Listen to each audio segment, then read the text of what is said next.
welcome back to my kitchen. I am Mohammed the Egyptian cook, and for today's live, we are making stuffed potatoes. In Egyptian culture, we call this batatas mahshiya. Batatas mahshiya.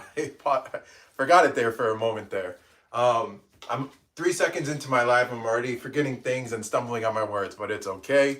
I'm excited to be here. Last week I took a week off, but I am back today and we are making stuffed potatoes. The potatoes, we are stuffing them with lahma. Yes, we are finally making lahma, so I'm super excited for today's live. So this is essentially going to be not only just me cooking, but also me, it's like a behind the scenes of what I go through when it comes to producing the content that I post to my social media platforms and websites. So as you can see here, I have my setup. I have some ingredients here. My main camera that I do all my recording with for my recipe videos. I have my monitor, as you can see, that lets me see what's going on with my camera.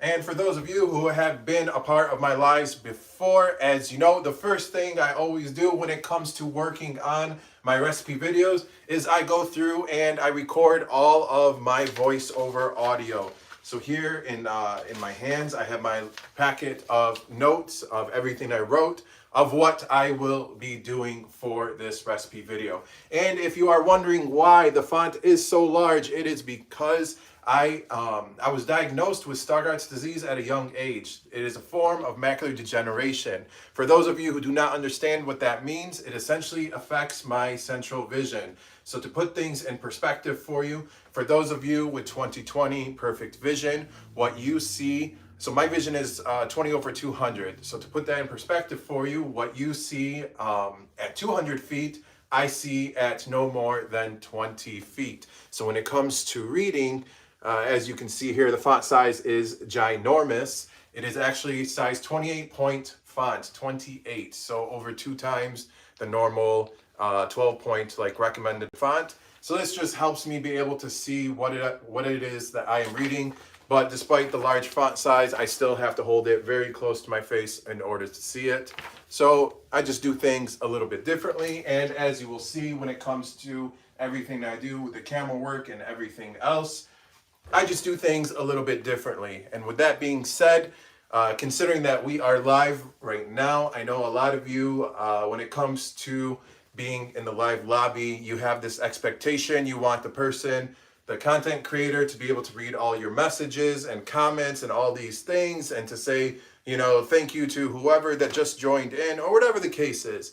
Given my vision condition, I am not able to do that. So right now I am standing within arm's length of my phone. And from this distance, I can't even see myself, let alone the super tiny comments. So if you have the expectation for me to engage with whatever it is that you're saying in the comments, I'm sorry. That's just not something that I can do because of my vision. And if it upsets you or whatever the case is, then kindly leave. This is not the place for you. I'm here simply just sharing what I do behind the scenes. Take it or leave it. With that being said, let's go ahead and get started with my voiceover audio. But before I do that, I wanted to give a quick shout out to one of my YouTube members, John Smoot. I'm not sure if you're in the lobby right now, and I hope that I pronounced your username properly. On my last live, you were gifting YouTube memberships to a lot of the viewers in the lobby. So I just wanted to say thank you for all of your support and enthusiasm. You are amazing and I really appreciate you. So if you're not in the lobby right now, thank you. And if you're rewatching this, I hope you're able to see this moment of gratitude that I am extending your way. I even saw in one of your comments in my last live where I forget the exact like comment thread, but essentially somebody was saying that I should be saying thank you, you know, during the live. But, you know, I guess that person was not familiar with my vision condition. But then John came in and commented that it's okay because of all my hard work and and, you know, my vision, that I can't necessarily do that during the actual live, considering that I cannot see what is happening. So I just wanted to take this moment and shine some light on you, John Smoot, and I hope I am pronouncing your username properly. So thank you to you. And also thank you to everybody else who is a part of my YouTube membership as well. So let's go ahead and get started and record some lines.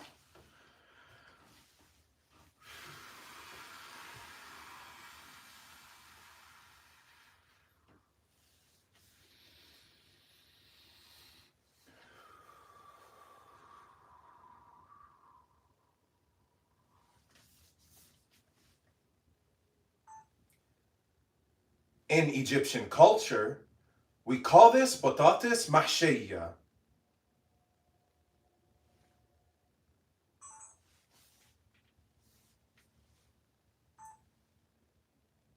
Fry diced onions with minced garlic until it becomes fragrant.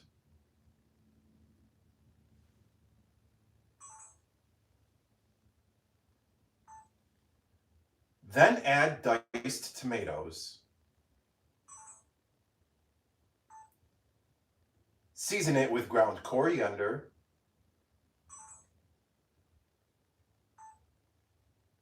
ground cumin, sea salt, and black pepper.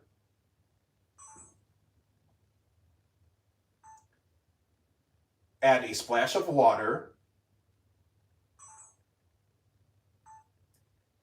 and mix this really well before introducing an immersion blender to this operation.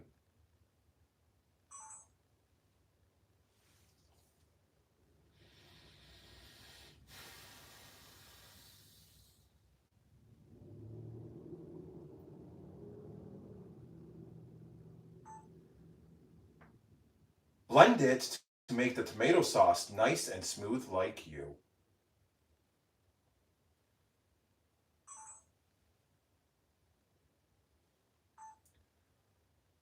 Wash the potatoes to remove any zibala. For those of you who do not know, zibala is Arabic for garbage. So essentially I'm saying wash the potatoes to remove any garbage. Instead of me saying dirt and any of that, I'm just saying garbage, aka zibala in Arabic.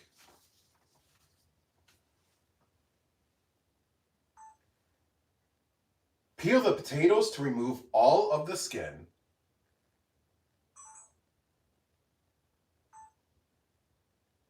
Then cut one end of the potato. Then cut one end of the potato flat so it can stand up on its own. Okay. All right, serious faces. Then cut one end of the potato flat so that it can stand up on its own.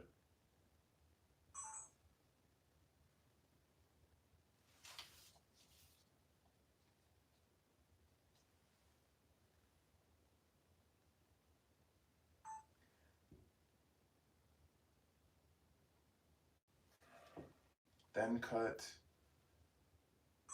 This doesn't make sense how I wrote this. 1 second. Let me get rid of this clip since that one's just going to be blank.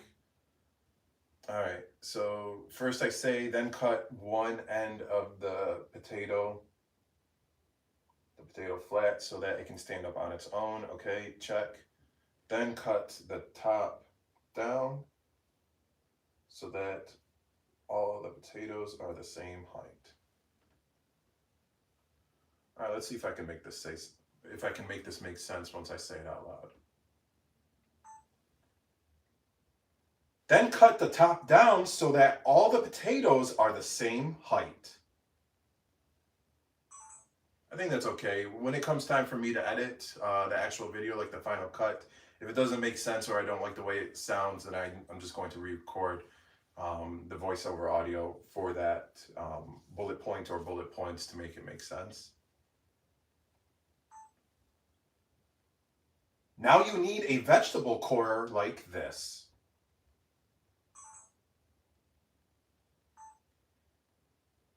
Use the vegetable corer to hollow the potato to turn it into a cup.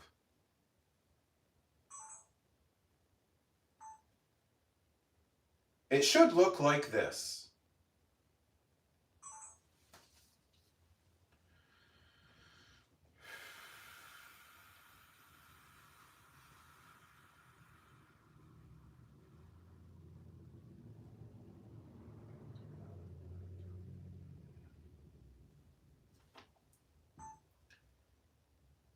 Add a little olive oil to a pan.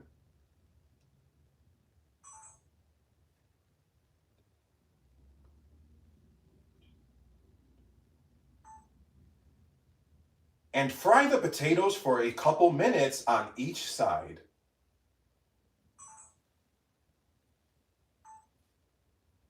Once it develops some nice color,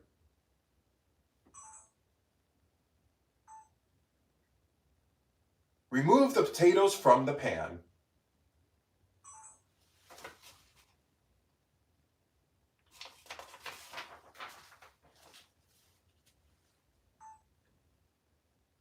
Immediately season the fried potatoes with sea salt and black pepper. I shouldn't have paused there. That's actually whatever. I could just piece it all together. It'll be okay. My tone was still good, so it's okay. I can eliminate the pause when it comes time for me to edit. Fry diced onions with minced garlic in olive oil for several minutes.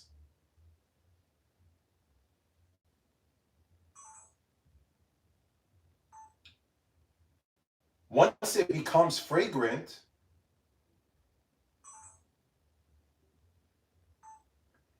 add the lahma. I'm excited for this one today. I need to keep it together though. I can't be smiling and laughing here. We gotta stay disciplined here. Now think happy thoughts. As my next line, I say, now think happy thoughts. Whatever.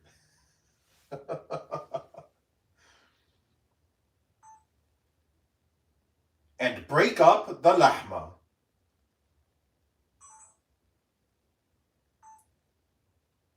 Season it with ground coriander, ground nutmeg,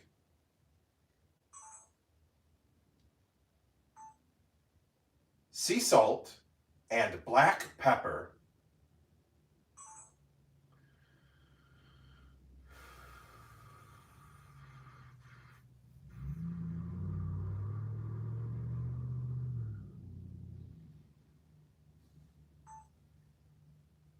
Mix this really well.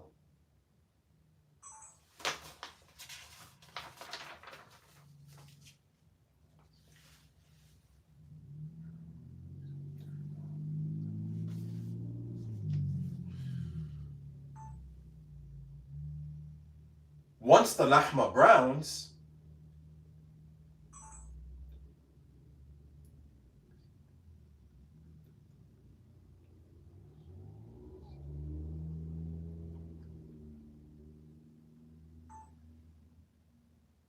turn off the heat and mix in a little bit of the homemade tomato sauce.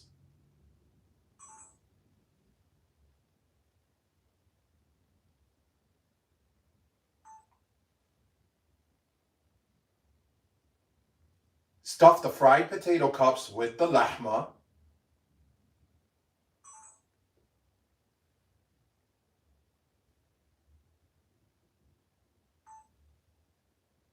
And be sure to go all the way to the rim of the potato.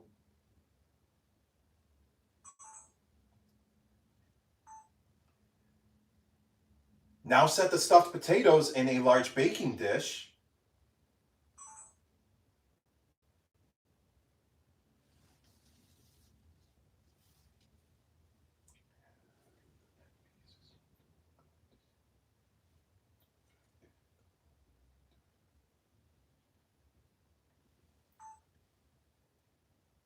Add the end pieces and potato guts to fill in the gaps along.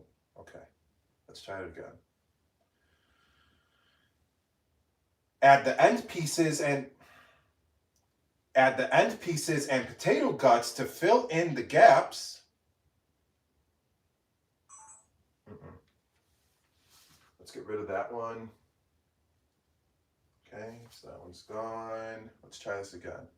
Add the end pieces and the potato guts to fill in the gaps, along with, okay.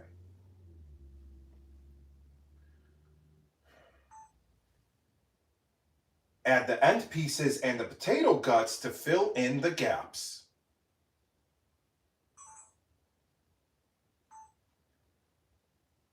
Along with jalapenos stuffed with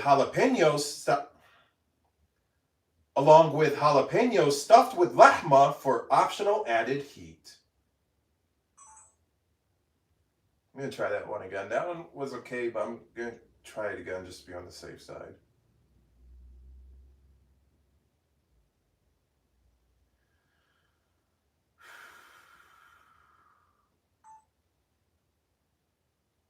Add the end pieces and potato guts to fill in the gaps, along with jalapenos stuffed with lahma for optional added heat. That one's a winner.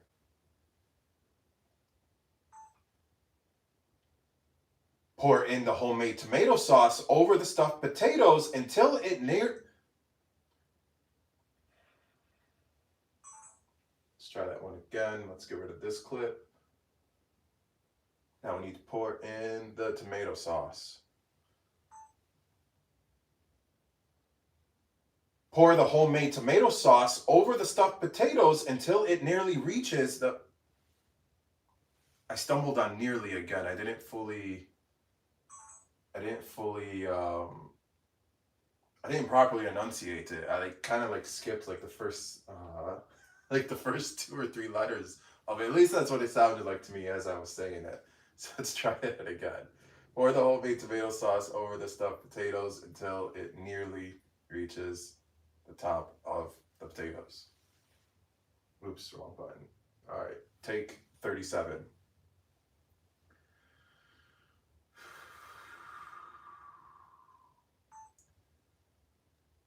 Pour the homemade tomato sauce over the stuffed potatoes until it nearly reaches the top of the potatoes.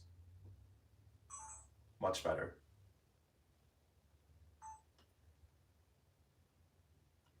Give the baking dish a gentle shake. All right, last page. Here it is, fresh out of the oven.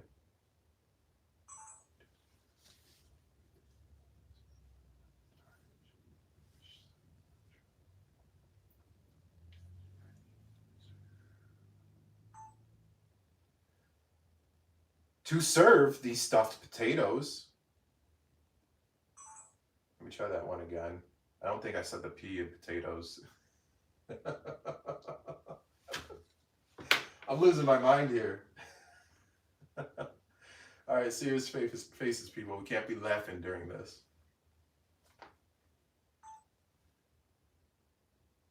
To serve these stuffed potatoes,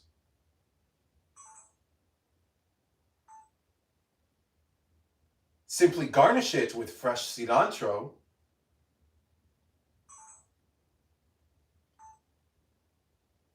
and it is ready to serve.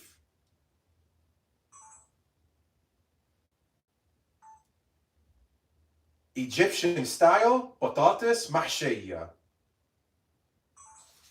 All right, ladies and gentlemen, that concludes all of the voiceover audio recordings that I need. All that is really left for me to record in terms of my voice and the instructions will be when it comes time to whatever is highlighted throughout this, and also including my intro and outro. So anything that is highlighted is my way of letting myself know that I need to position the camera up onto myself and say whatever it is that I wrote down as I am doing whatever that action is. So let's go ahead and get started. Just let me move some of these things out of the way. And then we're going to take a quick little field trip. I'm going to bring you guys right over here to your regular positions as I am cooking and preparing whatever foods. So just let me move some of this stuff out of the way.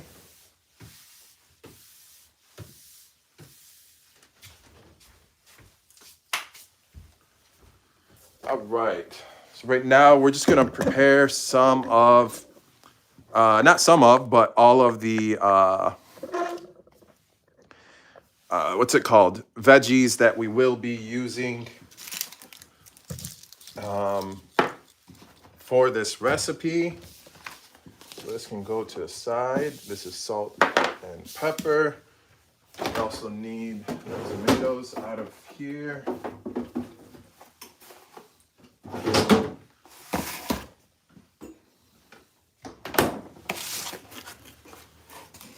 Right. This can go here. I need to grab my cutting board and knife and a few other things. This can go right here for now.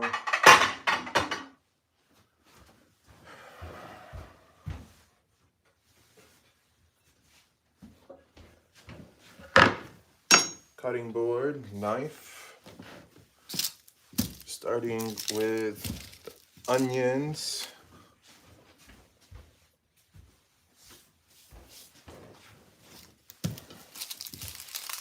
So the onions is fairly simple. I'm just going to go through and dice them. One of the onions will be for the sauce. We are making the sauce from scratch, homemade. And the other onion will essentially be for the lahma.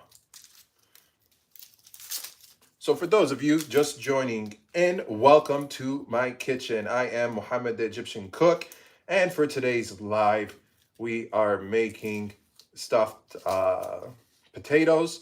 The potatoes will be stuffed with lahma. Lahma is Arabic for meat, and the type of lahma that we will be using today will be ground beef.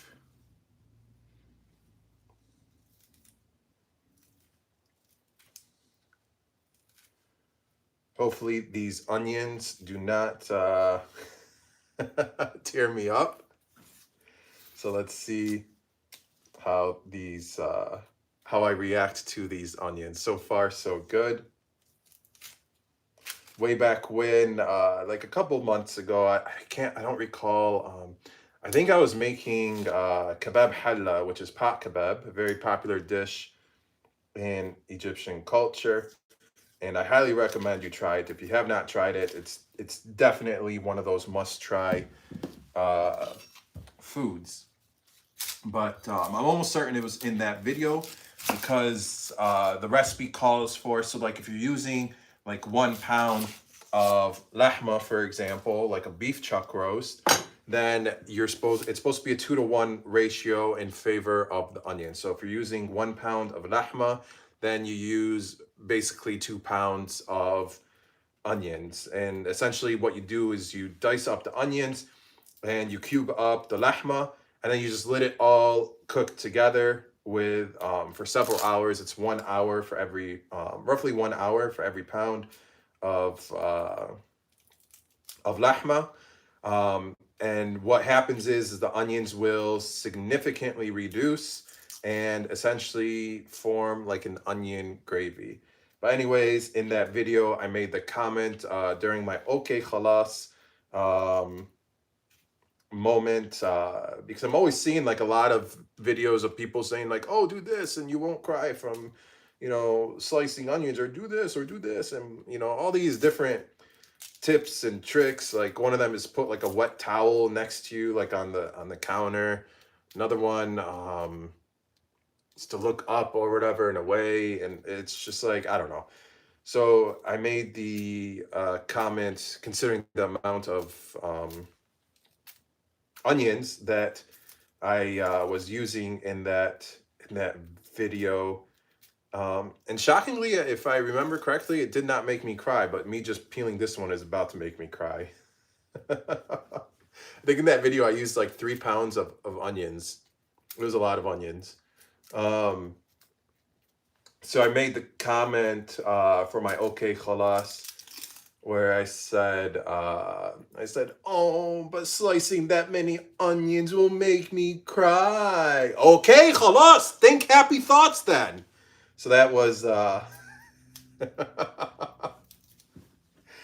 was my I guess you could call it kitchen hack for not crying when slicing and dicing onions. Does it work? I don't know. You try it and you find out for yourself. I don't know. I just thought it would be like I don't know, like one of those like funny jokes. Some people enjoyed it, some people didn't, but you know, it is what it is. You can't make everyone happy. That's just the nature of it. So right now I'm doing the best I can to think happy thoughts. And for the most part, it is kind of working, not working. I don't know. We'll see. Plus, it doesn't help that it's allergy season as well. So that comes into play.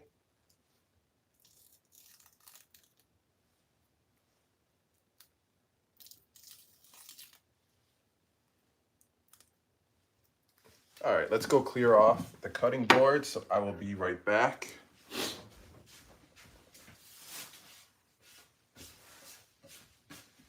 And speaking of the okay khalas, just give me one moment to wash my hands.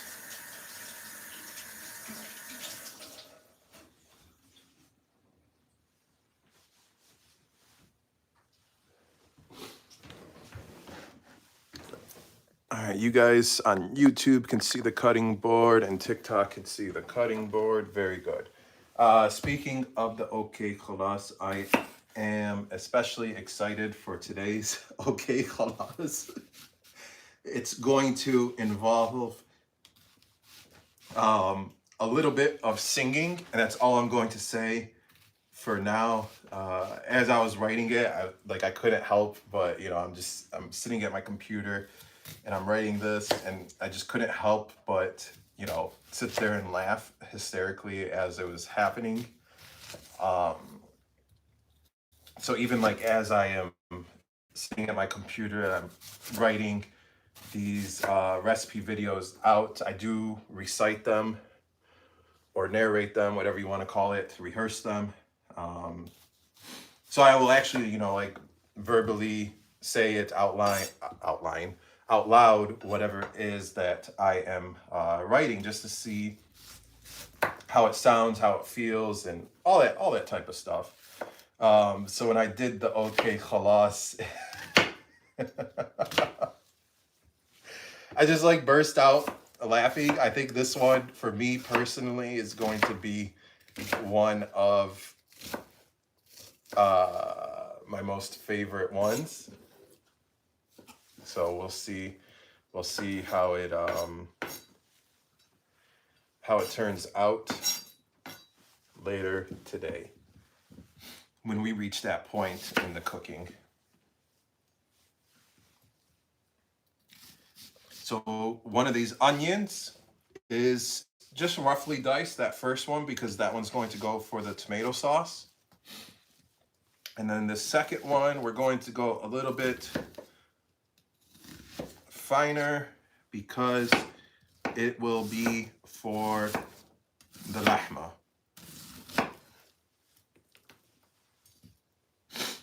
Yeah, these onions are definitely making me tear up. Oh boy, oh boy. Yeah, my happy thoughts are not helping at all whatsoever. I think my happy thoughts are making it even worse.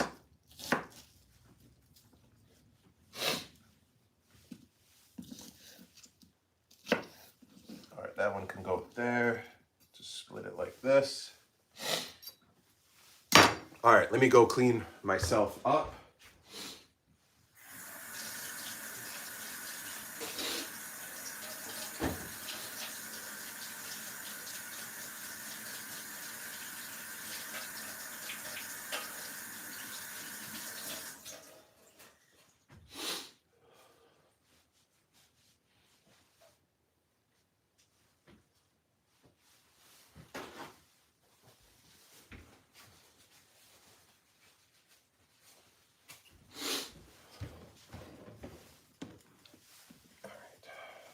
onions are all set. So let's move this to the table for now. Up next,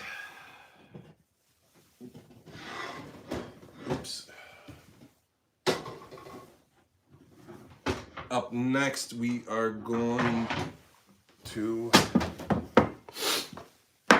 the garlic. I'm going to fill this up with a little bit of water. Be right back. So when slicing garlic, just a little bit of water on your fingertips and on the blade. This will help prevent the garlic from sticking to the blade.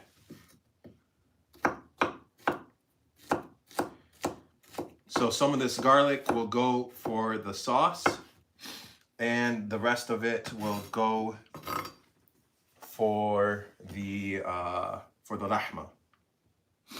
So about half and half here.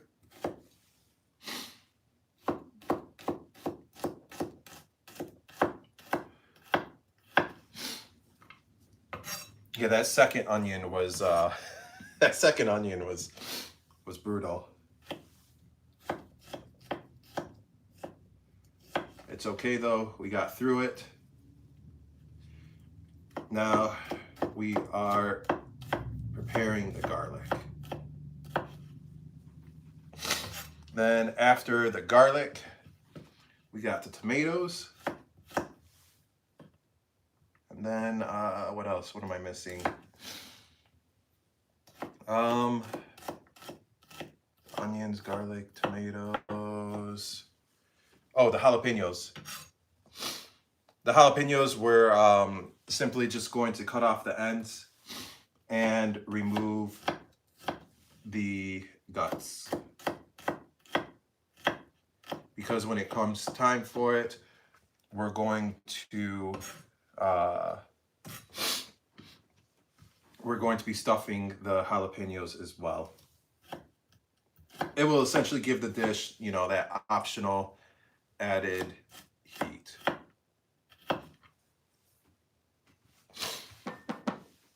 After a few garlic cloves, you will need to apply more water to your fingertips and to the blade to help prevent the garlic from sticking to both your fingers and the blades. It should easily wipe off with a single swipe like that when you do that, when you apply the water.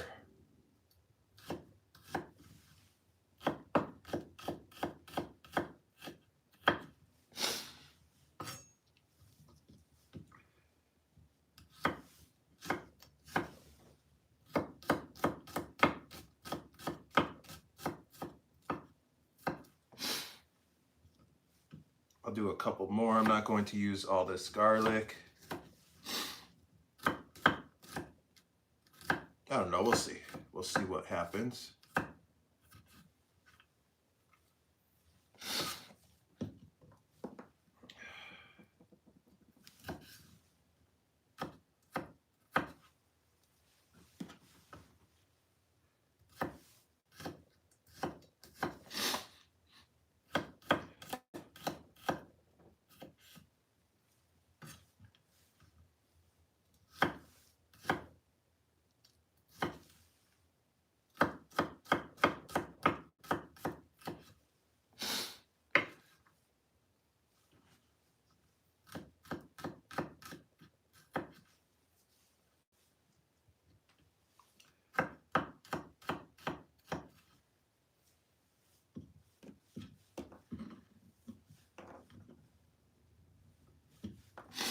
All right, I'll do,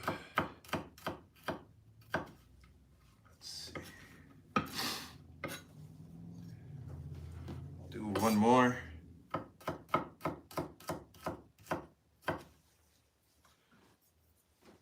Now I'm just going to run the blade through this pile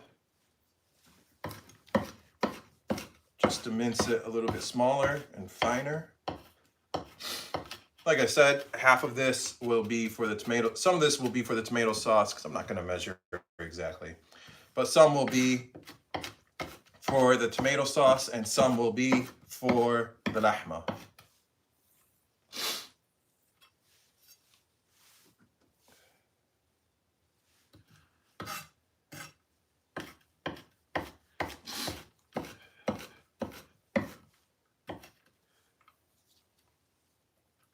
All right, that should be okay. Go wash my hands, be right back.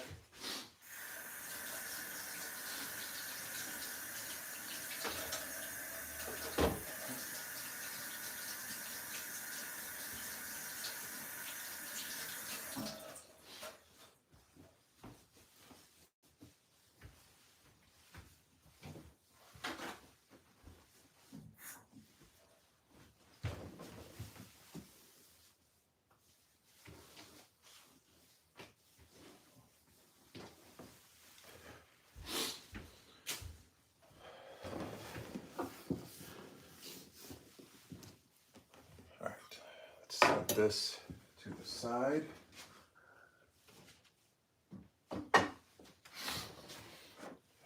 Along with the water. Okay.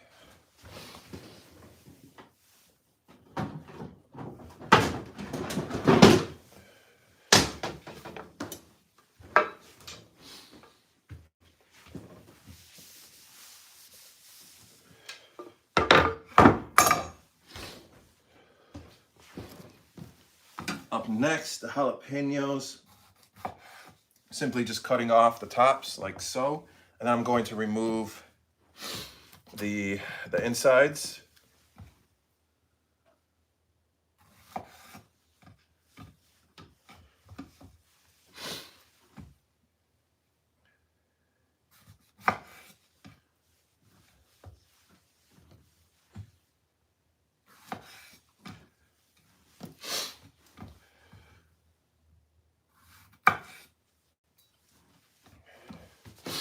So I ordered these jalapenos using Instacart delivery service, and this is what one of the shoppers selected. I've never seen a jalapeno. This is more of like a baby green bell pepper. But yeah, so let's go ahead. Actually, let me grab a smaller knife for this one. Give me one moment. I do have to wash it.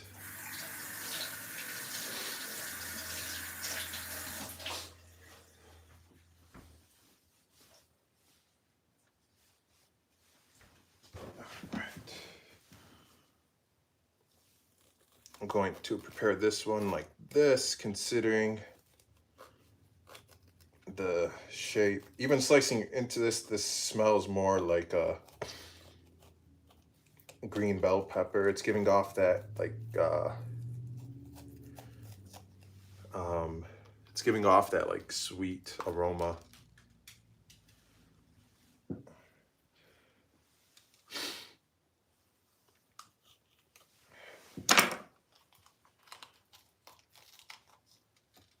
Now just simply removing all of the guts, like so, because we will be stuffing these later on in the recipe, including the jalapenos. I'm not calling that first one a jalapeno. That one's giving off bell pepper vibes.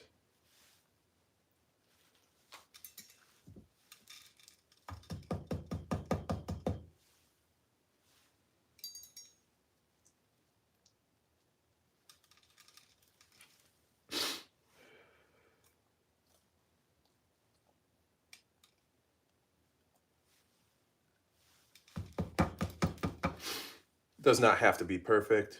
Some of the seeds and the membrane left in there is okay.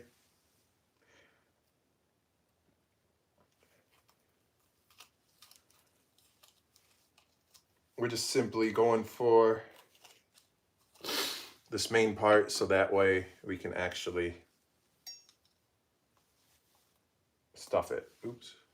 Let's try that again.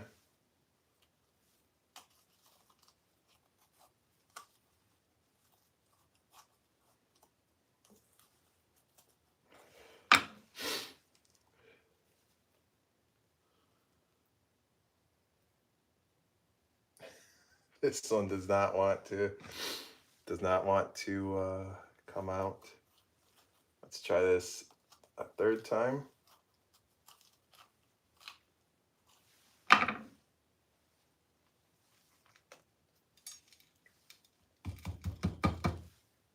Got it.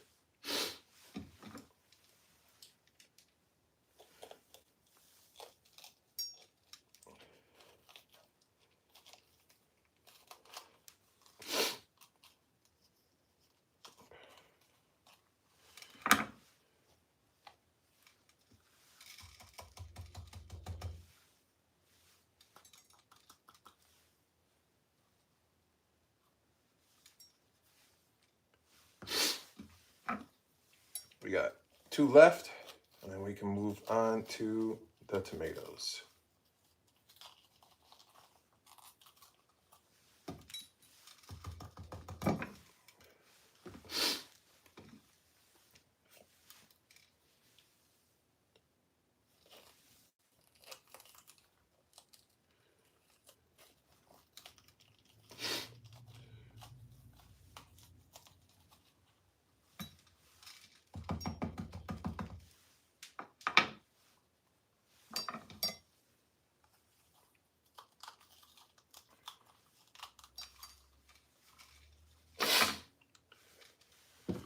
All right, let me clear off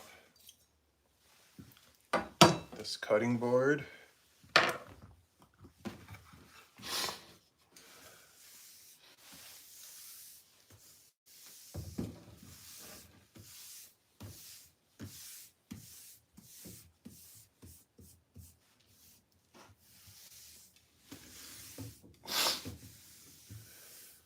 Be right back. Please and thank you.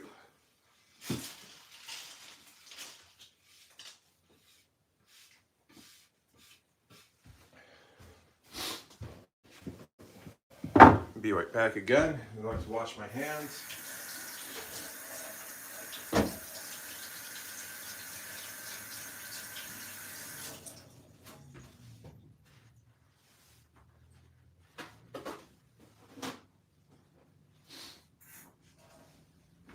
And with a wet piece of paper towel, just to pick up any of the seeds that fell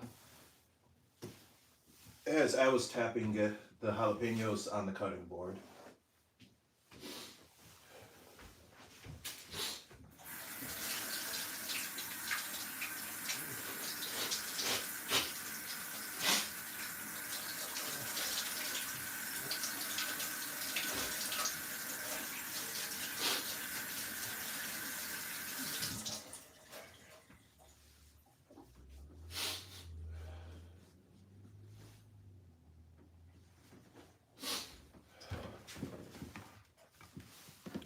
These can just chill over there for now.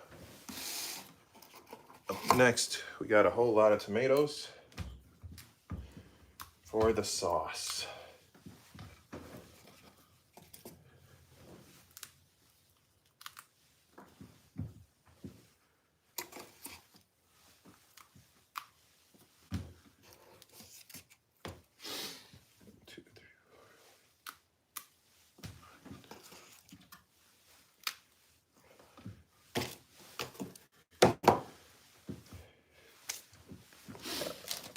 Quick little field trip for everyone.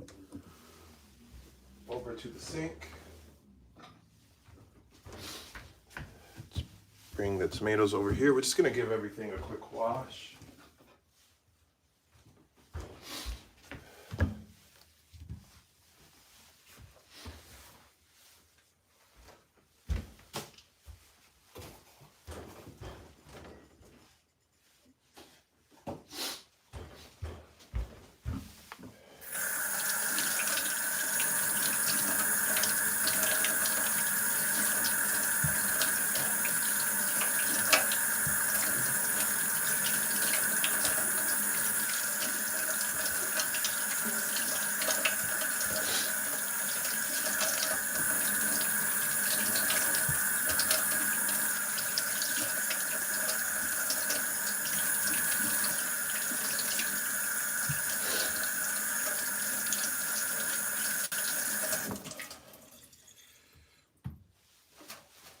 right.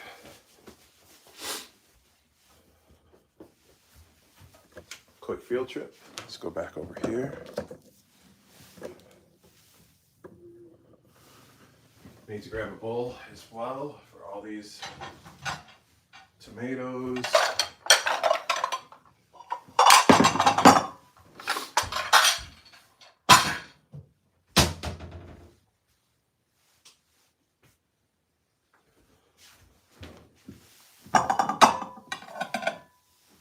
Be right back as I gather all the tomatoes.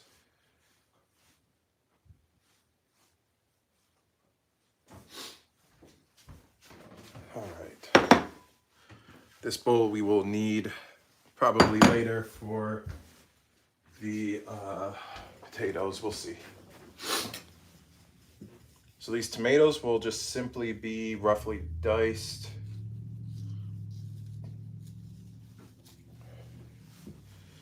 So let's see, 2, 3, 4, 5, 6, 8. We'll do 8.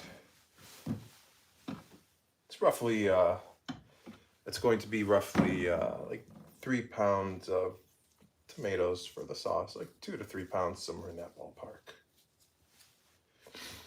Right now, just removing the tomato pit.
I'm just going to roughly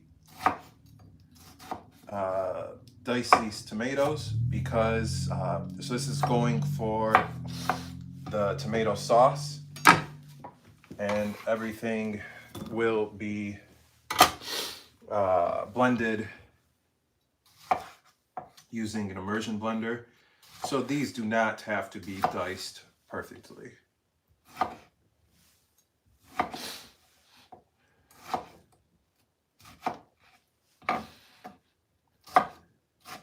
I think these tomatoes are going to make me cry worse than the onions did.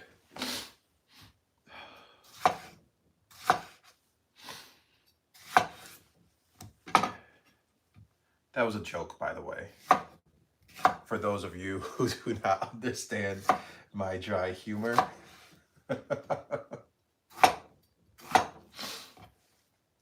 So in previous lives, some of you, I guess, have been trying to figure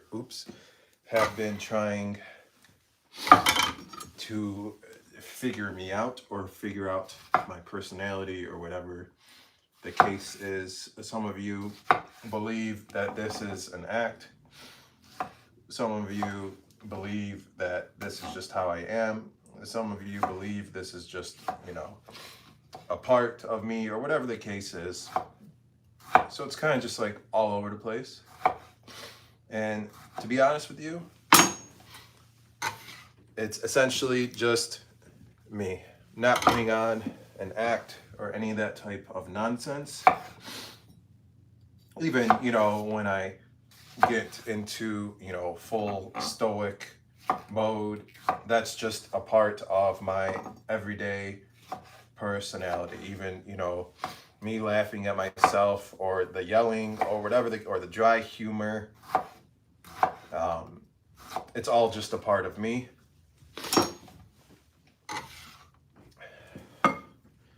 So that's why I say usually at the beginning of my lives, take it or leave it.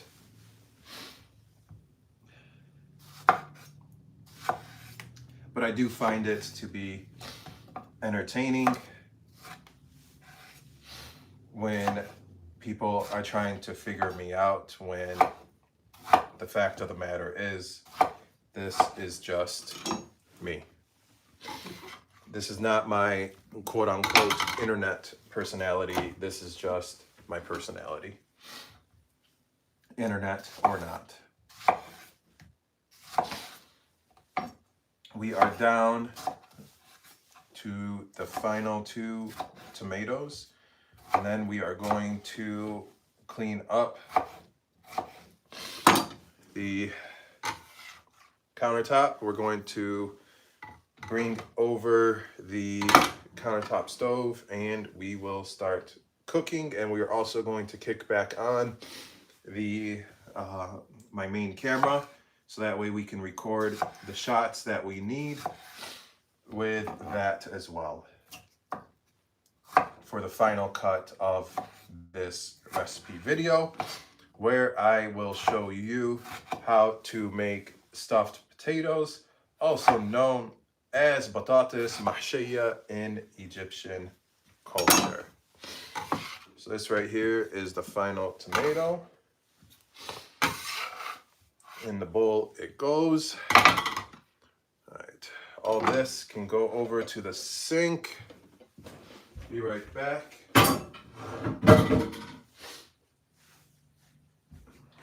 Actually, this knife can go over here. The onions. Let me wash my hands.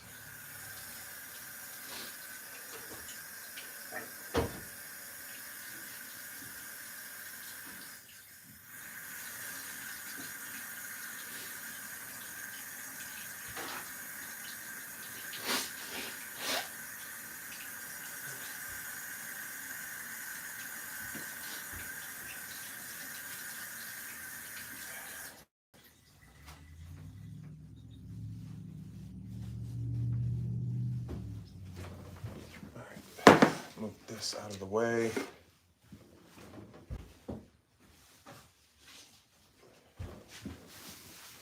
Clean up the mess from the tomato juice and everything else preceding this.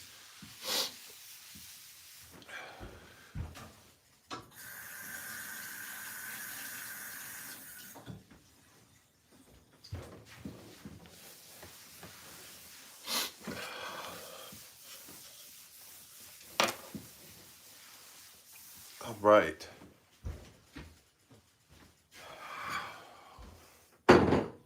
Countertop stove is on the way.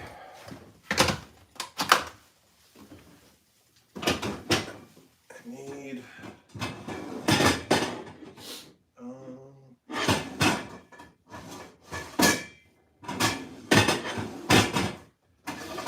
let's do this one. I have not used this pot in a long time in terms of my recipe videos. This is one of my OG pots, actually.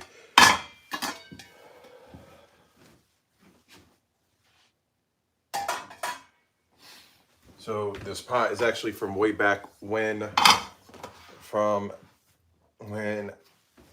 used to live, when I was still living at my parents' house.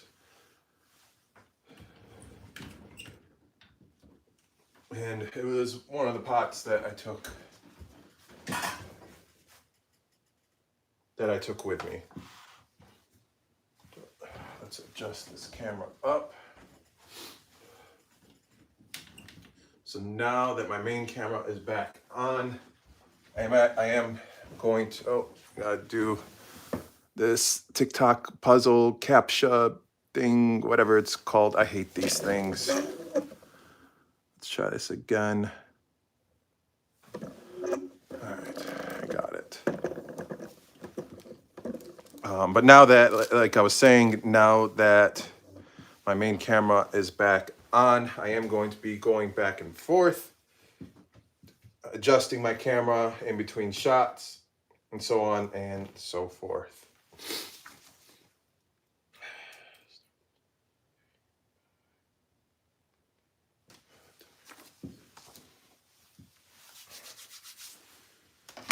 All right, let's do this. Start this recipe by preparing the tomato sauce. Let's see how that looks. And I do need to adjust the camera down onto the pot. Let's see. Start this recipe by preparing the tomato sauce.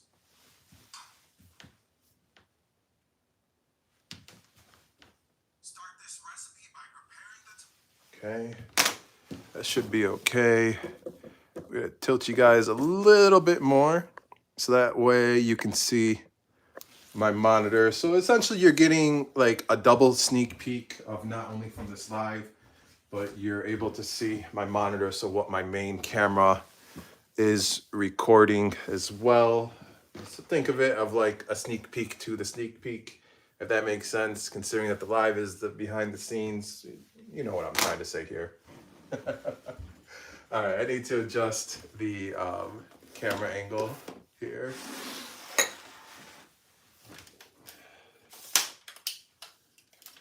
I need to shorten it way down, like so. And then tilt it down, zoom in.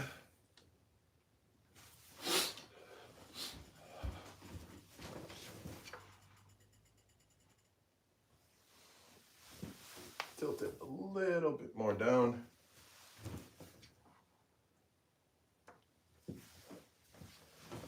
Why does it look like it's, you know, leaning? So let's adjust that.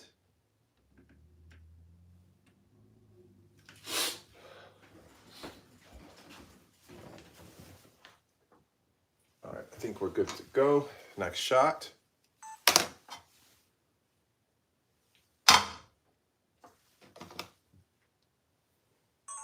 One more.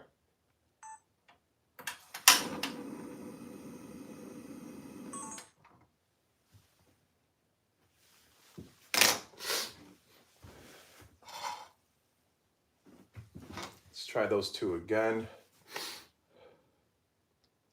Oops. Delete. And delete.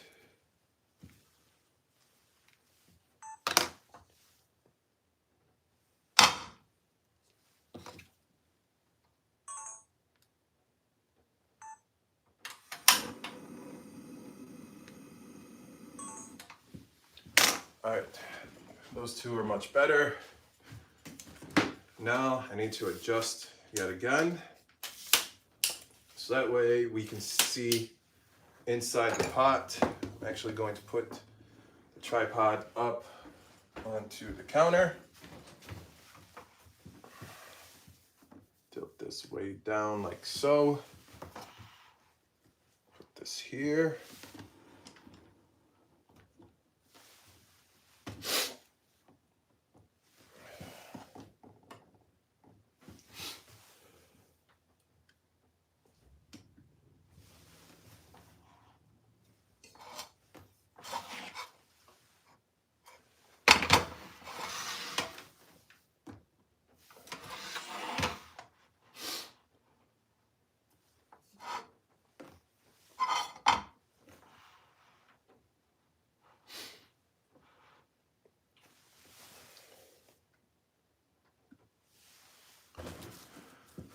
All right, you guys can see everything okay.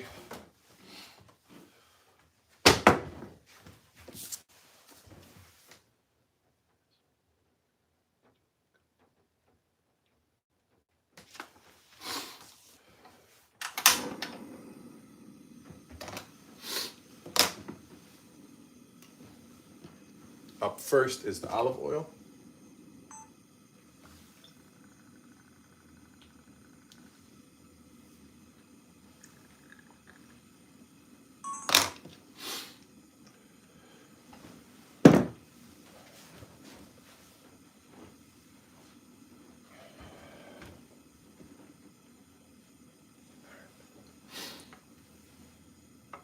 We're gonna give this about 30-ish seconds, and then we're going to go in with the diced onions. I'm not doing all these diced onions, just this first half is for the sauce. The second half is for later in this video when we are cooking the lahma. 10 more seconds, and we're going to go in with the onions. Let's do a quick test. We got the sizzle. Wipe off my fingers. All right, let's do this.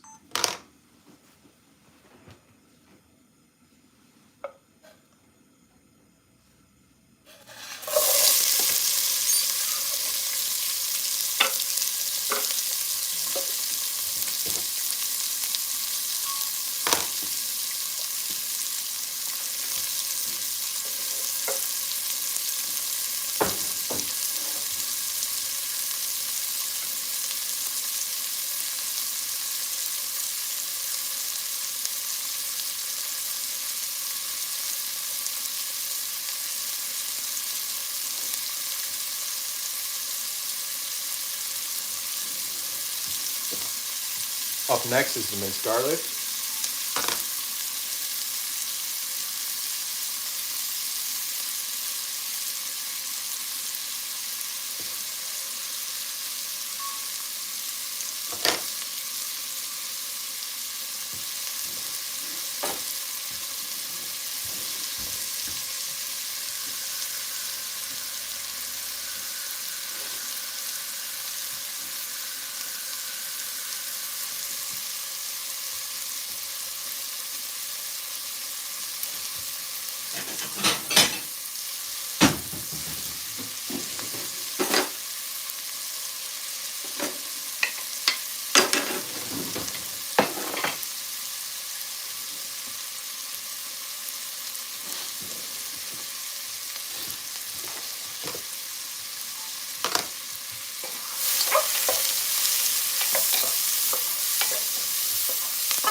We're just going to let this cook for a few minutes until it essentially becomes fragrant.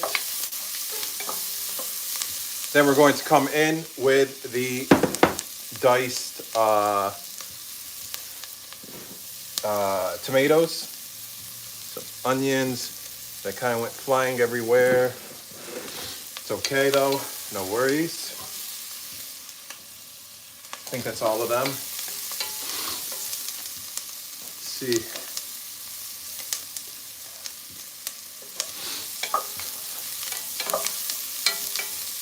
About 1 more minute or so, 1 to 2 minutes. We're going to go in with the tomatoes.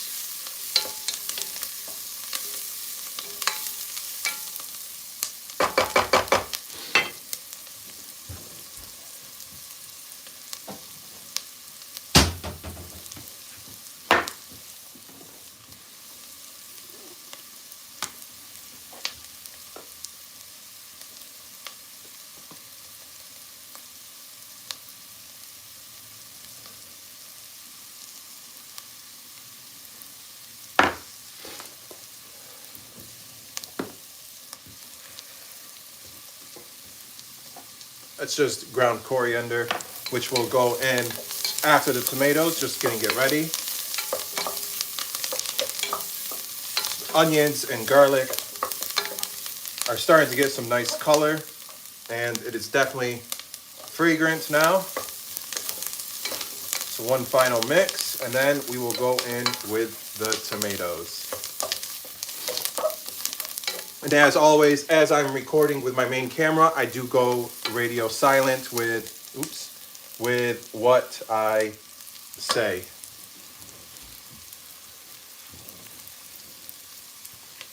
Considering that I already recorded my voiceover audio for these portions, these steps of the recipe video. We got that nice color. And it is definitely nice and fragrant, the aroma in here in the kitchen. So let's go ahead and go in with the diced tomatoes. actually.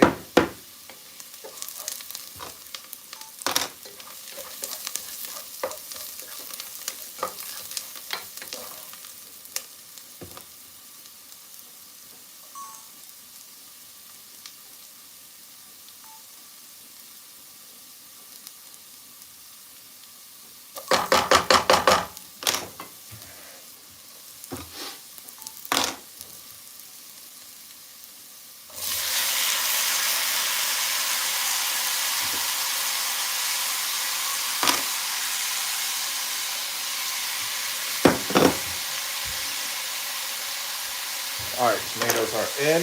Now we go in with the seasonings.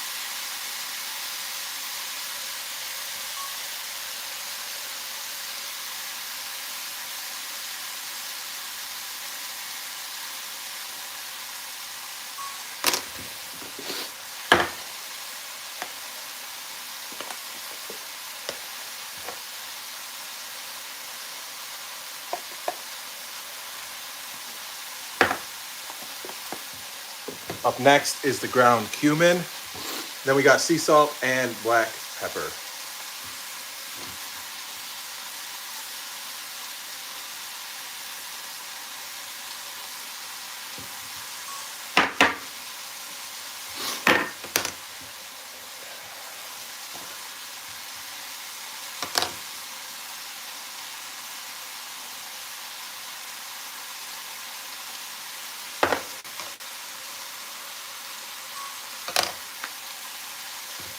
That was the sea salt.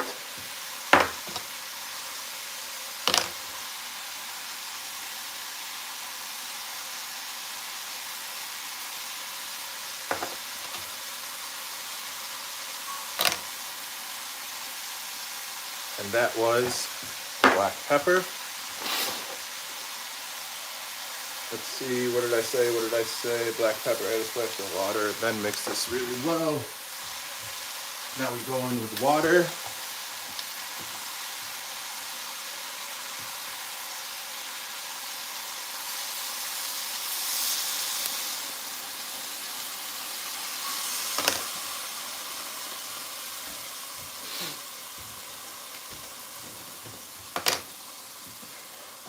Now we mix.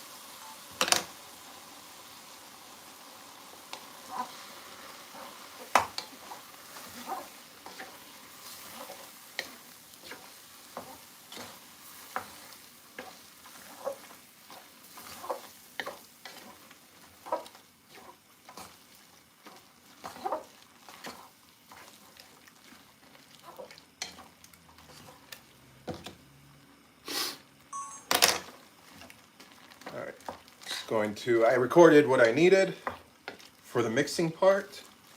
Just giving it a little bit more.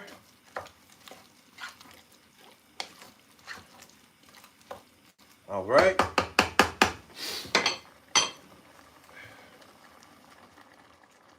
Just turning the heat down on this. For this next part, I do need to set up for my immersion blender. So let me actually turn this down a little bit more. That should be okay.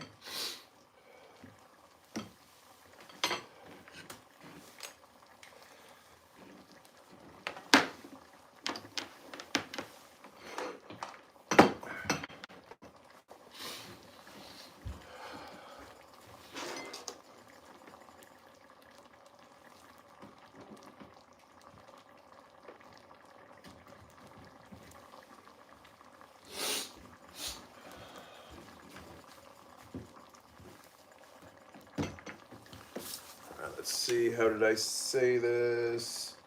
Mix this really well before introducing the immersion blender to its operation, okay? Blend it to make it nice and smooth like you. All right.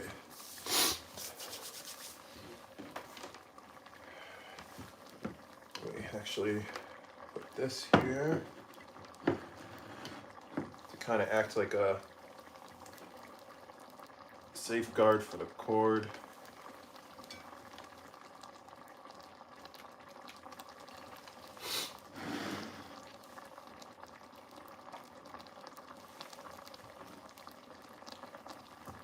All right, let's do this.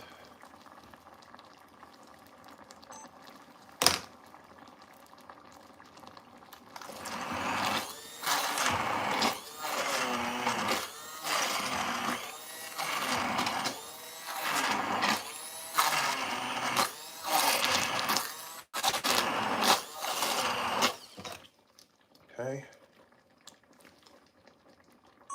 So that's the first part of what I need. Now I'm just going to go through and blend it a little bit smoother. And once I get it, majority of this smoothed out, I'm going to record the next shot that I need.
That should be okay.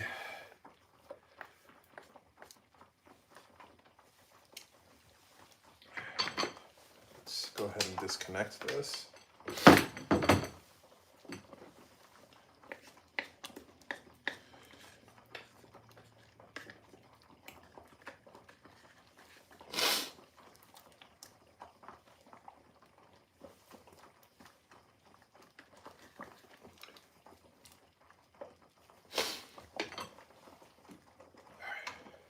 Can actually turn off the heat on that for now.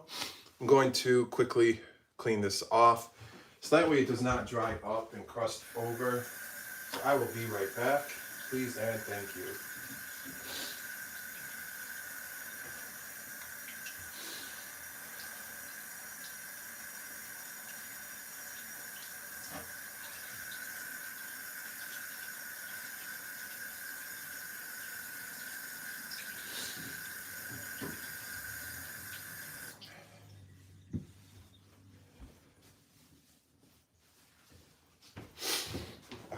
We can actually move the tomato sauce to my main stove. We'll just keep it on a low simmer. Here, actually, let me give you guys, let me tilt you down just a little bit so you can see better inside the pot temporarily. So here is the homemade tomato sauce. Very simple to make. Onions, garlic, tomatoes, and then seasonings, coriander, cumin, salt, pepper, and a little bit of water to make it a little bit thinner. Then you blend it all together and you just let it cook low and slow based on how rich and thick you want it to be. I did add a little bit of water to it though, intentionally to make it a little bit thinner, considering that we're making this for the potatoes and it's going to bake in the oven. So you do want a little bit of a thinner sauce, hence the reason why I added a splash of water. So let's go ahead and move this onto my main stove.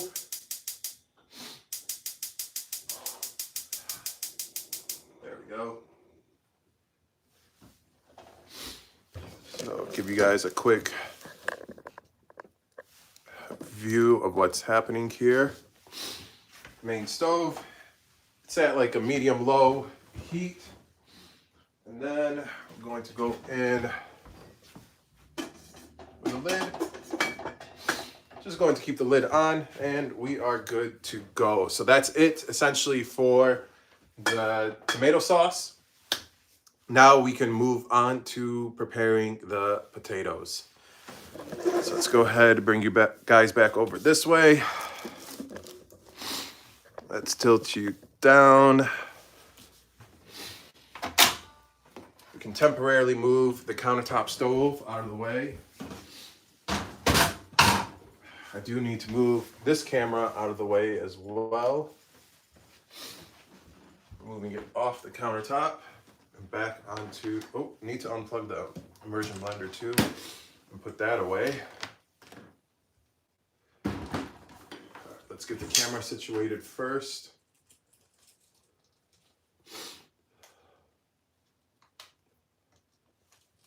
I had to temporarily take it off the tripod to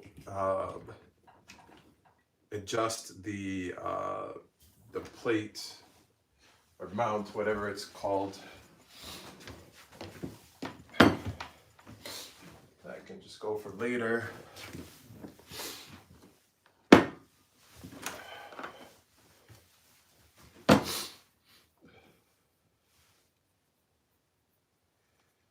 Going to wind up the immersion blender. We're going to clean up the counter. And then we're going to move on to the potatoes.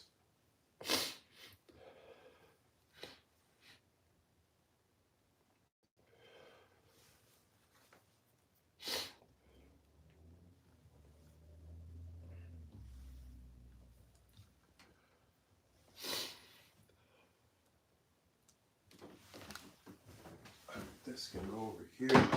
I will be right back. I'm going to run to the bathroom real quick just to clean up all my sinuses. I will be right back, please, and thank you.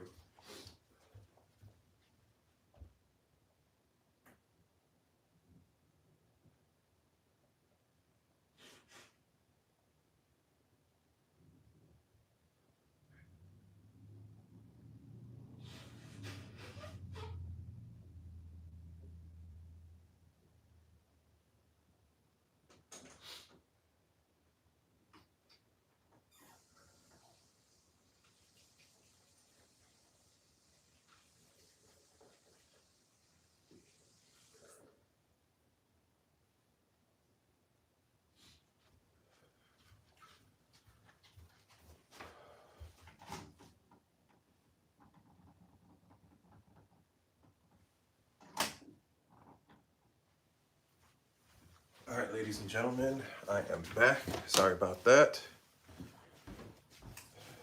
Let's go ahead and clean up all of this tomato splatter.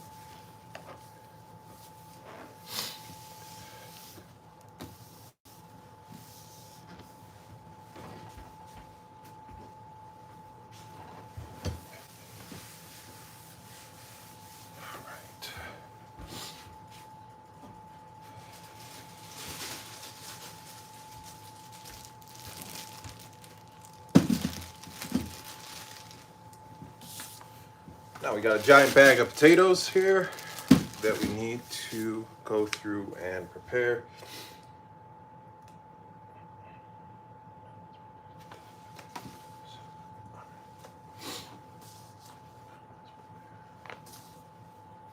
We do have a recording line.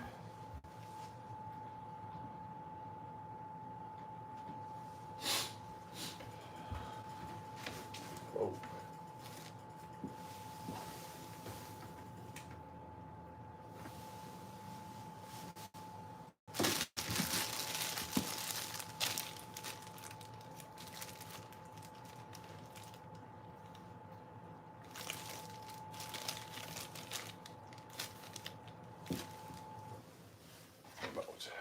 Let's do this. Now let's prepare the potatoes. Let's see how that looks.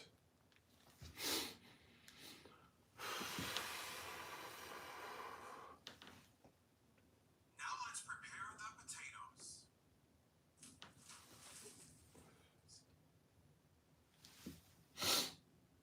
Now let's prepare the potatoes.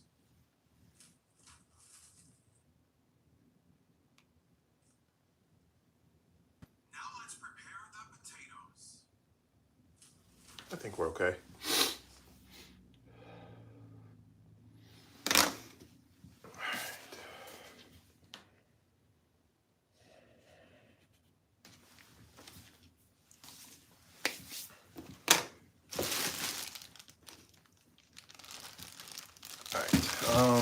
big bowl.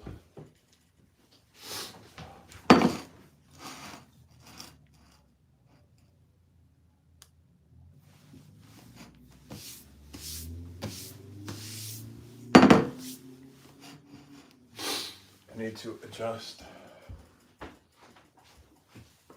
camera down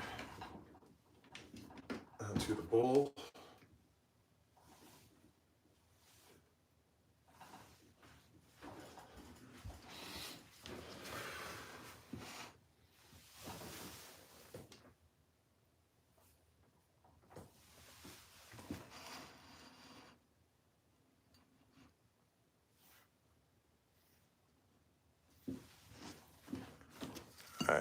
All right, YouTube, you can still see the bowl. Let me tilt you guys a little bit more so that way you can see the monitor too. The sneak peek to the sneak peek. And TikTok, you guys can see the bowl too. All right, let's do this. This can go over by the stove for now. This over here. This.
Let's see here.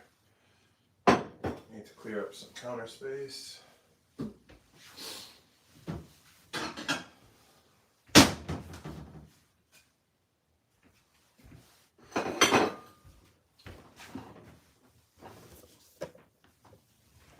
Quick little field trip.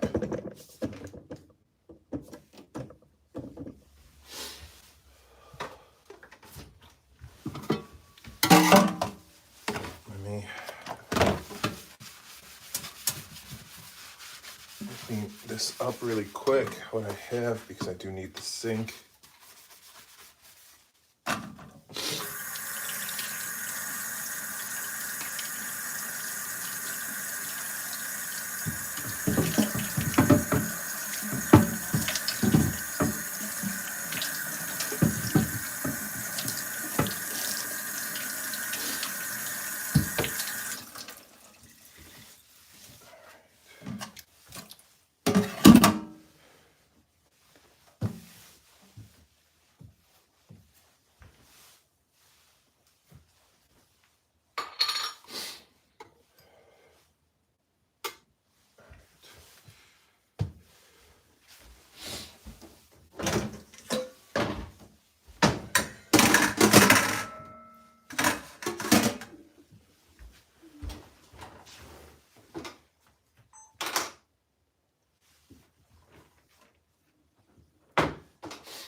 Here's the potatoes. I need to bring my camera over here.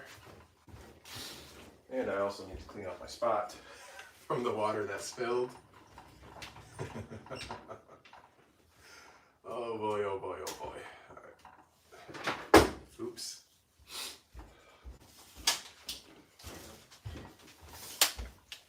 Just need to adjust the legs down. Bring this over like so.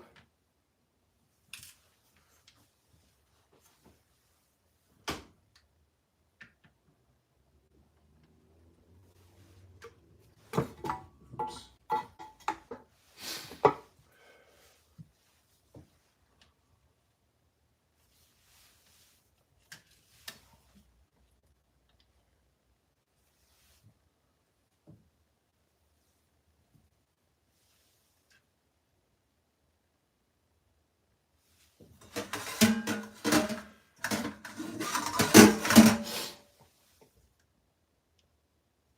All right, that should be okay. Remote, and let's do this.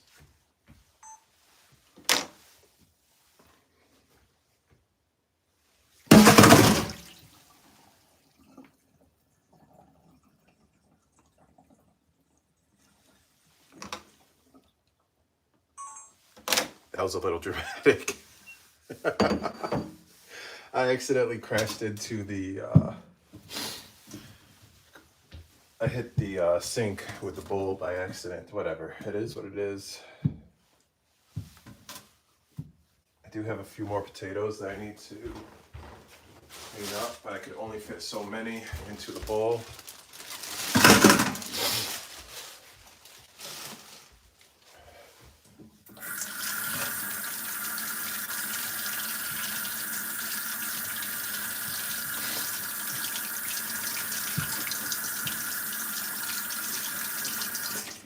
All right. Potatoes are all cleaned up. Just gonna tilt you guys this way as I get this camera set back up.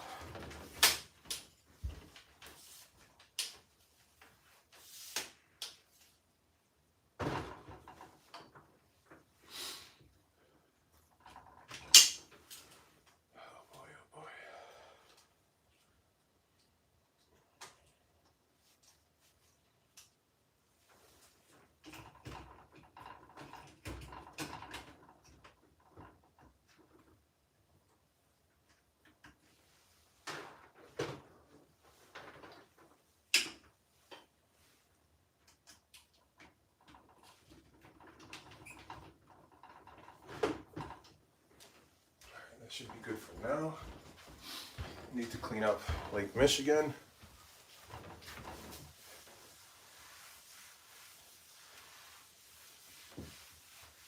All right.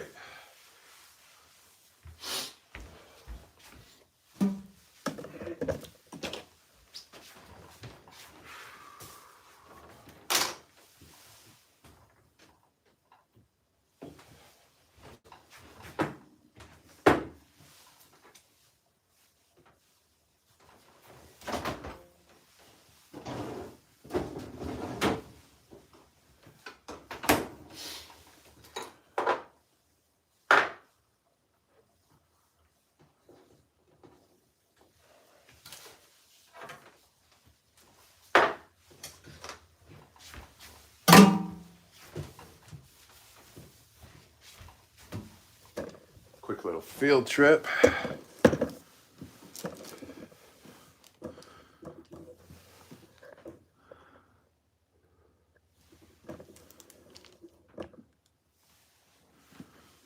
All right.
That should be okay with the camera angle.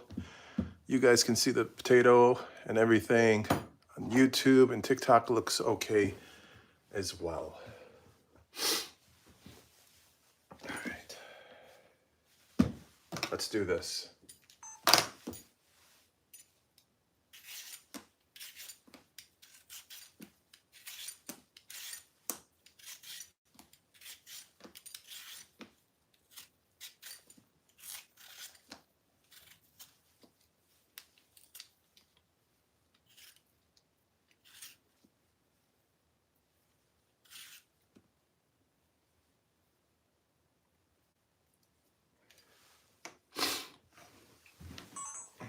Closer to me, keep that right here.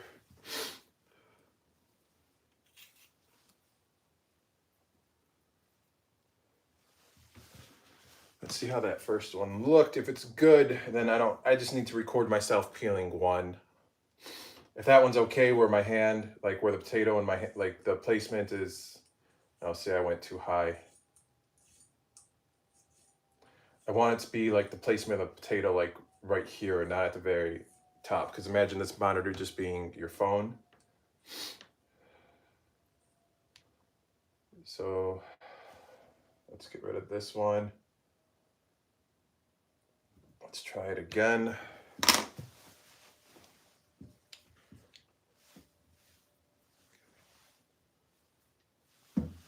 Here, let me slightly adjust the camera up like so. If I can keep my hand right here the whole time, we should be okay. But the last one, I kind of went up way too high. So let's try this again. In 3, 2, 1.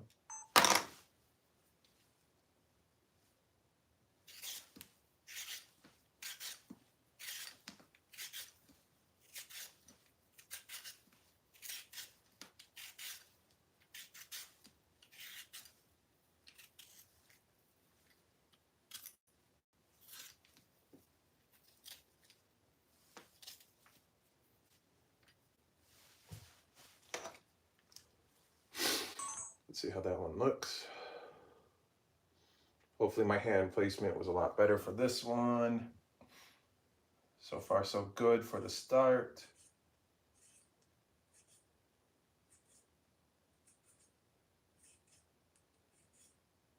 All right, this one's much better. Let me go ahead and clean up this potato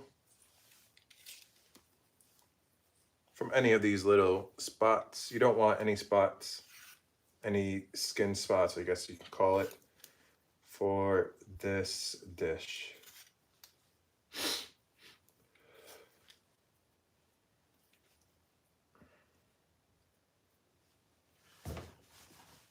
All right.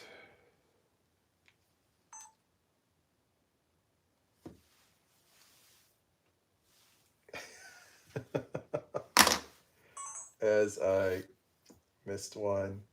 I noticed it right when I went to hold the potato up. Whatever. Happens to the best of us. Let's see. Get rid of that one. Oops, wrong button.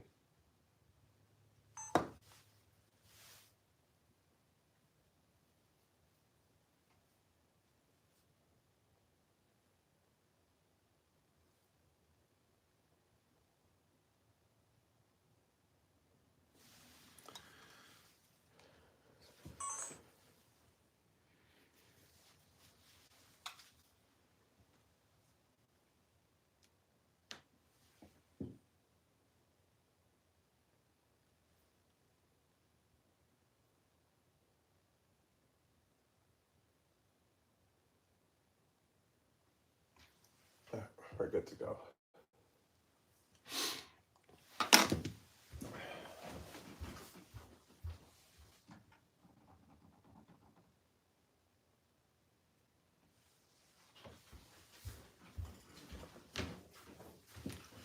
All right, now I can go ahead. I just turned the AC back on. This next part. Let me actually turn off my main camera as well so it does not overheat. Then we can go ahead and peel all of these potatoes.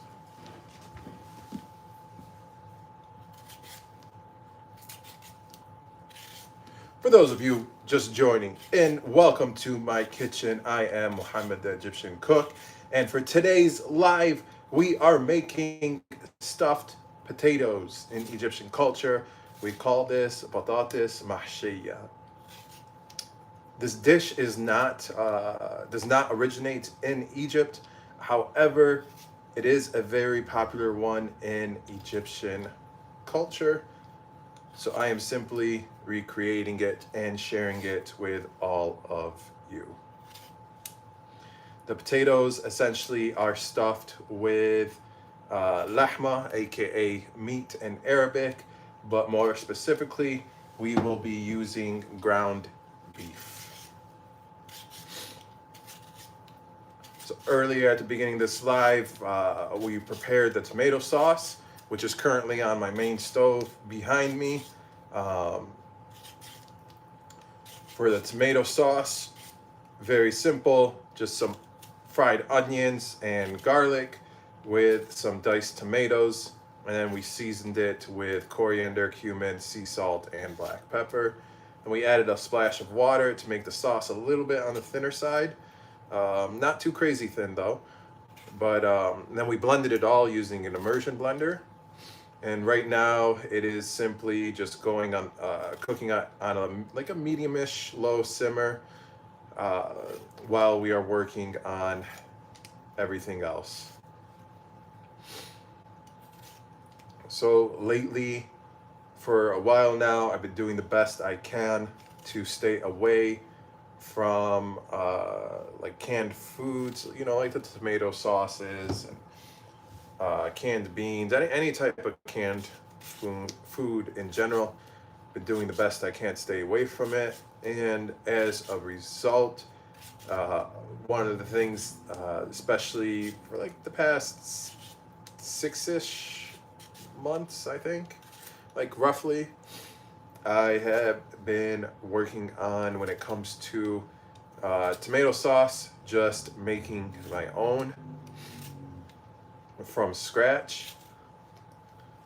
And to be honest with you, I like it a million times better than canned tomato sauce. So I kind of dabbled a little bit here and there with different like spices and flavors for it, but my go-to essentially is onions, garlic, tomatoes, and then for the seasoning, coriander, cumin, salt, and pepper, sea salt and black pepper. Some of you have commented in the past on my videos that you're not supposed to put cumin in tomato sauce. Well, the way I look at it, too bad, so sad. Cumin is actually one of the most common spices used in Egyptian culture. It's actually one of the must-have spices in any Egyptian household is cumin. Whether it's in the seed form or in ground form or in both, cumin is a must-have. It is not in every single dish. However, it is one of the top or most common spices used in our culture.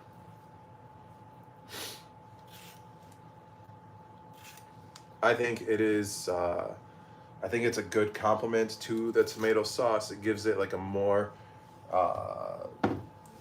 like it emphasizes the herby and earthy taste to the sauce. It's not overpowering if you don't use a lot of it. But then again, I do not measure my spices. I just go for it. So yeah, it's That's my go-to sauce. Sometimes I do add tomato paste, sometimes I don't. It's kind of different each time. Maybe like a 50-50 split on whether or not I add tomato paste.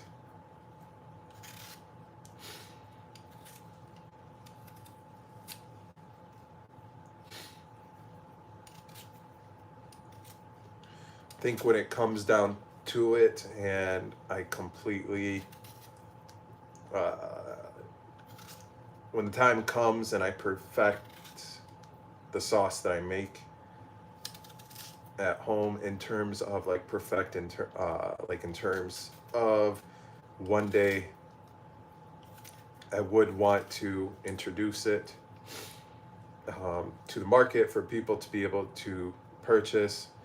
So in a situation like that, I would have to have, when I'm cooking for myself or sharing my recipes, I just go for it. And that's how it should be with spices. Anytime you're cooking anything, with the exception of like if you're making a dessert, for example, or any type of baked goods that requires exact measurements, like any type of pastries, that type of stuff, then yeah, measure whatever it is that you're doing. But it's all when it comes to spices for your foods and things like that, it's all subjective to taste. So that's how I leave it. That's my approach when it comes to my recipes. But when the time comes and I market it to the people, I will have to perfect that recipe, so that way it remains consistent for everybody.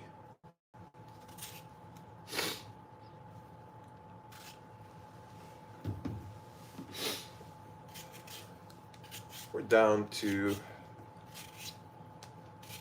the final 2 potatoes.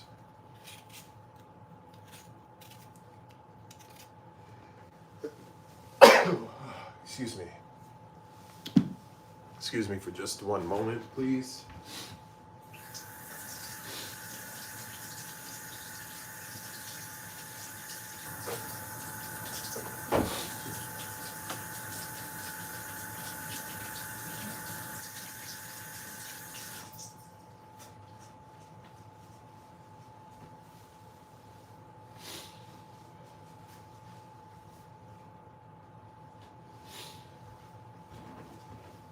All right, I am back.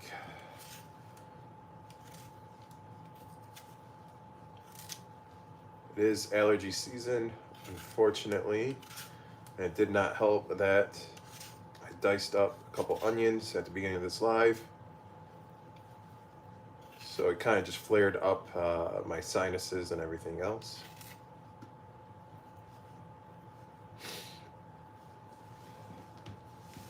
Final potato. Then we're going to give these a quick wash. Going to clean up the countertop.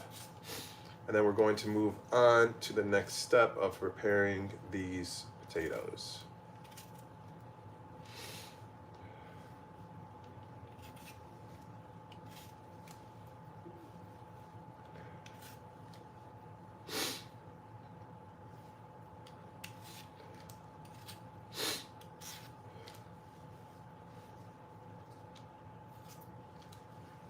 All right. There's all the potatoes.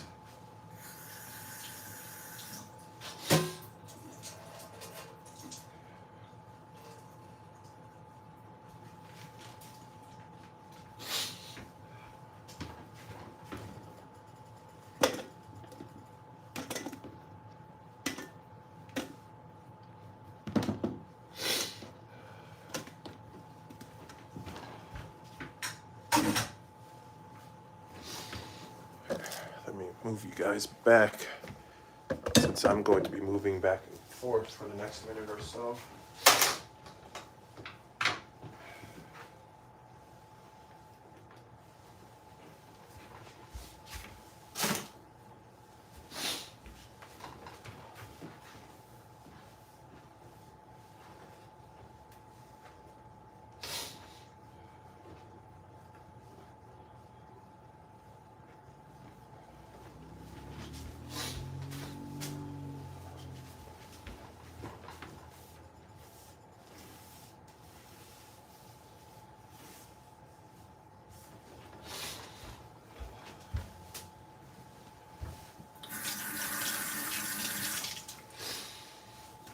need to reach behind you guys where the paper towel is. Make it a little bit wet so it picks up any debris. Makes it easier to pick up any debris that's on the surface here.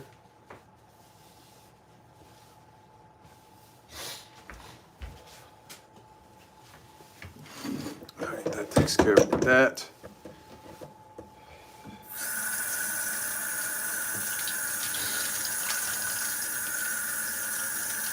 Just giving these one final wash.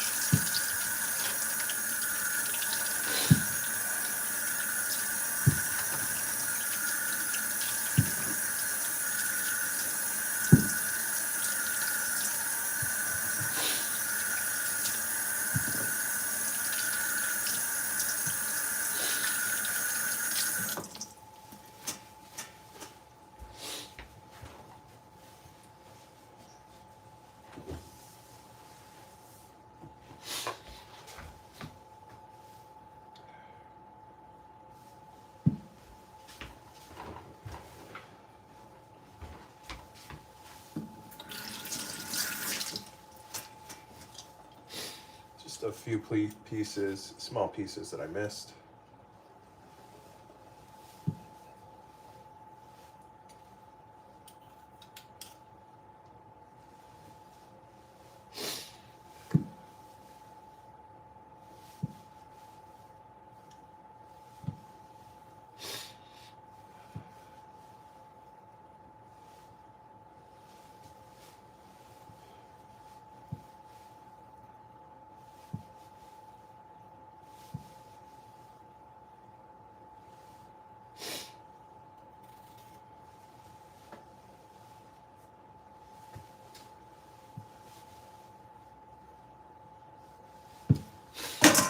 Good to go.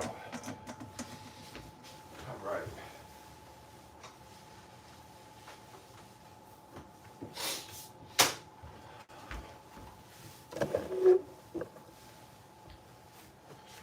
Now let's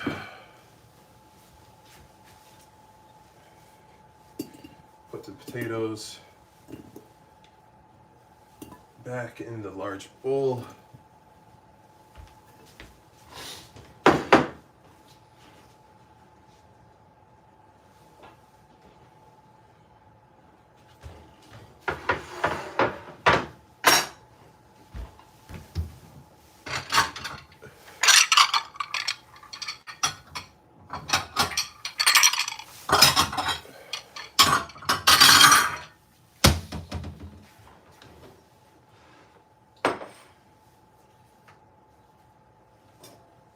This cutting board, because all my other cutting boards either need to be cleaned or basically are missing in action.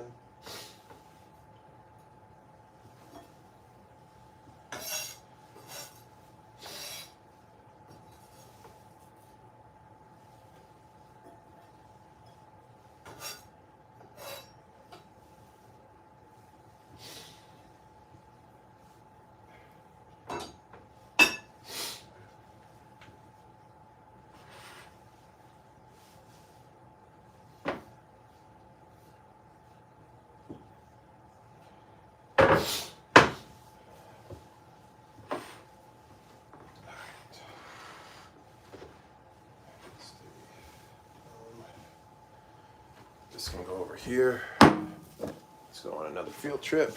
Bring you guys back to your normal positions.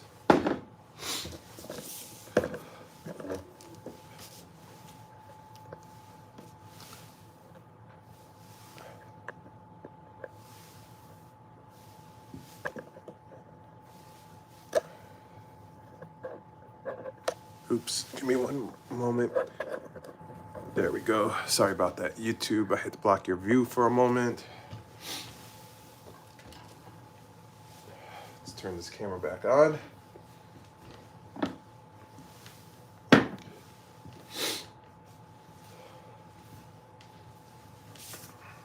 How did I say this?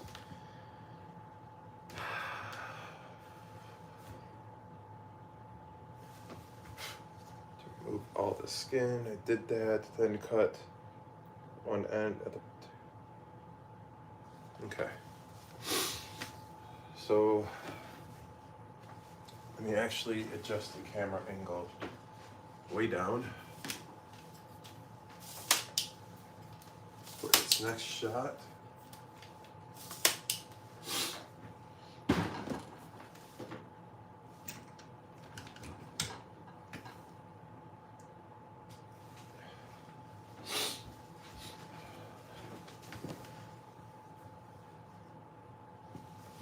Move this out of the way. Let's see. Let me do...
One thing that I really struggle with when it comes to creating my content is getting the focus, like the, what's it called? Like the aperture, I think it's called, the focus on the camera right. So just give me one moment, please, and thank you.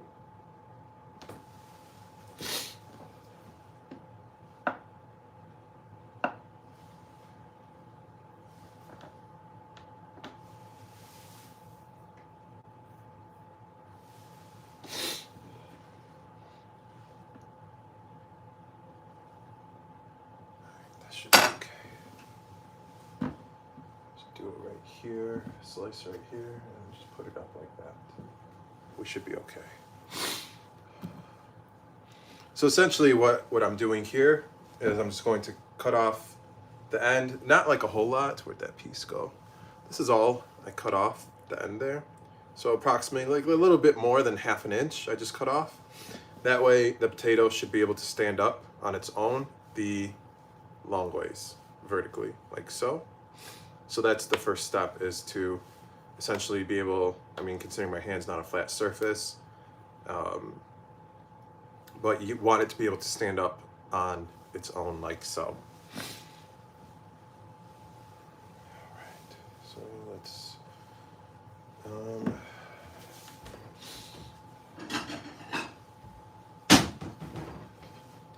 do it like this, like this.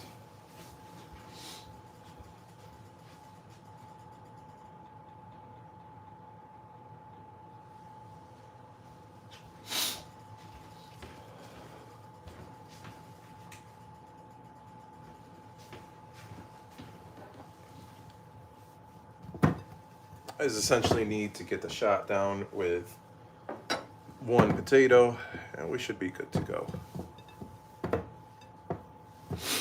Let's see.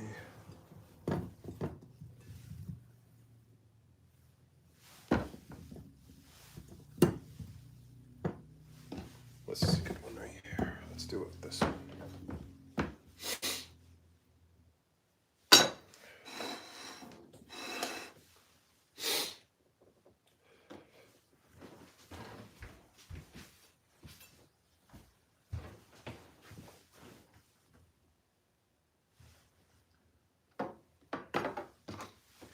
All right, let's do this.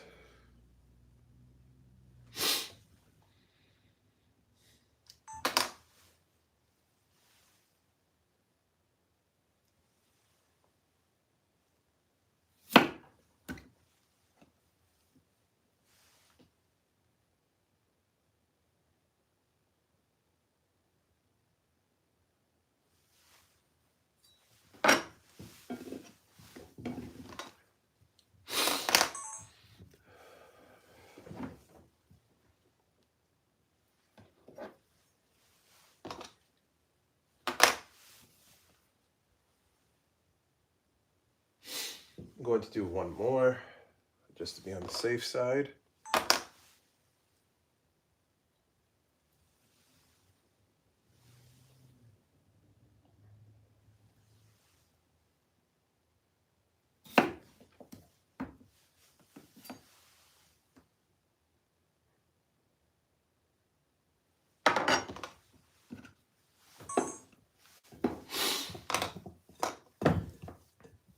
All right, I temporarily lied there. Let me do one more so I can just get the placement right. More set, not right, but like more centered. I keep on placing the potato. I want to be able to like center it when I stand it up, but I keep on doing it like to the right here.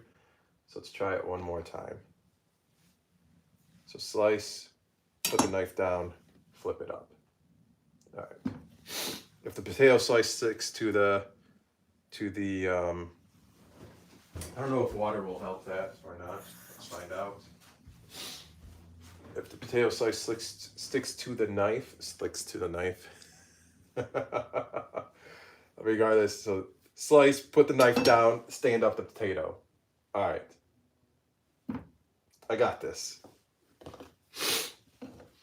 Let's do this.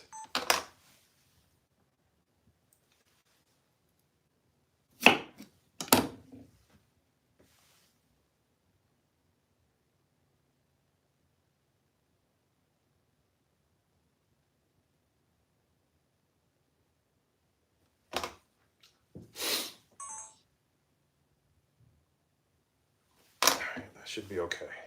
I think that's the one. All right, I'll keep that to the side.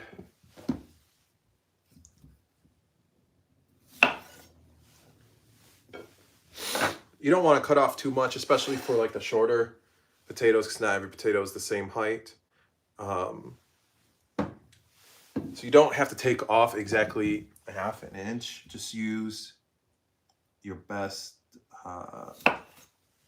judgment based on the overall size of the length of the potatoes, I should say.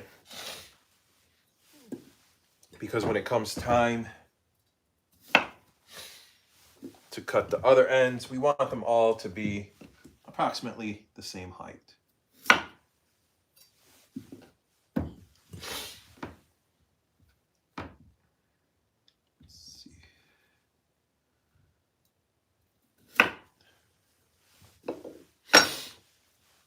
So now we have a whole lot of standing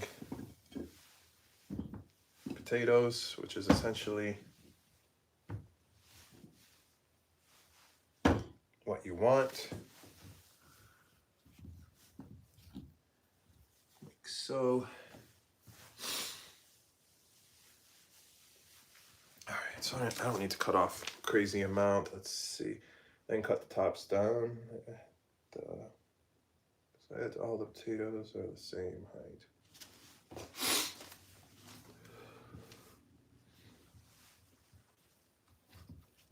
All right.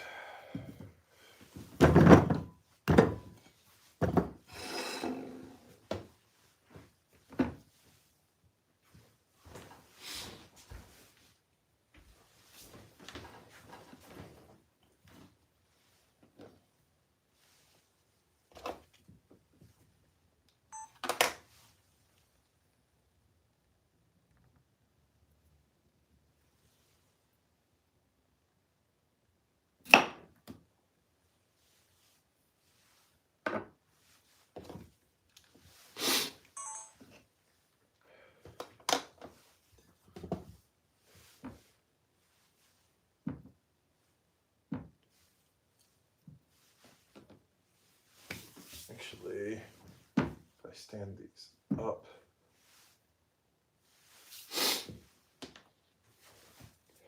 let's see.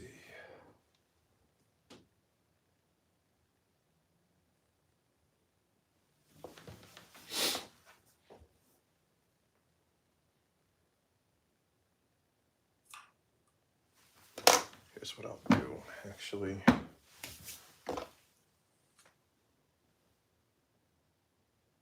That one. I'm going to adjust the camera and go for this next part, the tops.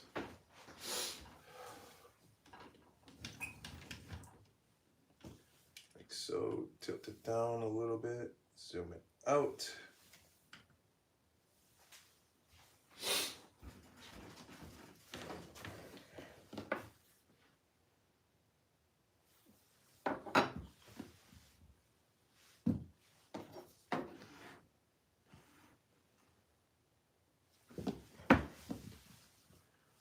Just put that up there for now.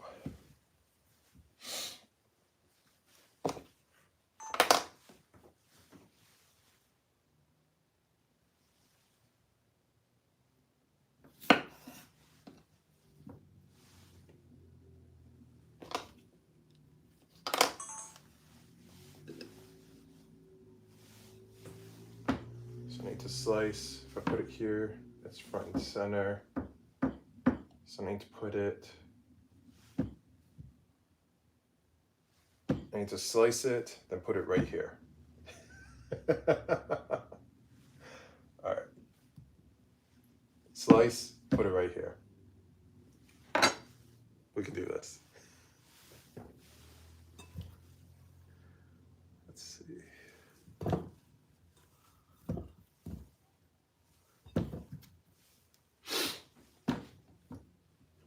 Slice and then put right here. Basically line it up with the line of my buttons. Same, so I'll use the buttons of my shirt as like a way for me to know.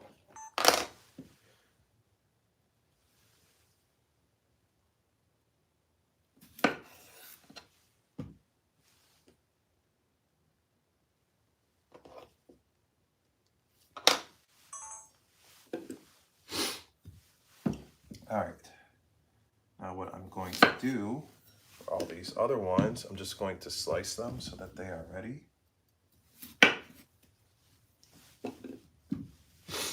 And then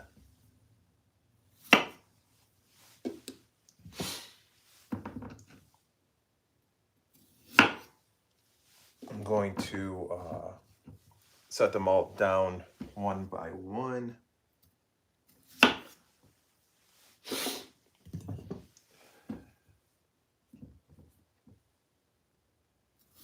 And we should be good to go.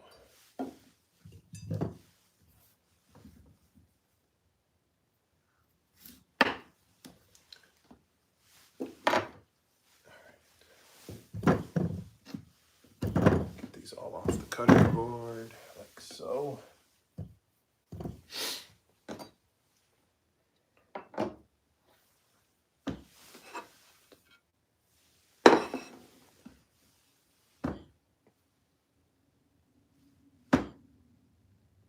They're about the same height.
try this again.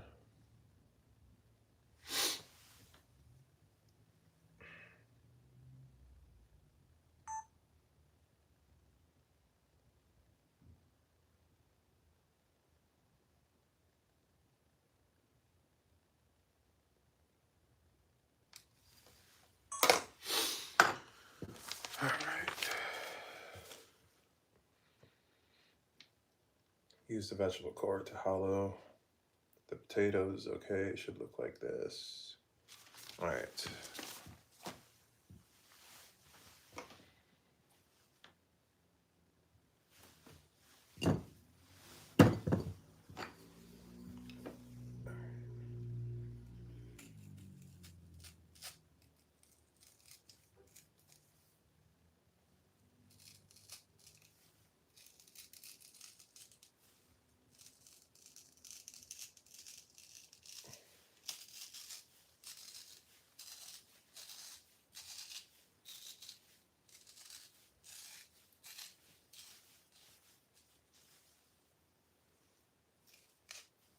Just giving, oops. I accidentally stabbed through. That's what you want to avoid. Just giving this a test. See how it goes.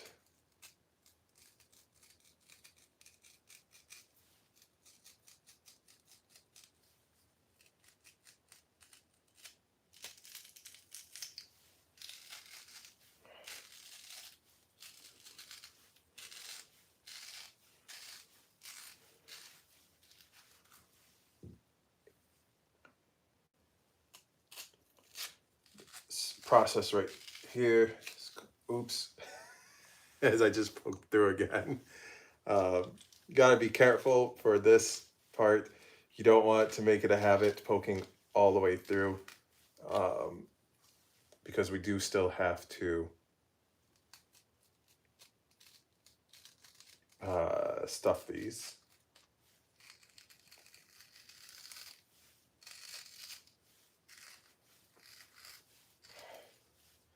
In comparison, when, give me one moment, let me grab the tiny knife so they clean it really quick.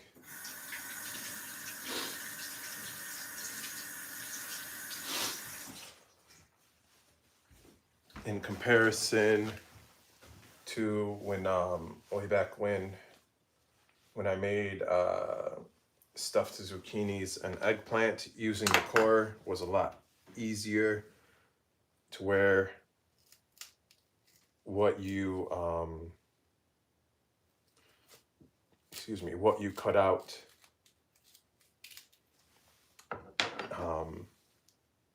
essentially, like when you go in and you do your little, when you use the core and you spin it around, it should, whatever it is that you just took out, especially when, primarily when you do it with the zucchini and eggplant, it all, that centerpiece just comes out, so it makes it a lot easier.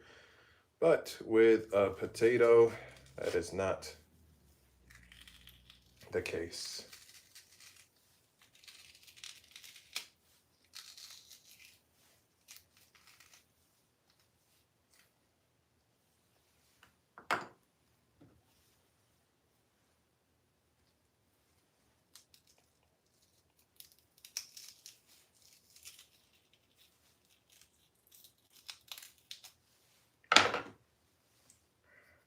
Trying to be careful, do the best I can to where I do not break the potato.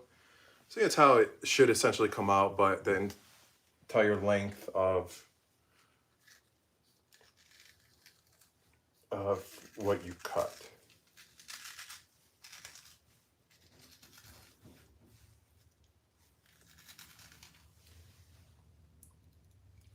So now that we got that initial piece, it makes it easier to remove everything else.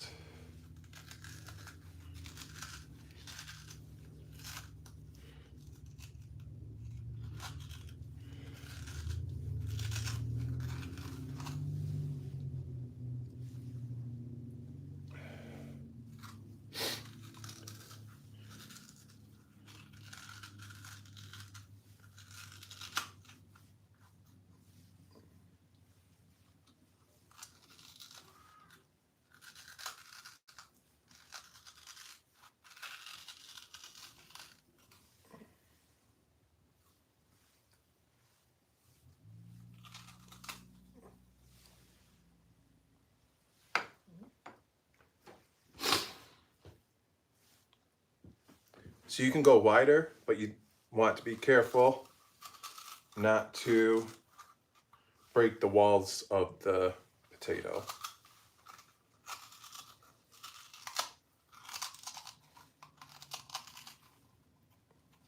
And also, you want to be careful not to make the mistake that I did and accidentally poke through the bottom here. It's a little poke through, which, you know, it's not the end of the world. And there's another one right there. Once again, not the end of the world. It will be okay.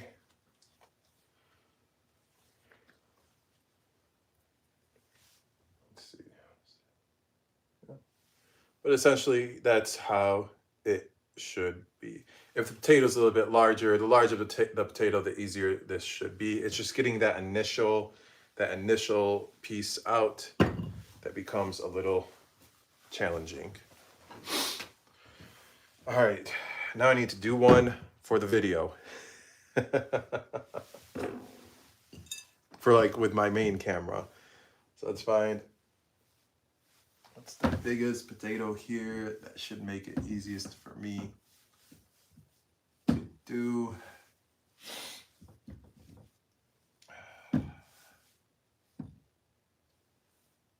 I'll go with this one.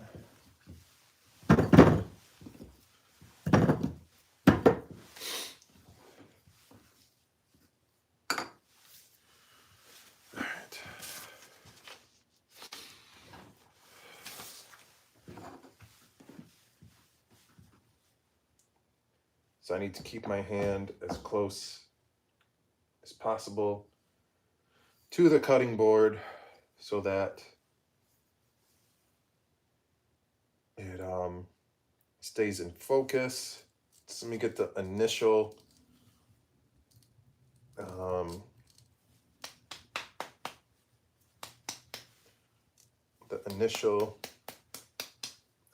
cut or pierce close up to where I can actually see it.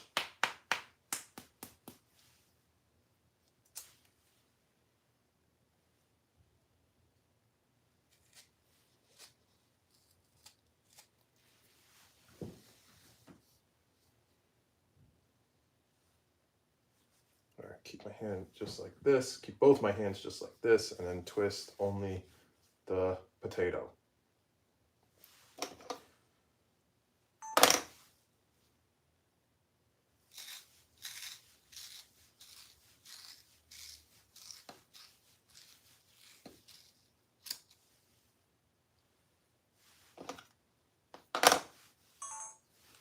Let's see how that looked.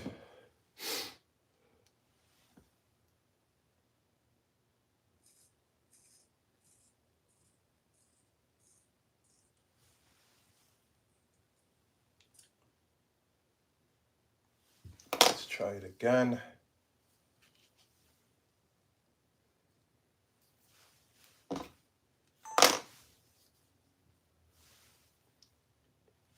Accidentally poked through. You need to be careful to avoid that. Let's get rid of that clip then.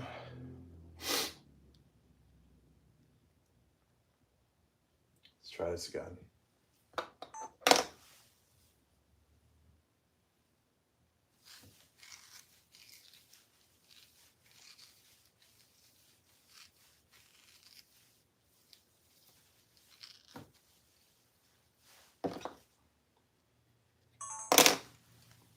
Getting that initial piece out is the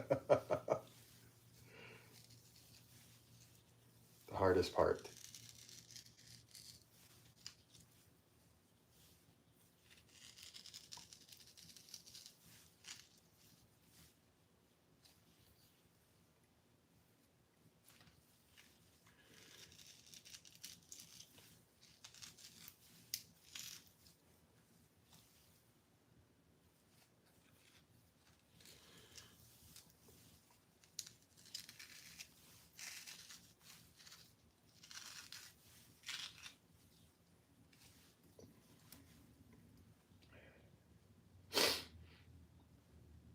Go over here.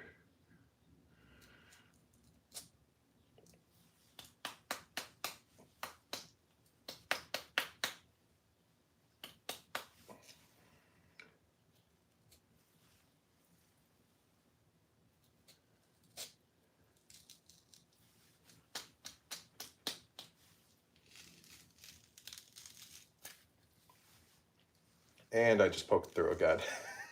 Oh my goodness. No. It came out the bottom. I didn't want that to happen. Oh man. That was a fail. All right. Here's what we're gonna do. We're just gonna, put that back like that, like so.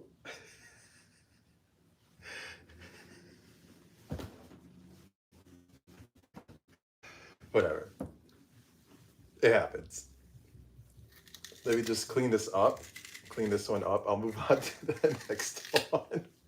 Hopefully I can get a better shot, a much better shot to the next one. And then we'll go from there. I have 8 more potatoes to get this down with. I just need one shot, one good shot for my camera, and we should be okay.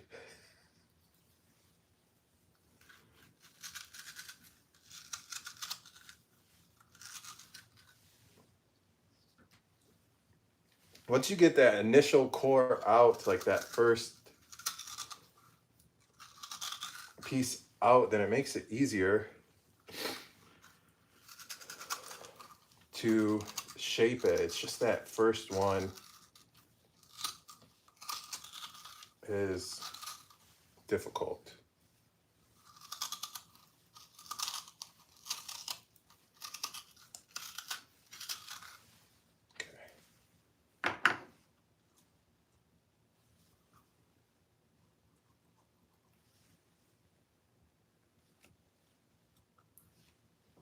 Get all these guts out. It should look like this, minus the hole on the bottom, but that's okay. We're just gonna piece this back together and, pretend like that didn't happen. Whatever. It is what it is. All right, let's try this again.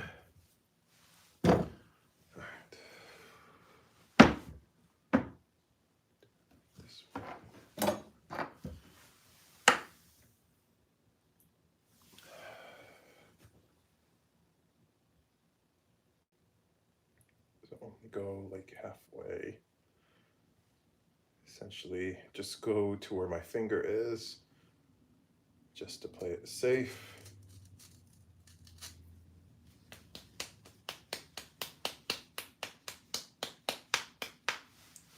Let's try this again. Let's get rid of the old one.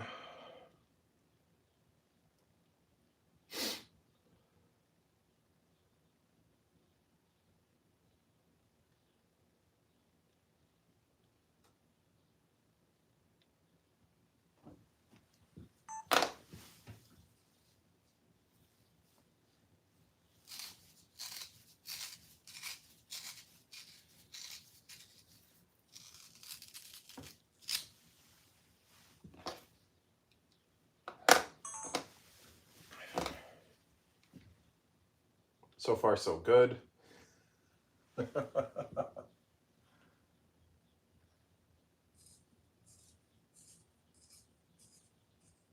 Okay. That's good so far. Now I need to just break this piece out without actually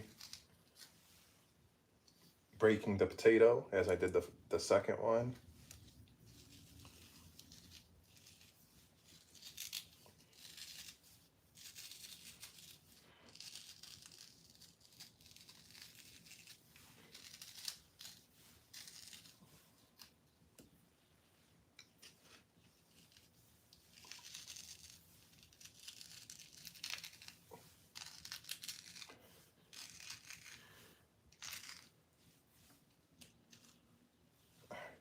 I think I got it.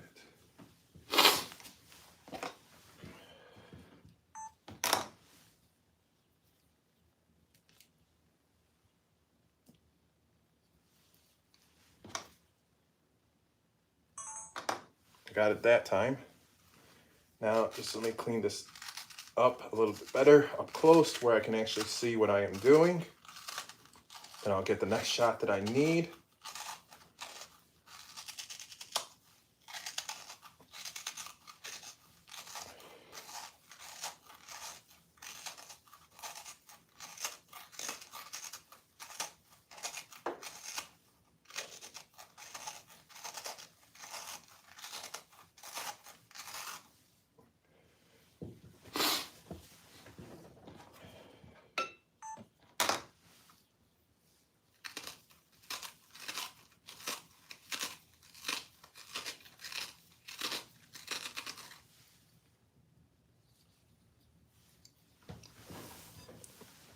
That didn't go as planned.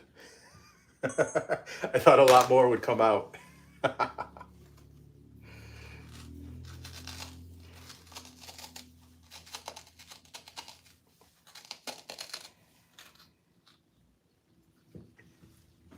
Let's try this again.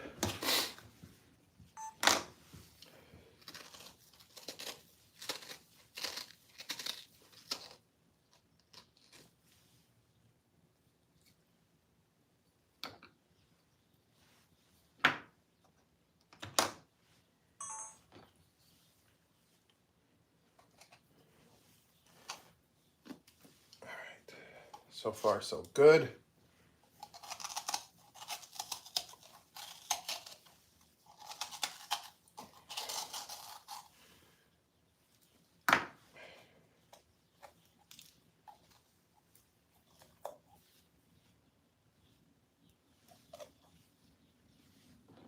Just let me clean it up a little bit more. This one's looking really good. I can get the final shot that I need.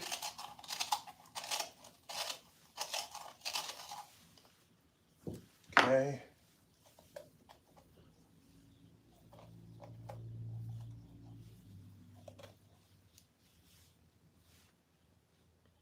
I came really close to the bottom because I can see like the light from like the light passing through. I could see the difference in color from my finger.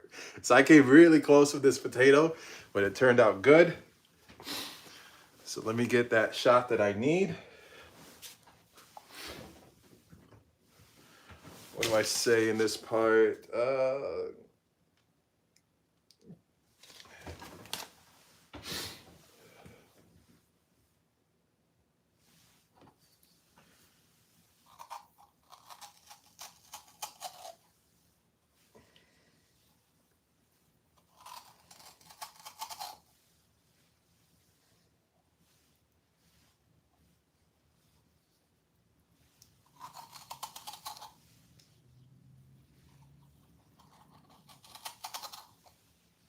Just making the opening of the top a little bit bigger. I'm just cleaning it up a little bit. And we are good to go. Let me get the shot that I need.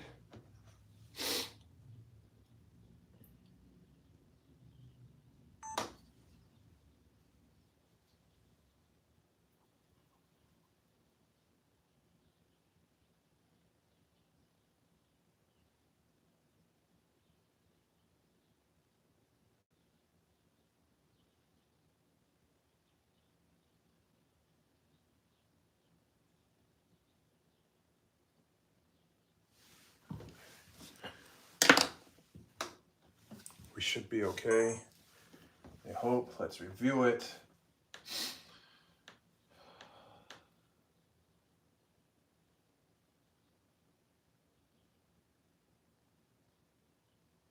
All right, we're good to go.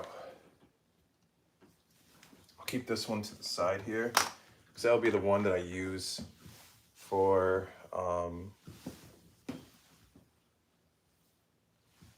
it'll be the one I use for when it comes to stuffing it with the lahma. That'll be the one that I use for the camera. Okay, it's the broken one.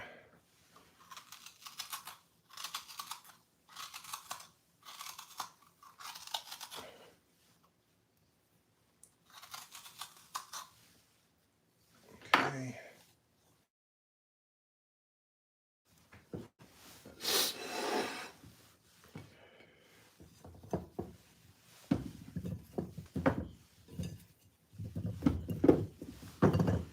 All right, ladies and gentlemen, let me go wash my hands so I can turn off my camera.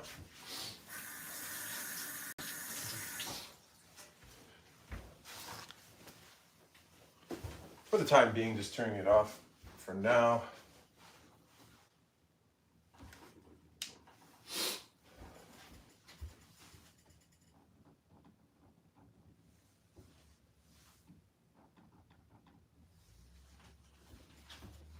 All right.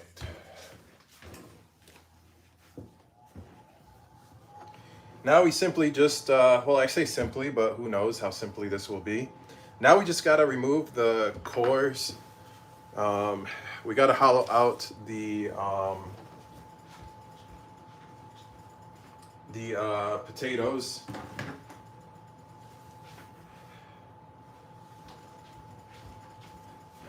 I need to plug you guys in as well in terms of the battery. So just give me one moment for that. I will be right back.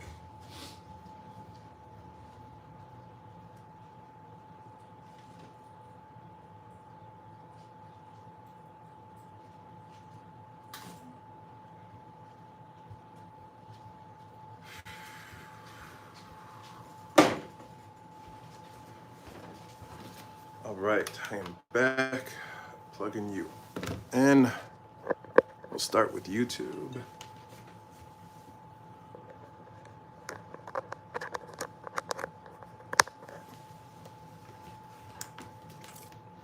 All right, should be good to go. Now we can simply, well, I say simply, core the potatoes. It's just getting that initial piece, that first piece, is the hardest part.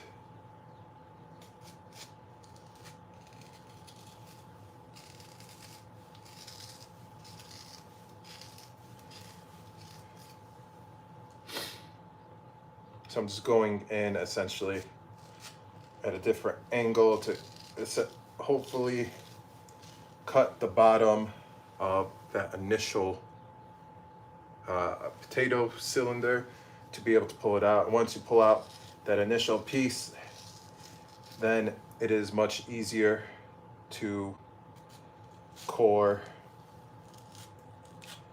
the potato.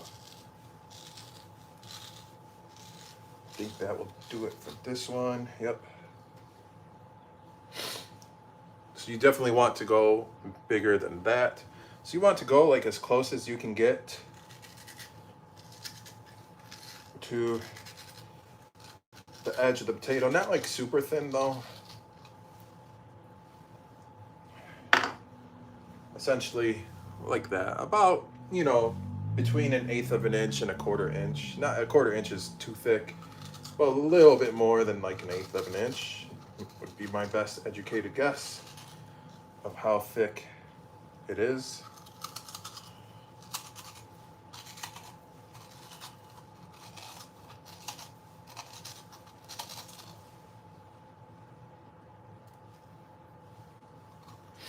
And all of these potato guts we will be saving.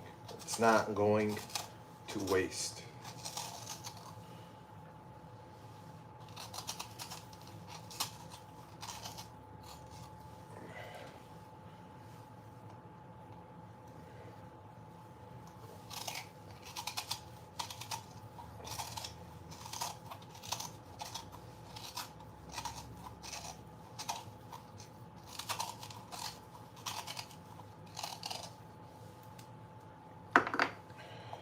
Right. A little bit more for this one, just to even out this bottom part right here.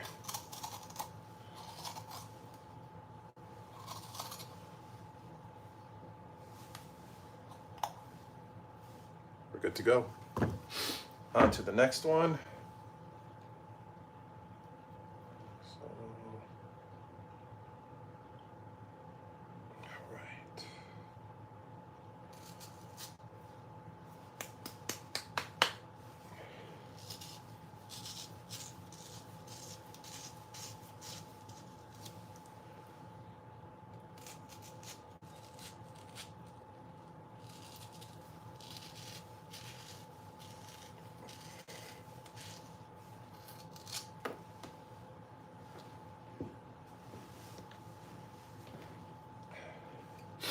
That is definitely way too tiny because we are filling this with lahma. Well, we are going, that's the plan at least. And once we get all these potatoes situated,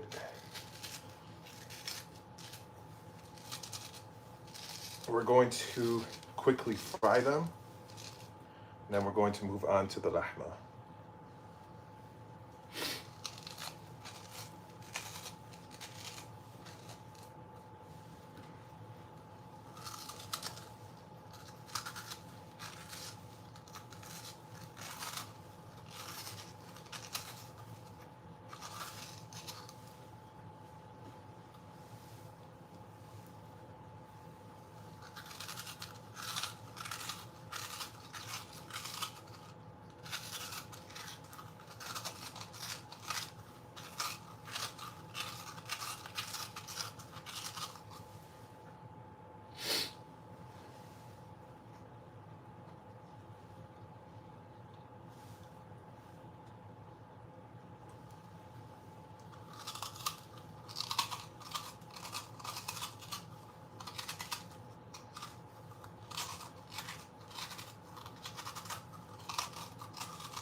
I think this should be okay. Let's see how we look.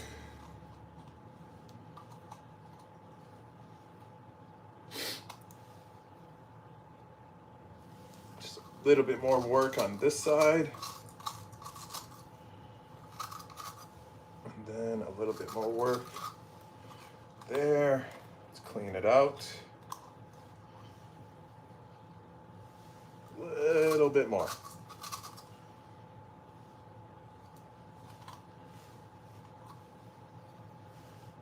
We're good to go. On to the next one.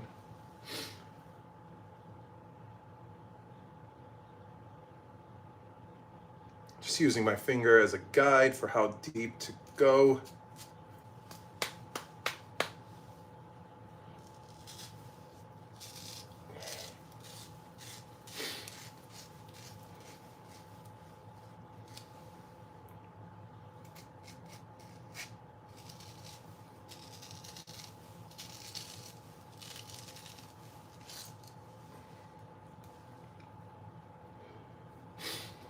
So an easy way for me to do this, I'm essentially just going down the center, like straight down, and then to get it out, just going in a second time, but this time at an angle, and get yourself like a little pilot hole or a leader hole, whatever you want to call it, and then just use that as a guide and start getting the rest of it out.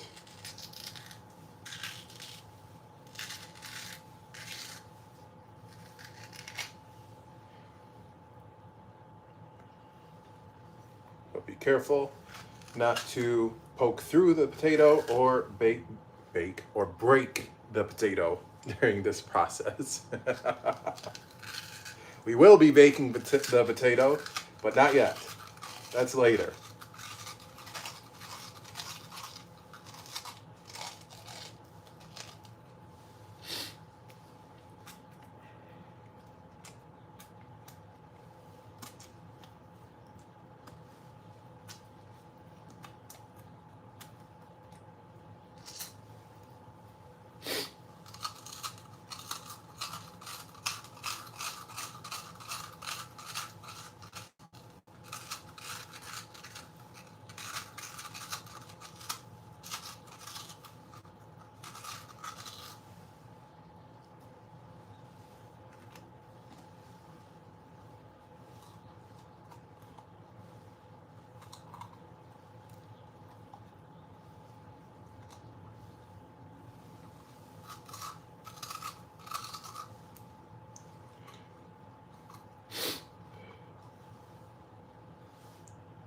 Good to go. We got 4 more potatoes to go. So sliding up the vegetable core on the outside, putting my finger in that place, going right in the center like so, until it hits my finger. rotate the potato around like so, but unfortunately it does not come out like it would a zucchini or eggplant. So now I'm going to go in outside of that initial hole or cylinder at an angle this time. Quick few rotations. Oop. Part of it did come out, but we still need more of that main piece to come out.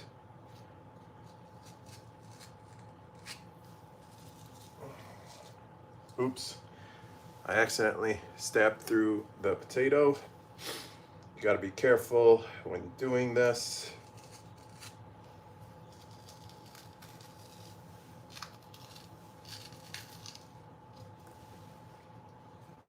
There we go. I got a good portion of it out.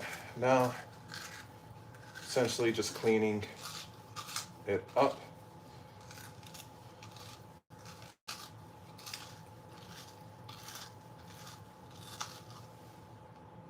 If you accidentally poke through the potato, that's okay, because we're only filling this with lahma, so it's not like, and the lahma is going to be cooked a little bit beforehand, so it's not like it's something that's going to, you know, cause the potato to really break.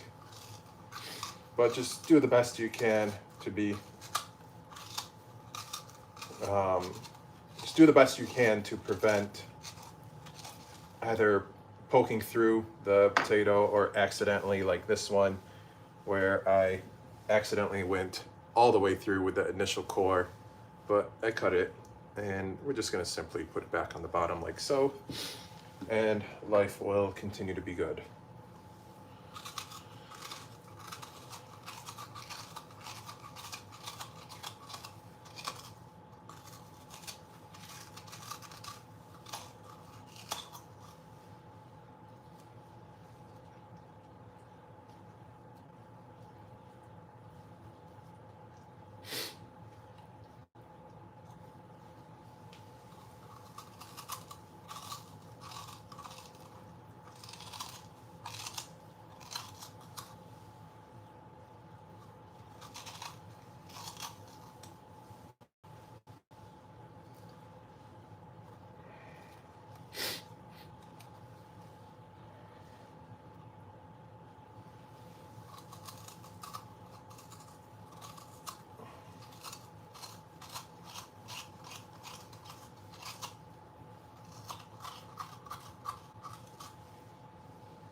Good to go.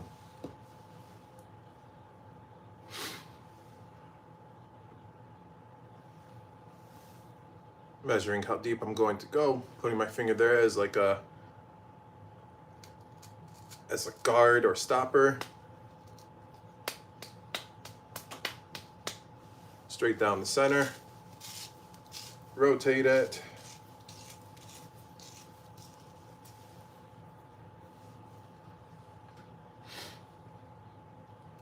And come in like at an angle instead of straight down to essentially cut that initial core. Got some of it out.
final potato.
the potatoes are done.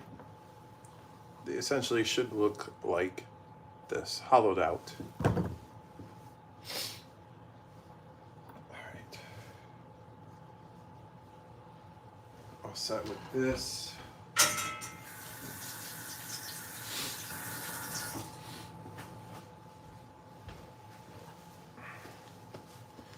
Do have a recording line as well.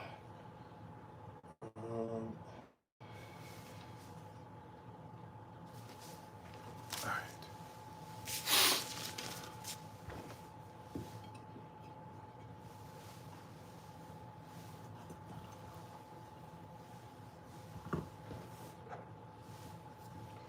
This can go as well. This knife, quickly washed.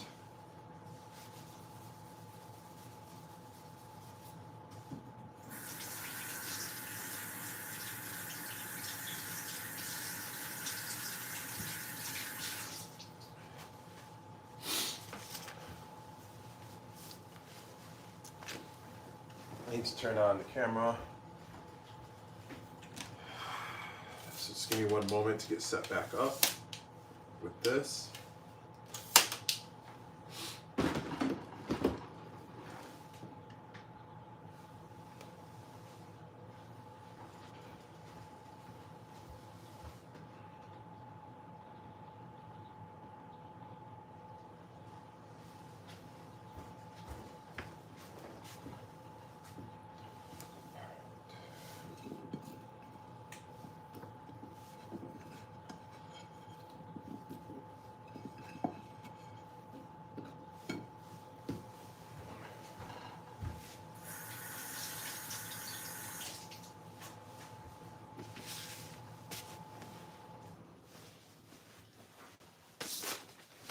See.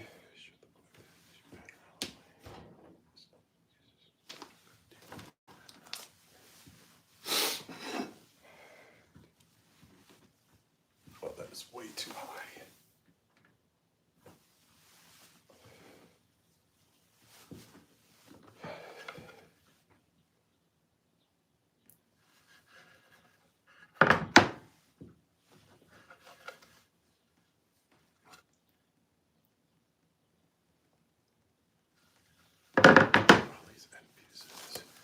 Better not waste all these end pieces and potato guts.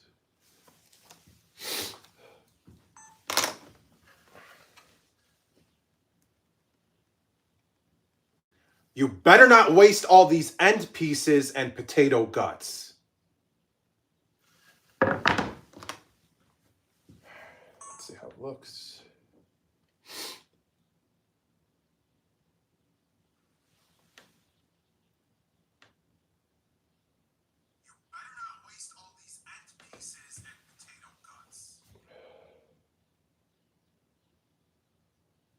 Let's try it again.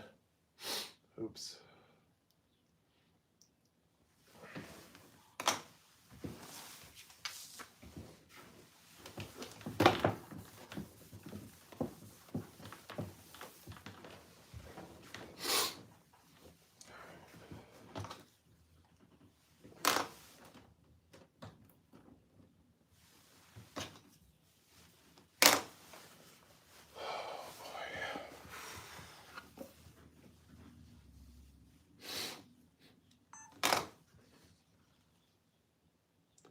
You better not waste all these end pieces and potato guts.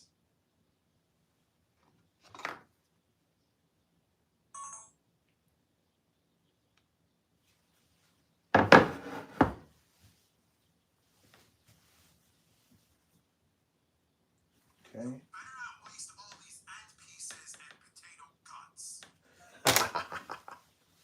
Okay.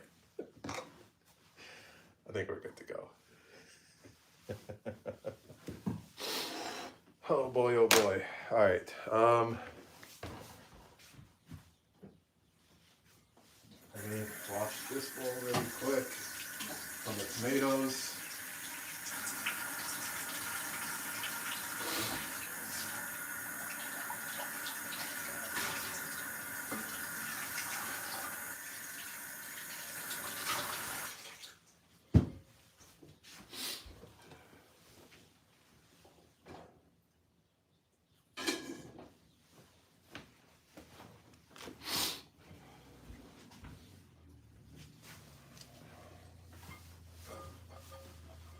also need to clean up my mess.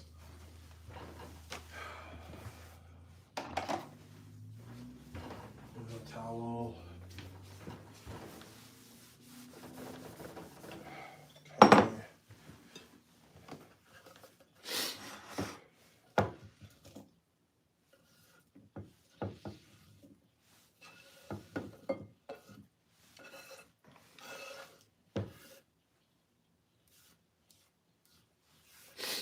Okay. Be right back.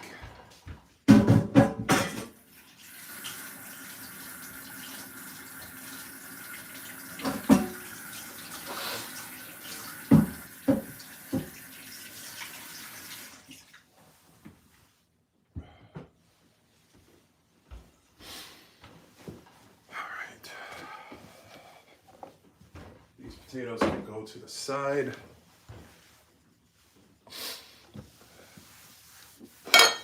Oops.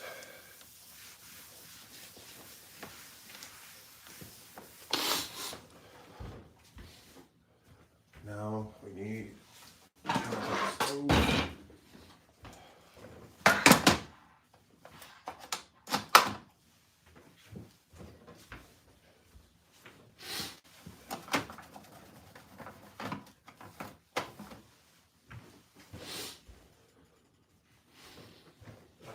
Where's the pan? There we go.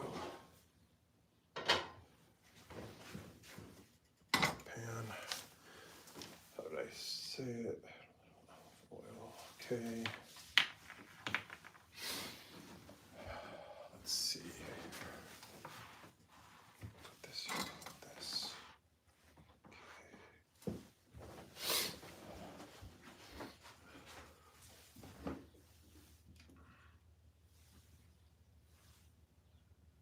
Just adjusting the camera angle down onto this pot.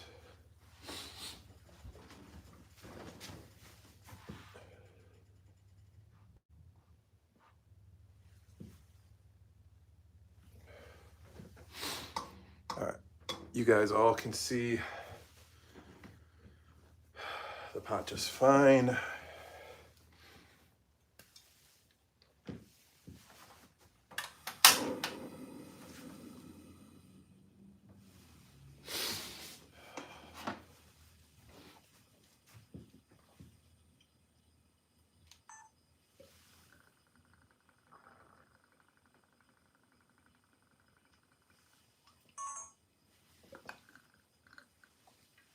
That's a little olive oil. Let's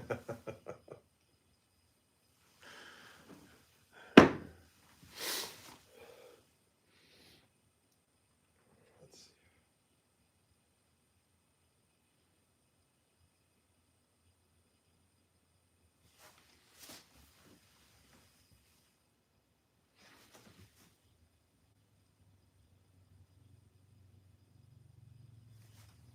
You know what? Let's see.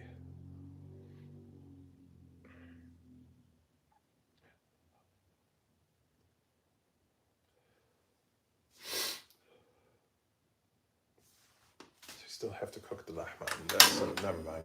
I was going to use an iron skillet instead, but I still have to cook the lahma in this. You know what?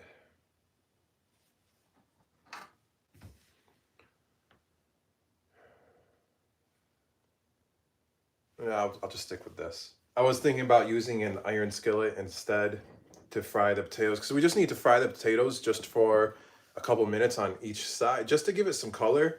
So it'll actually do a couple things. Just to give the outside a little bit of color, and plus it will help, considering that this is going to bake in the oven surrounded by tomato sauce, that will really soften the potatoes. But if you cook it for a few minutes on each side, like if you fry it for a few minutes on each side, it will help essentially like harden the potato on the outside, so that when you go to bake it, it doesn't, the outside at least does not become super soft where it will fall apart and break. So that's essentially the goal of what you want to go for. So I'm just thinking to myself, instead of using this, to use an iron skillet, because I still have to cook the meat in this afterwards, and I was thinking of using the iron skillet to do it in the oven, to bake it in the oven as well with the tomato sauce and everything, but I'm just gonna stick with this. I just had a temporary brainstorming mid session, different from what my original plan was. So let's just stick to the original plan, and we should be good to go.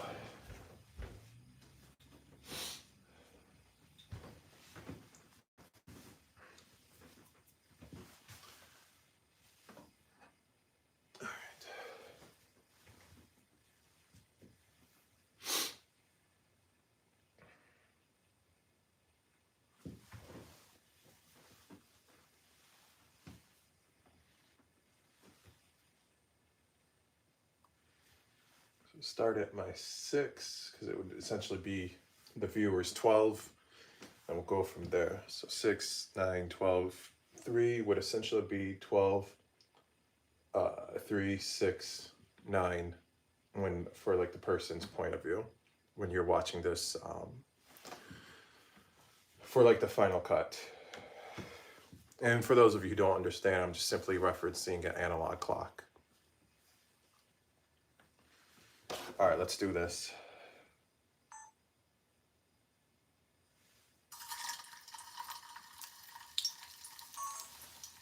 Let's bring this over here.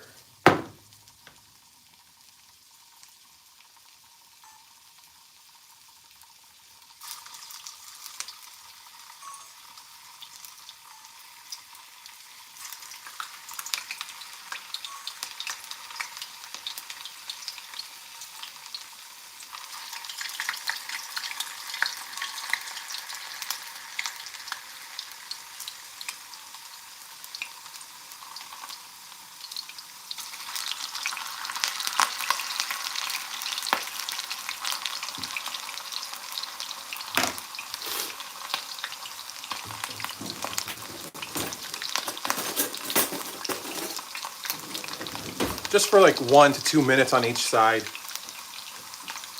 Like I said, just to give it that nice color, and it will help firm up the outside of the potatoes, so that way when it comes time to bake, because when you bake the potatoes, they soften. You don't want the outside to fully soften, because then it will make it very fragile and it will fall apart, considering that we still have to pack these full of lahma.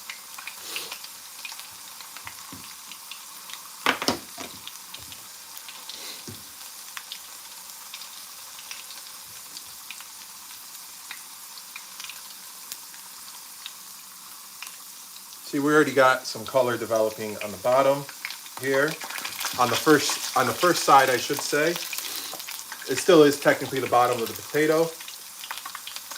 You do want them to be able to stand on their own.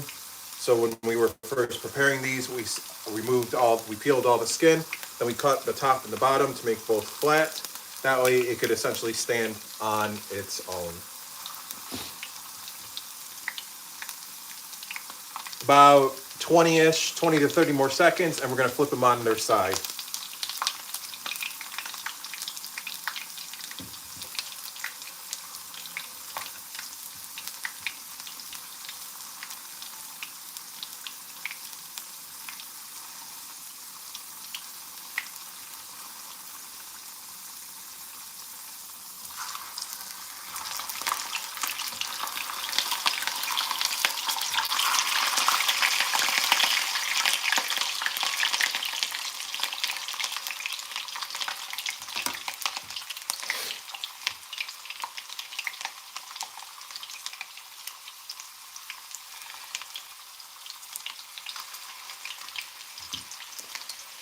Like I said, 1 to 2 minutes per side, then we're going to rotate it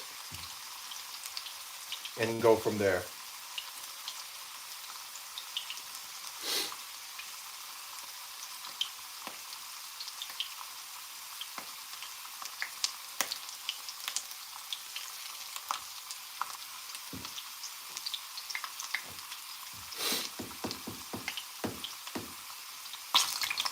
Let's see what else I wrote.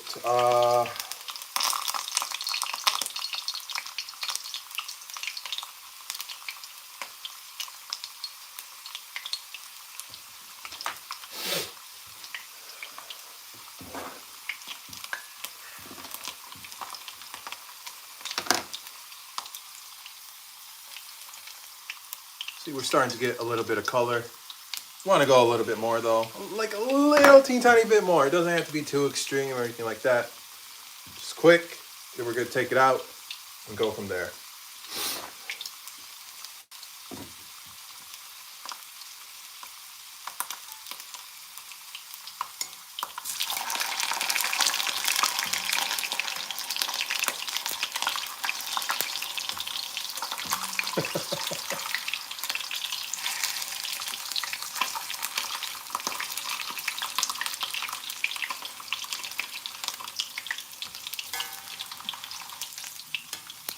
Let's try this again. Oh my goodness. All right.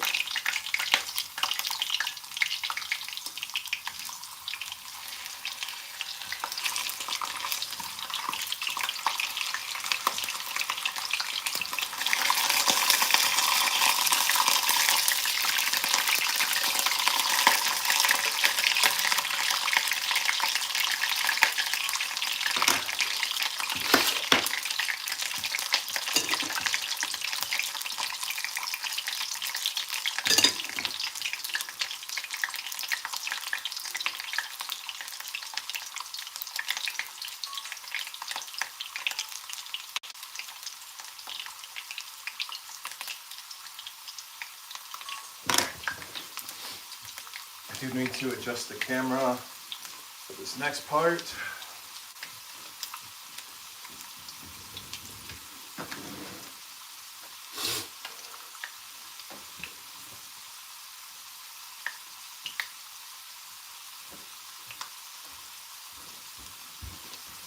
Alright, this will keep the potatoes intact during and after the baking process.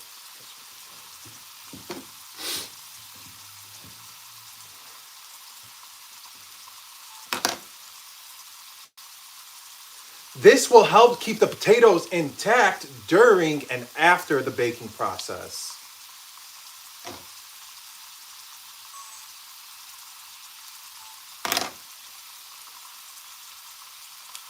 This will help keep the potatoes intact during and after the baking process.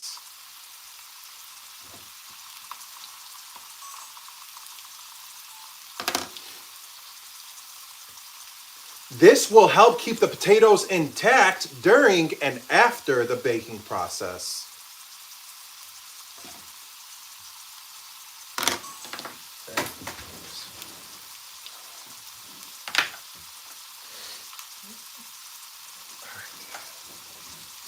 Now I need to adjust the camera again.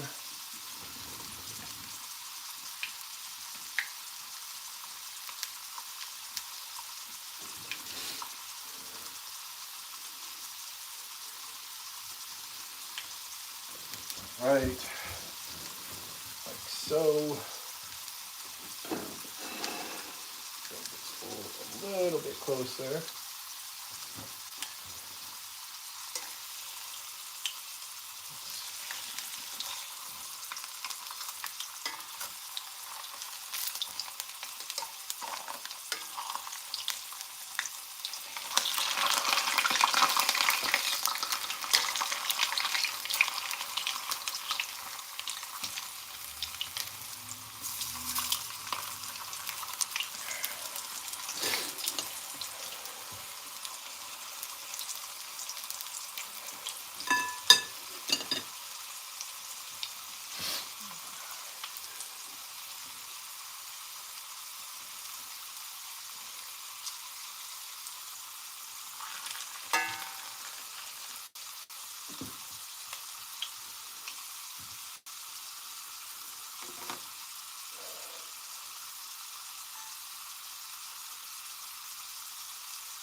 Let me fry these first, and then I'll do the salt and pepper.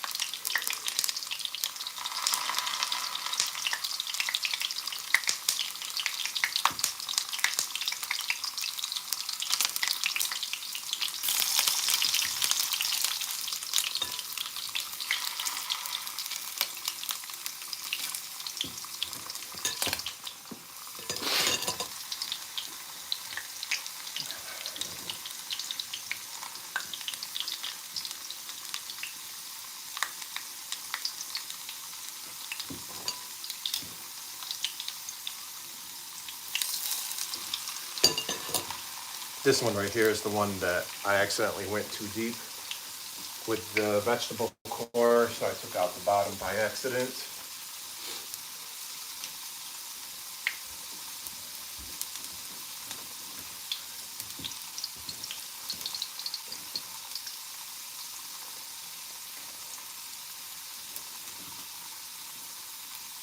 Just a couple minutes on each side to give it some nice color. We got a little bit starting to form.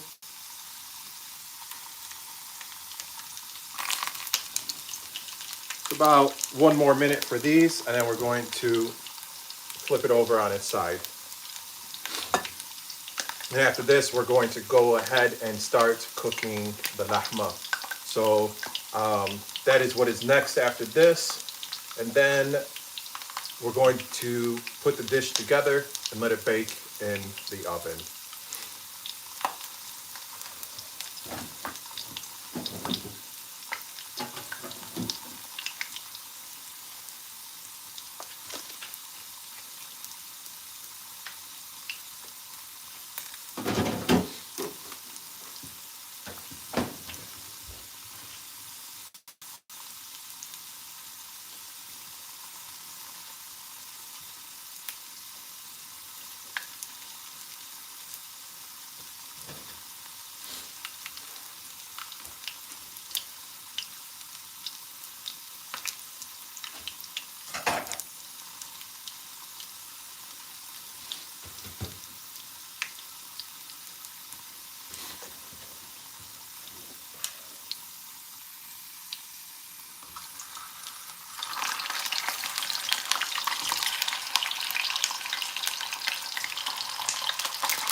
And once these are all fried, I do have a bunch of recording lines to that need to be recorded as well.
So here's some that we did in the first batch. Just some light color on the outside. Like I said, this will help firm up the outside of the potato when it comes to baking it, because it will naturally soft from the baking process. Consider that it's going to be surrounded by sauce, by the tomato sauce. So just frying it for a couple minutes on each side will help firm up the outside, so that way it does not fall apart from the outside. Just a few more minutes for these that are going in here. These are the final 5 that we have going. And then we also, we're going to do the same to the guts and the end pieces as well. The end pieces and the guts should not take as long to cook, considering that they're much smaller pieces.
Two more minutes, and we're taking these potatoes out of the oil, and then we're going to do the final batch, which are just the end pieces and guts.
temporarily move this out of the way.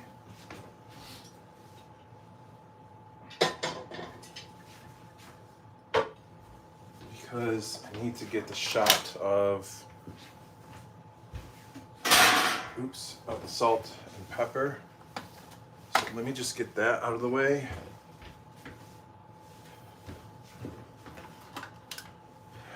And then we'll fry up what's left over.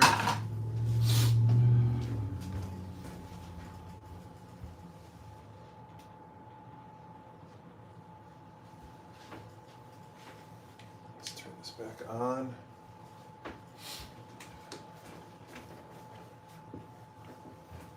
I need to wipe down my area too.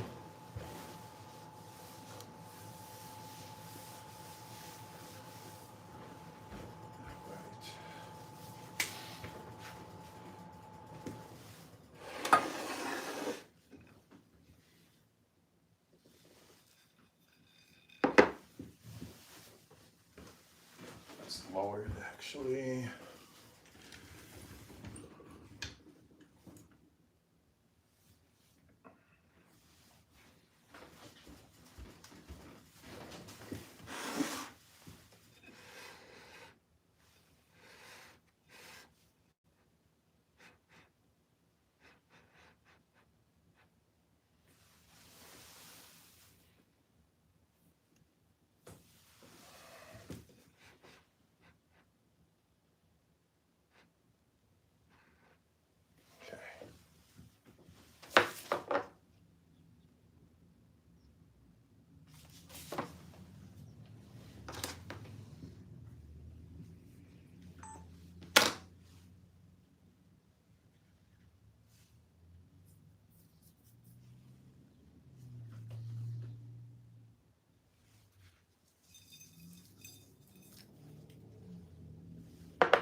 Let me go wash my hands.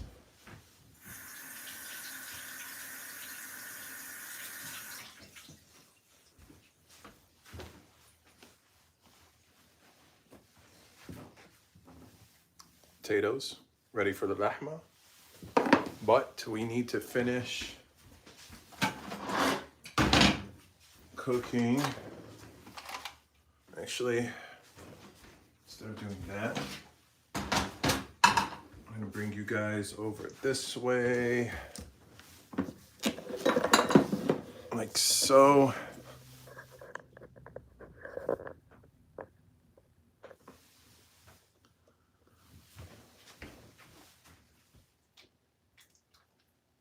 This is the tomato sauce actually that we did earlier. Oops, that was hot. Let me turn off this camera too while we're at it.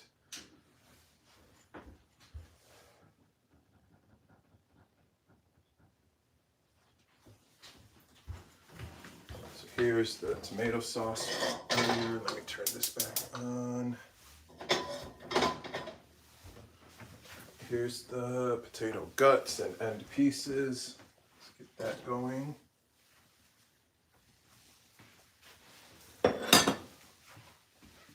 Actually, let's switch these around.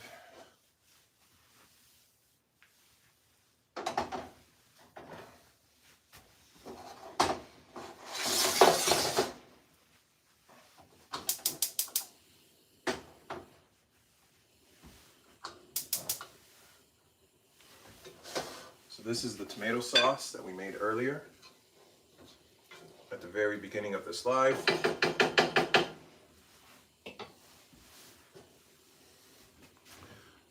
Let me tilt you guys down a little bit so that way you can get a better look at it. So I'll just temporarily tilt you down.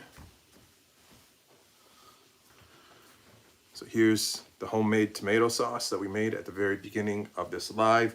Essentially what's in here is fried onions, garlic, and then diced tomatoes. Then we seasoned it with coriander, cumin, sea salt, and black pepper.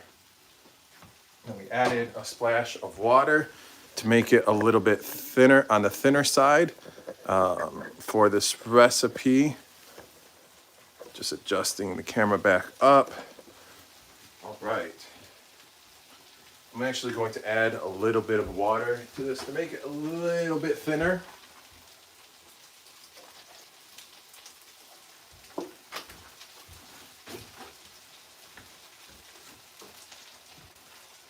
Give it a nice mix. Life is good. Let's put the lid back on it because it does like to splash around. And we're good to go. Right now we're just frying the leftover potatoes, the guts, and the end pieces.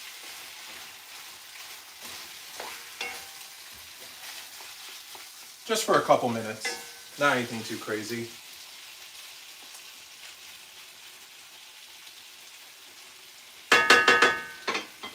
And once this is done, we're going to transfer it back into the bowl, and then we're going to work on preparing the lahma, which is going to be fairly simple for that process. And then once the lahma is cooked, we're going to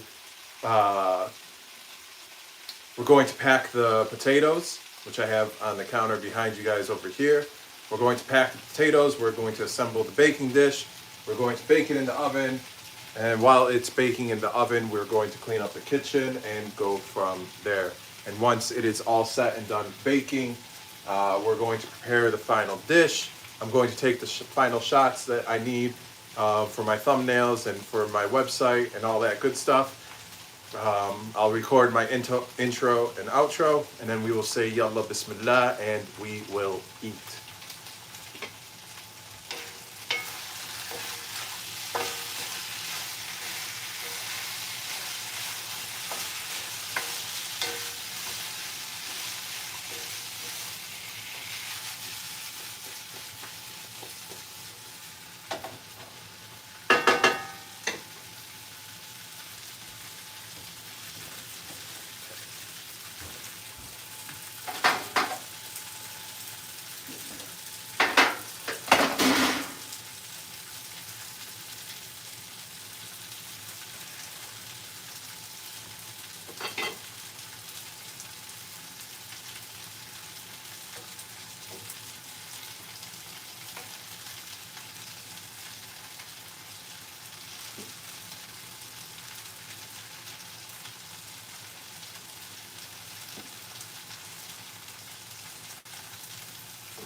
Took out the end pieces, letting the guts fry separately, considering that they're different in size. So letting these fry first. Right now we just got all the potato guts that we took out of the potatoes. And then I'll fry the end pieces separately just for a few minutes.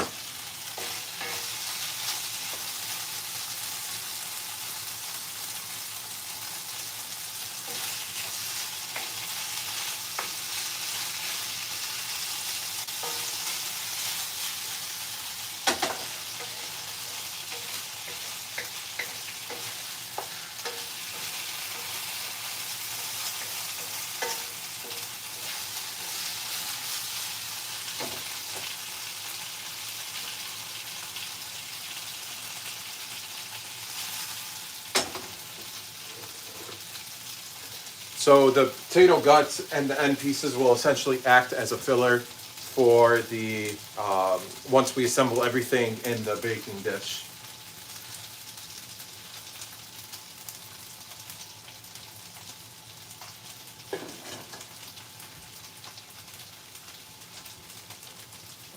Tomato sauce is in this pot right here, and this is actually early when I started using this, when I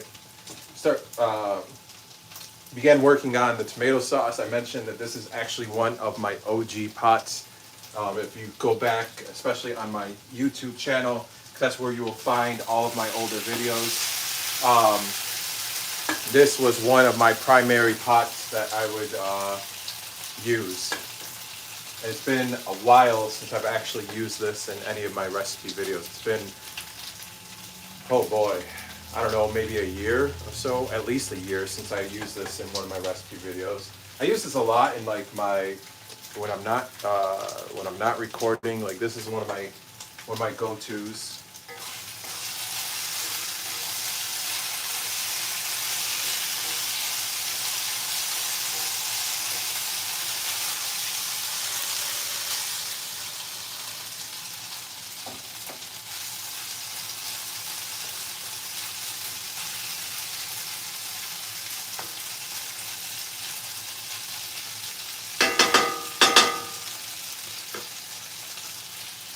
Couple more minutes for the potato guts and we'll take them out.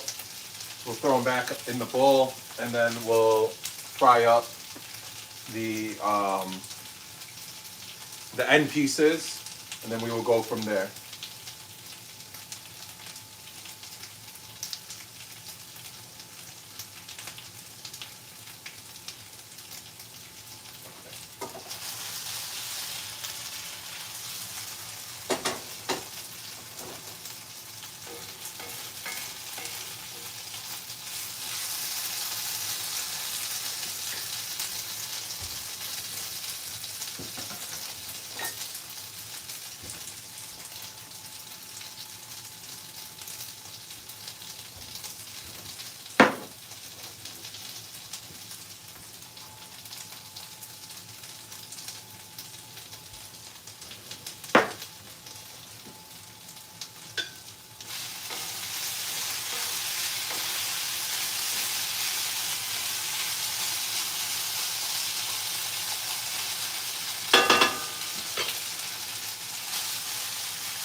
When the clock strikes 7:28, we will transfer these to the bowl.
Just a little bit more olive oil. Battery low. I need to switch chargers. Let's see here.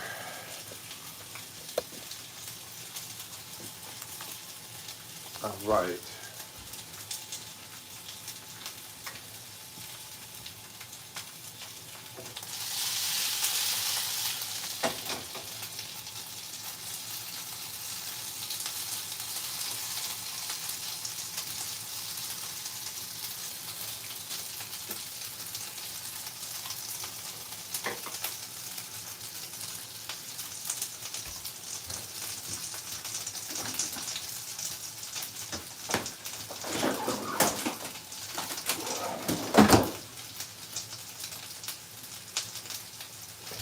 Some tomato got on the side of the fridge from when I was blending it. I just noticed it right now. Like, how did that happen? Well, I know how it happened, but it's more so of a rhetorical question.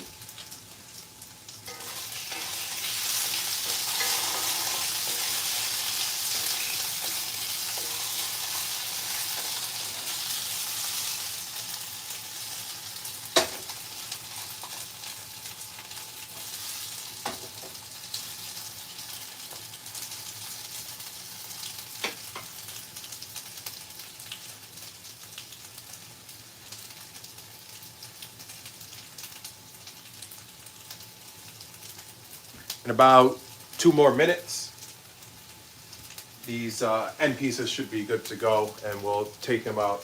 So at it's 7:30 right now, so we'll do it at 7:33. So about 2.5 minutes.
While I'm waiting for the potatoes, I'm just getting myself ready with the lahma.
Potato ends and guts are all set. Now, let's rotate you guys back this way because we are about to start cooking the lahma.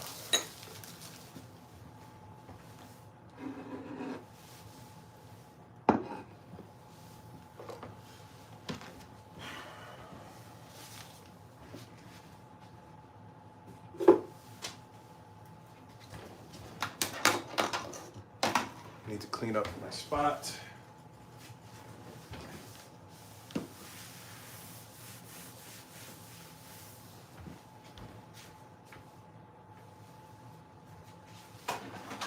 Coming back over with the countertop stove.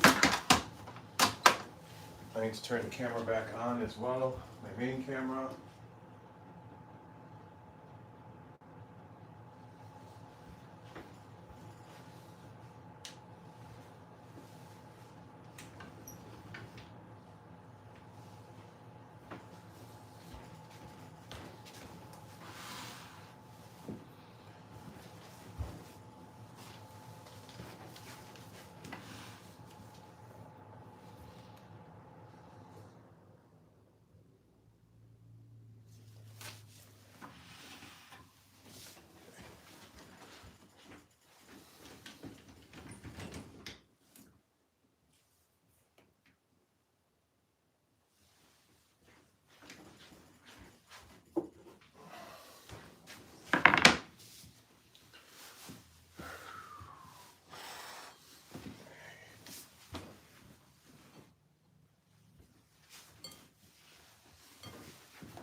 Now let's prepare the lahma.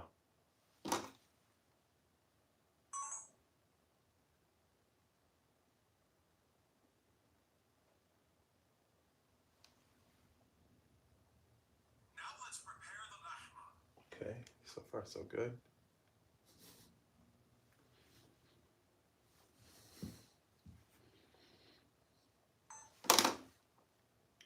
Where's the lahma?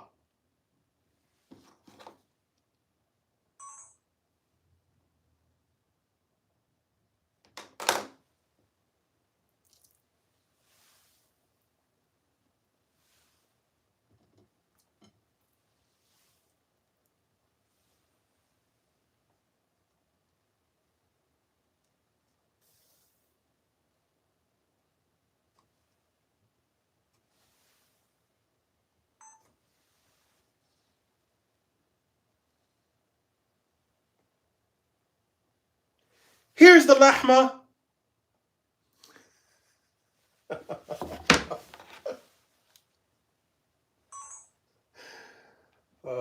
Let's see.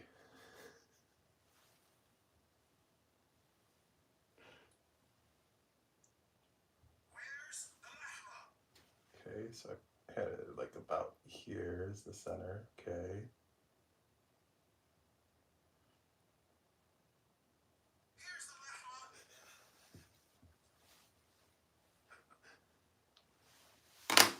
All right, I need to go wash my hands really quick. Be right back.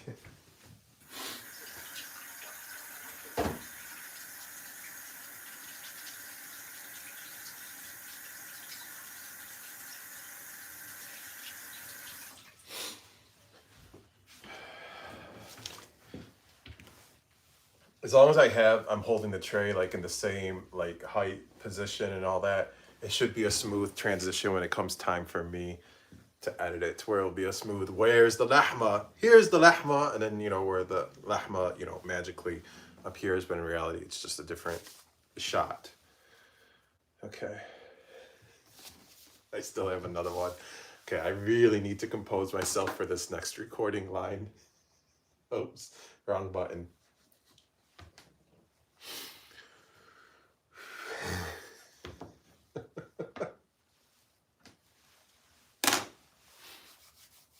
Okay, I really have to stop laughing. I'm like laughing before I'm actually I'm about to record the okay khalas part. And like I said earlier in the live, like when I was writing this one, like for whatever reason, this one just like really, it just made me laugh like hysterically when I was sitting at my computer writing this earlier. It does involve a little bit of singing, even though I don't sing.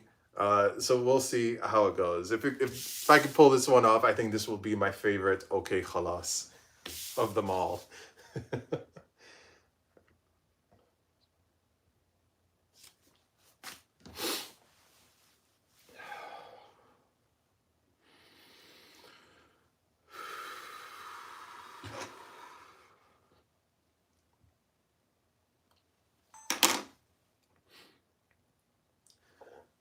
Oh, you're so annoying when you say lahma. Okay, khalas. A, B, C, D, E, F, lahma.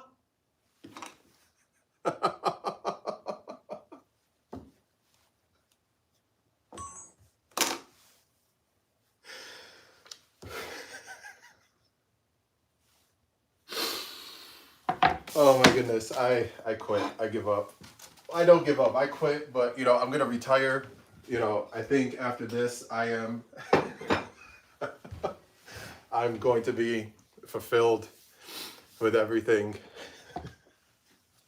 I don't know, just something. It's just I don't know what made me think of it, but it's just I think it's a funny way to just like really throw off the haters, any of the people who like to complain about what I say, and me singing the alphabet, as if you're singing it to a child. I think that's really going to uh, throw them off. And honestly, I think it's hilarious. So let's try that one again. Hold on, let me.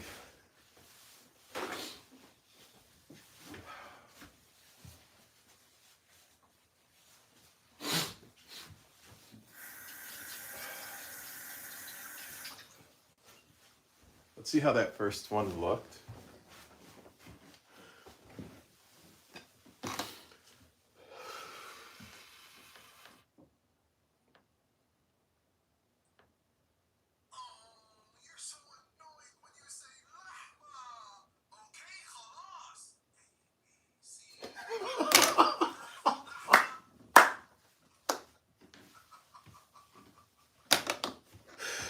Oh my goodness. Oh.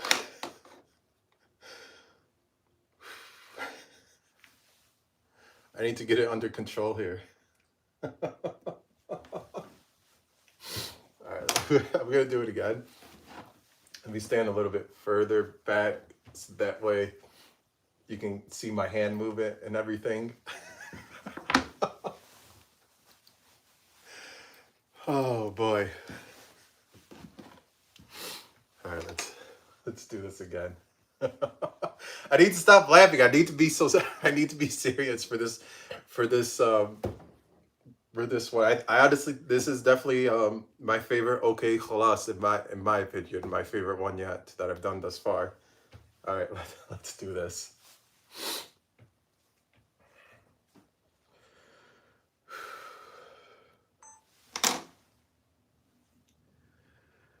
Oh, you're so annoying when you say lahma. Okay, khalas. A, B, C, D, E, F, lahma. I stumbled on the F. I can't be stumbling. I need to keep singing the F. I kind of like elevated my voice there. I caught it like right when I did it. I need it to be like when I transitioned from like the F to the lahma, I can't like, it has to be dramatic. Like it has to be from like singing to yelling. Like it's got to be 0 to 100. I can't,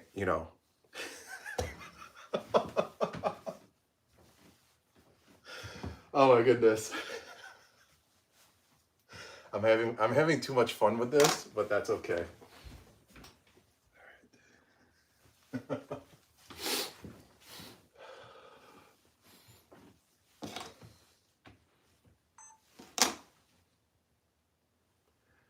Oh, you're so annoying when you say lahma. Okay, khalas. A, B, C, D, E, F, lahma.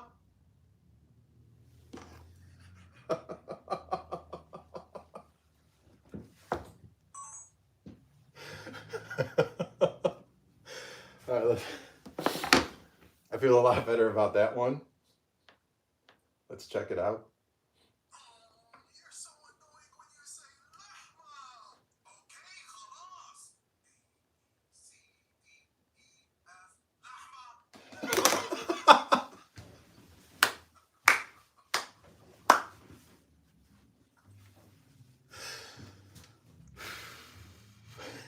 Okay, that one's a winner, I think.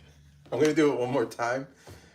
This one's I've never laughed so, like, I don't know what it is. I just never laugh so hard when it comes to my okay well, it's like I usually do laugh at all of them as I'm recording them, and if you watch any of my lives, um I'll either, like stumble on my words or start laughing or whatever the case is, or but this, I don't know, this one I think is my most favorite one.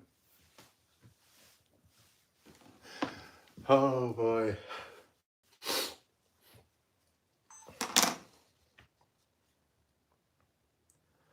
Oh, you're so annoying when you say lahma. Okay, khalas. A, B, C, D, E, F, lahma. Okay, I'm done.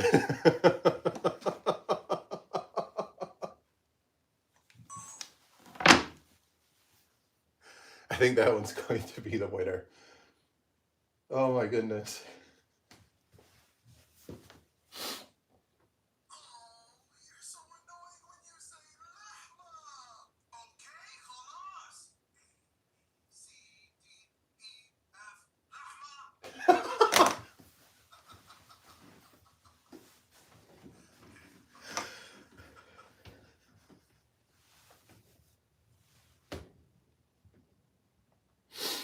I'm like dying over here. I'm like making myself laugh way too much.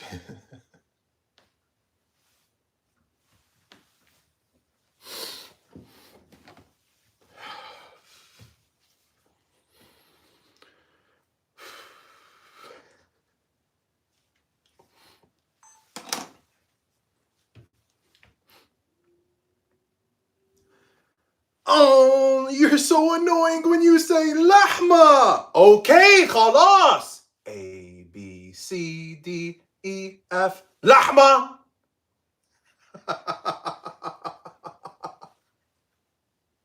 I'm done.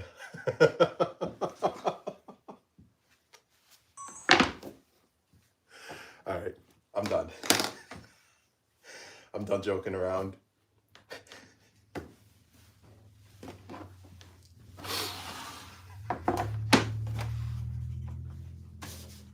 I don't know what it is about this one. It's just making me laugh. Okay? It's good to have a sense of humor, I think.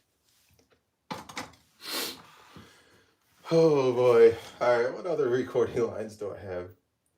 Okay, now I gotta fry some diced onions and do, that type of stuff. All right, I need to adjust my camera angle onto the pot. Let's make sure that you guys could see the pot. All right. Let's see here.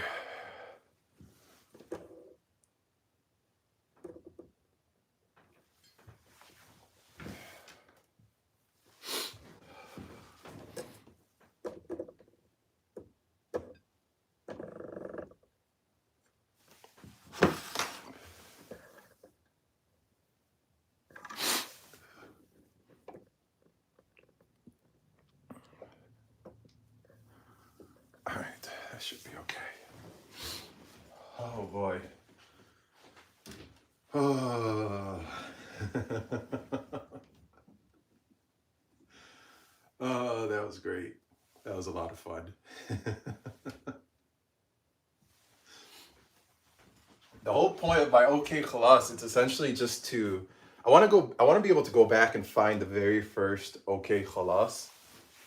But the whole purpose of the OK Khalas is not only for comedic relief, but it's essentially a way for me to, to say something back to my haters who like to complain about, whatever it is that I'm cooking, whether I added too much spice or whatever it is that they like to complain about. So my OK Khalas is essentially a way for me to say, to address the haters, but also for comedic relief. And then, I don't know, this one I definitely had a lot of fun with it. But I do want to be able to go back and find, well, I need to find the onions. All right, here's the cutting board. Here's the onions. I do want to be able to go back and find the first OK Khalas that I ever did. Just to, not only do I want to be able to find that once, that way I can know what recipe video it is. And also I want to be able to go back to the recipe video immediately before that one and compare and to see like how it essentially changed from before the OK Khalas to after the OK Khalas.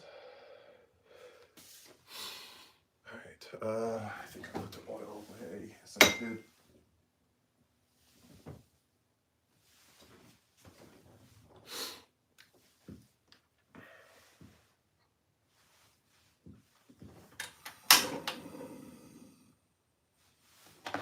All right, now let's fry some stuff.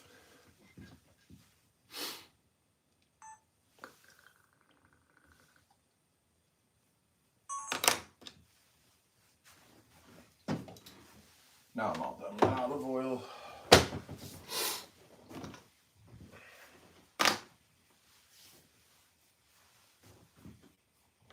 And there have been some of my followers, especially on TikTok. That's where I see it the most in terms of this like repeat comment from my followers that will say that they don't really care for my cooking, that they're just here for the yelling, for the scolding. So I think it's pretty funny. It was meant for, it started because of my haters, but it entertains those who enjoy my content. So, you know, it brings value to both sides.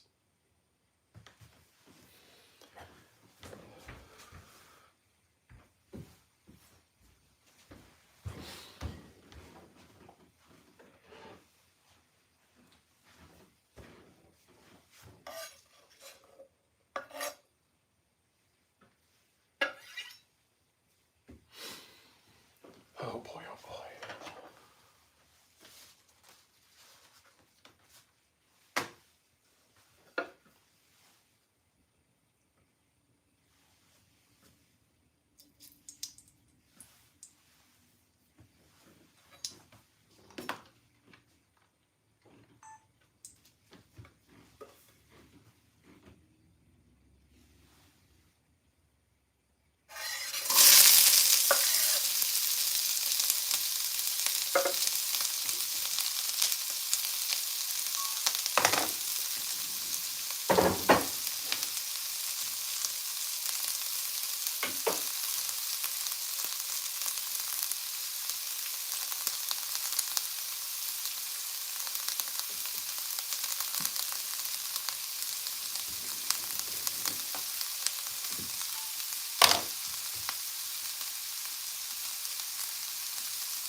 So we're just gonna let these onions and garlic fry for a few minutes here, just to let it become fragrant, get some color as well.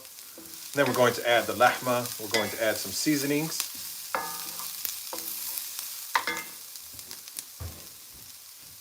And then we're going to let it cook for a few minutes. You're gonna add some tomato sauce as well to it. Just a little bit, not a whole lot, like about like a quarter teaspoon or a quarter cup, which is equivalent to about 4 tablespoons. We might add more. We'll see how it goes. Oops.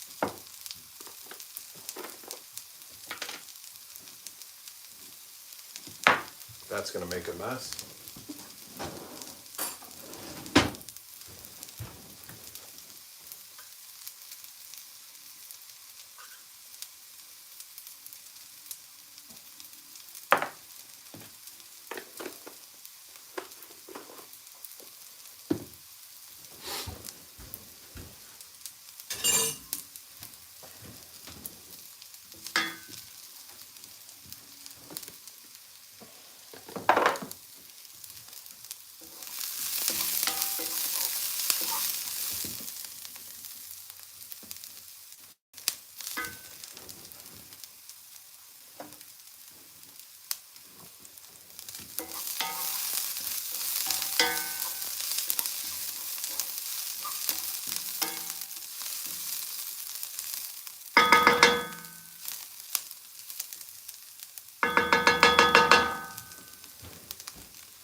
I didn't tilt the bowl enough so it didn't pour out until all right here. Whatever. It is what it is. It happens.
think my live on TikTok, just like, I think because of my phone battery.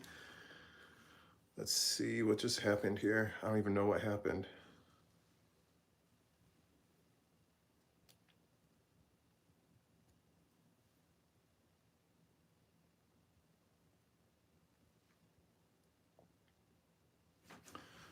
Oh, I guess when it said my live was discontinued due to inactivity, I think one of those like CAPTCHAs came up again and I didn't even realize it. Okay.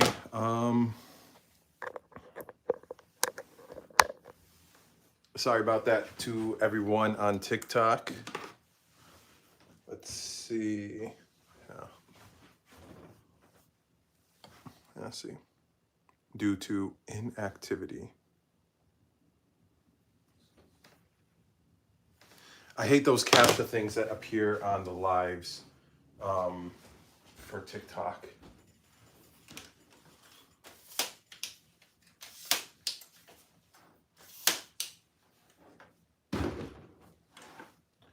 Whatever, it is what it is. I always thought that it would only be one that appears.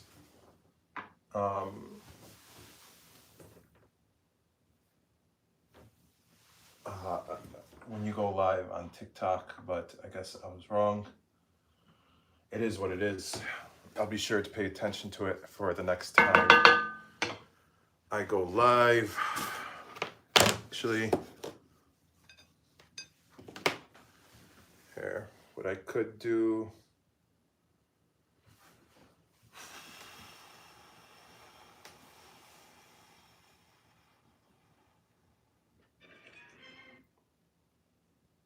I could just go live again on TikTok. Let's see.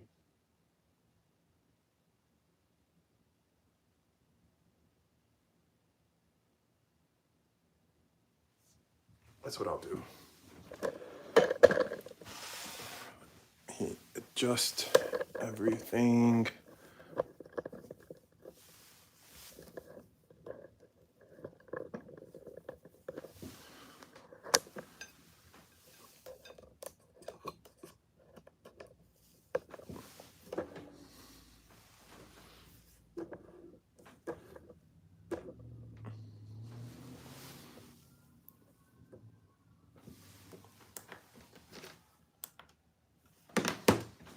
All right, I think that should be okay. Let me actually, because that battery is dead, let me switch the cord over this way.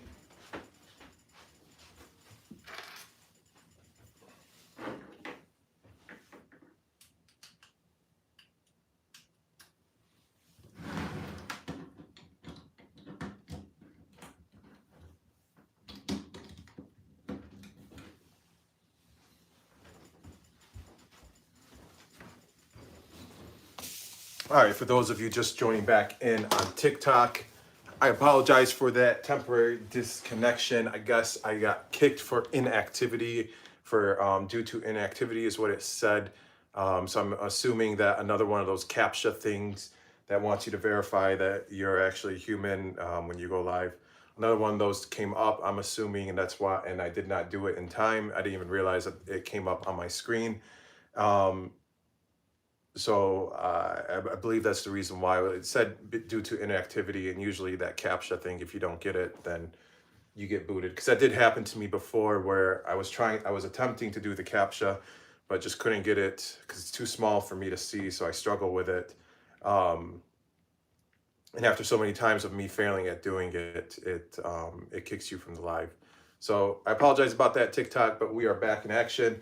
Right now, we're about to bring some tomato sauce over here and add it to the lahma. We're only going to do like a little bit, like a quarter cup, which is equivalent to like about 4 tablespoons. I think a quarter cup is 40 tablespoons to be exact. So we're not going to add like too much. We'll see how it looks and go from there.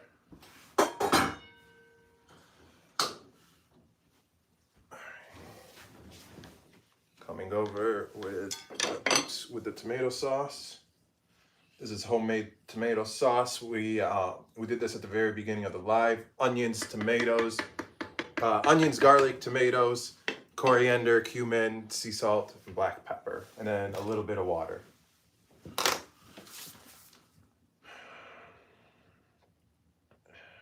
All right, let's see, where am I? Once the lahma, turn off the heat. I did that and mix. Sorry.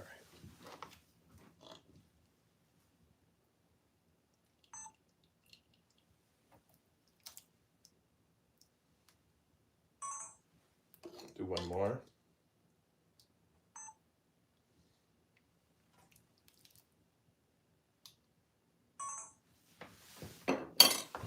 Clean up and aisle all of them.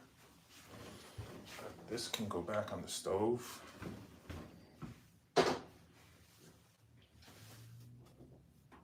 I'm also going to preheat my oven right now to 400, oops, to 400 degrees Fahrenheit. Oh, that would not have been good. My hand was still on the handle of the pot, and when I went to walk away, I kind of dragged it a little bit, and it could have slid off the stove. That would not have been good. Oh, I would have been so mad at myself. One of my biggest pet peeves is wasting food, in all seriousness.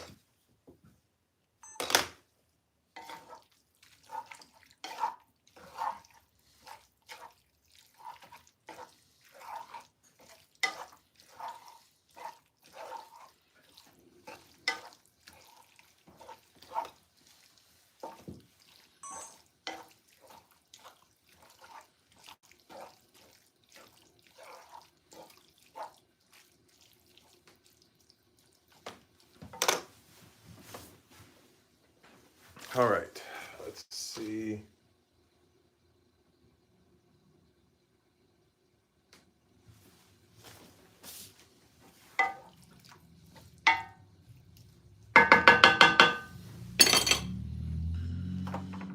All right, we are done with the countertop stove. Actually, let me move this to my main stove just temporarily. And let me wipe down my area because I do need to realign my main camera for this next shot.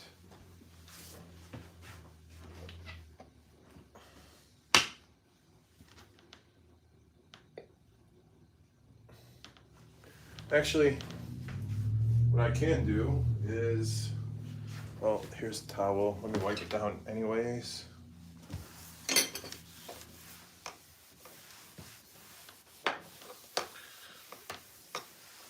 Okay.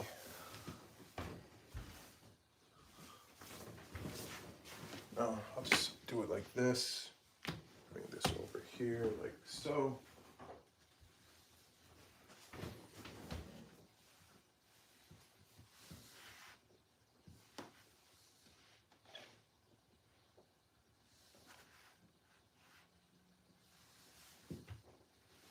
Where's the potatoes? Oops.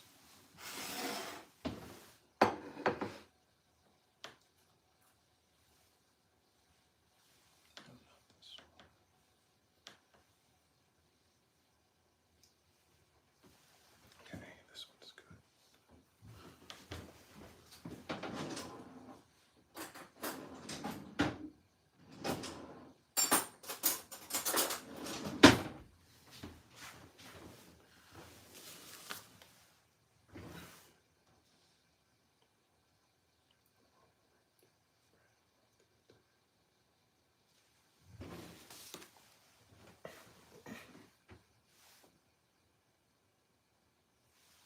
Okay. Let's do this. So all I need to do is just record one with my main camera. If I can get the one, then we're good to go. Just keep my hand right here. Bam, bam, bam. We should be good to go.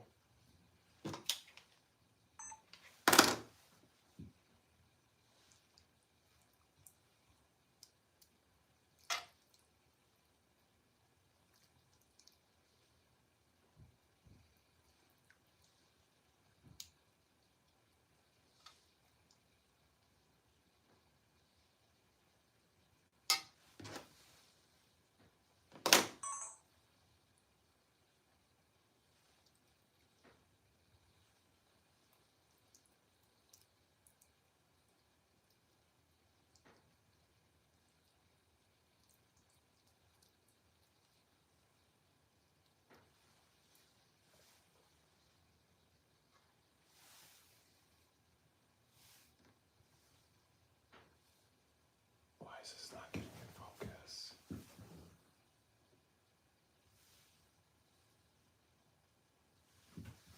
Come on.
I hope this is in focus. All right, it looks okay to me.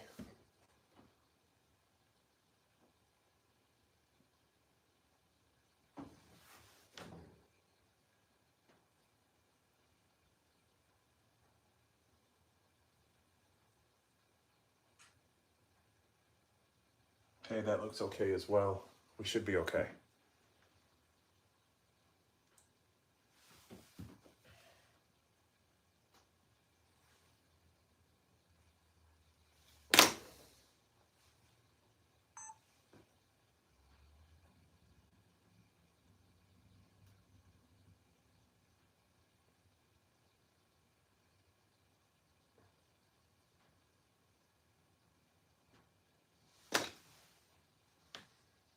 So it should look like that. You want to fill the lahma all the way up to the rim.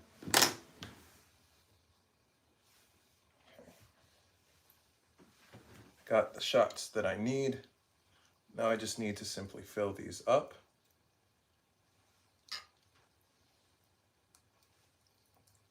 Then we can move on to the next step. We're obviously not going to be using all this lahma. It's okay though. So I plan on repurposing it for other things throughout the week. That is the oven.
right, so the potatoes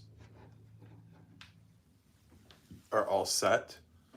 However, we still have the jalapenos. Jalapenos are optional if you want that added heat.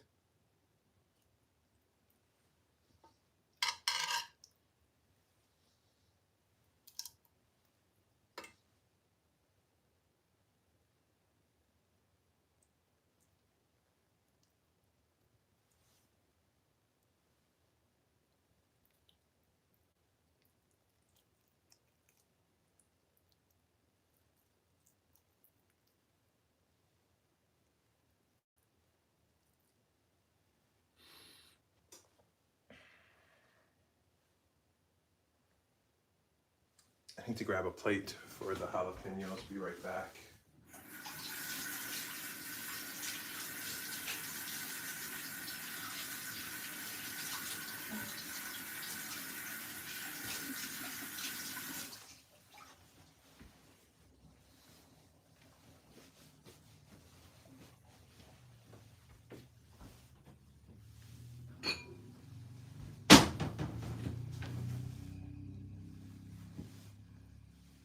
Just put them in a bowl. That'll do. It'll be okay. And this one supposedly is a jalapeno, but when I sliced into it, it smelled sweet like a bell pepper. I got it from one of my orders with Instacart. It's what one of the shoppers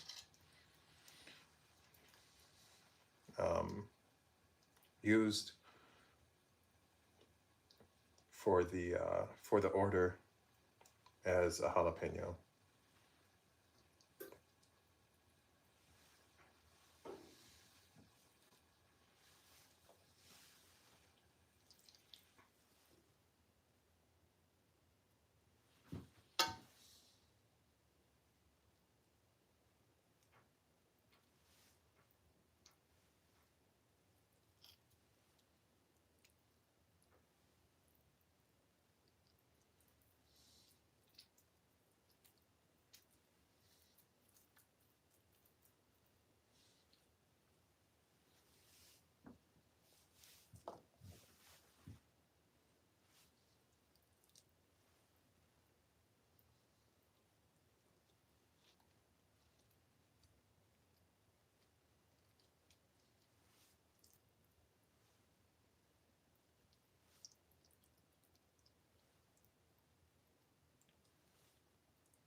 All right, I'll be right back. I'm going to wash my hands.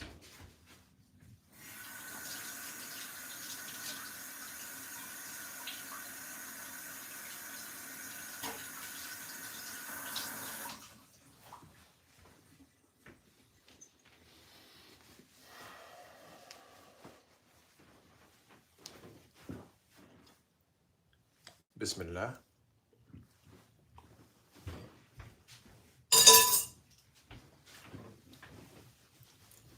The leftover lahma I'm just going to repurpose later this week. So I'm just setting it back on the stove for now, just to get it out of the way.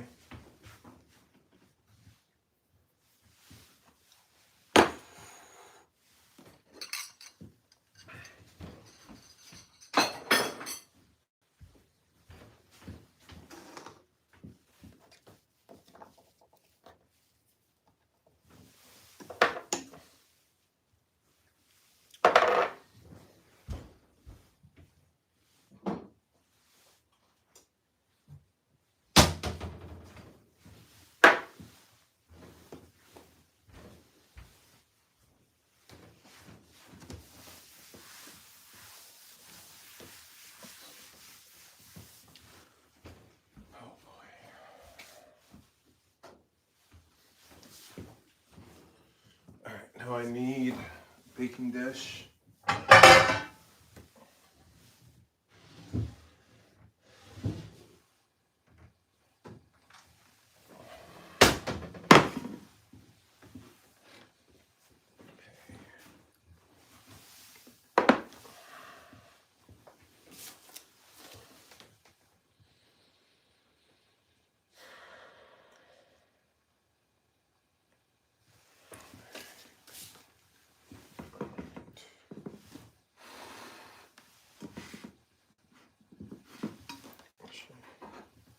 This can stay over here. I need to adjust my camera angle.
Internal temp too high. Of course it is.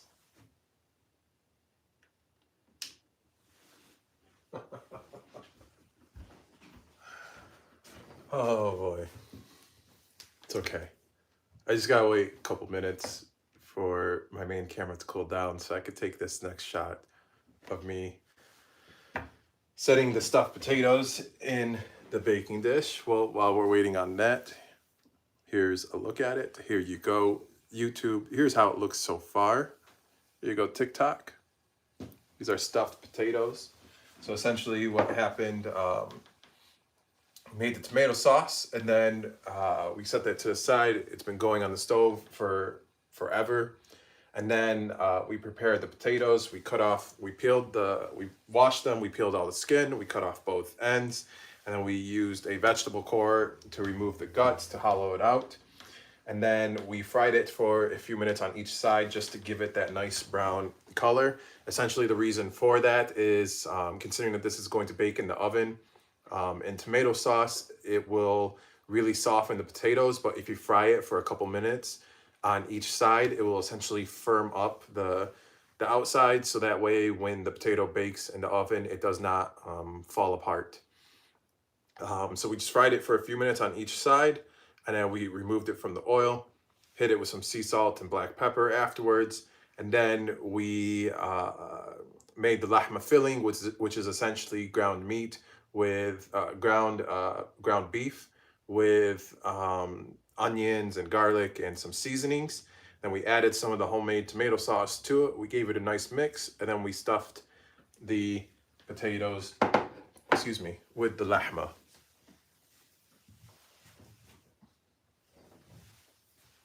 That brings us to where we are right now.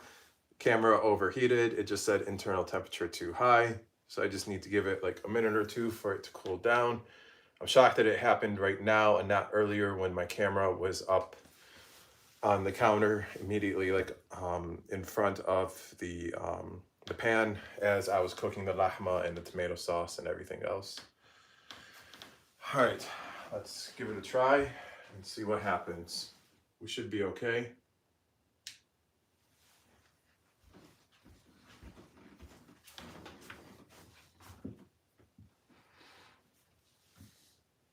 Waiting to see if it will kick back on. Yep. All right, we should be okay, I hope.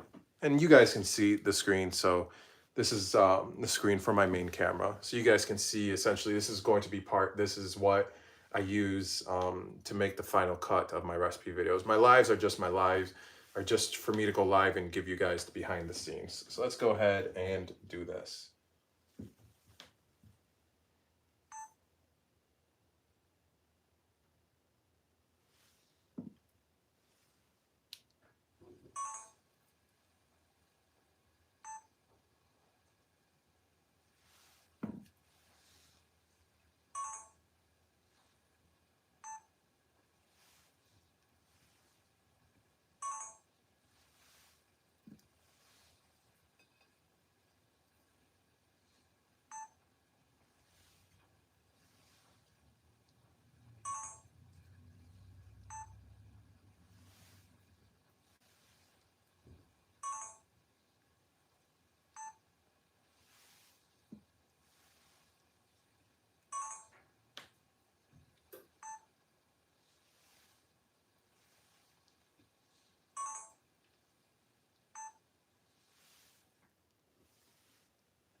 know if I do it straight from the pot, I'm definitely going to make a mess, considering that it's an uneven surface, so it's going to, and I won't be able to see from the way I'm pouring.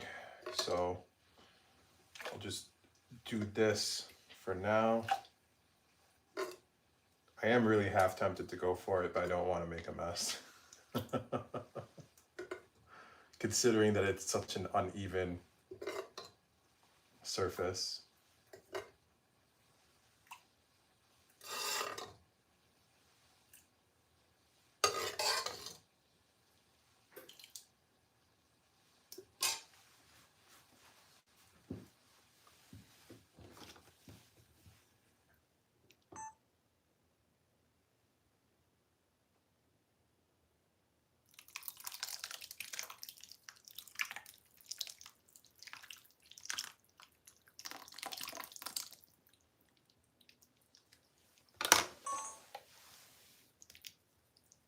So even doing that, it's still splashed up.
Internal temp too high. Of course it is.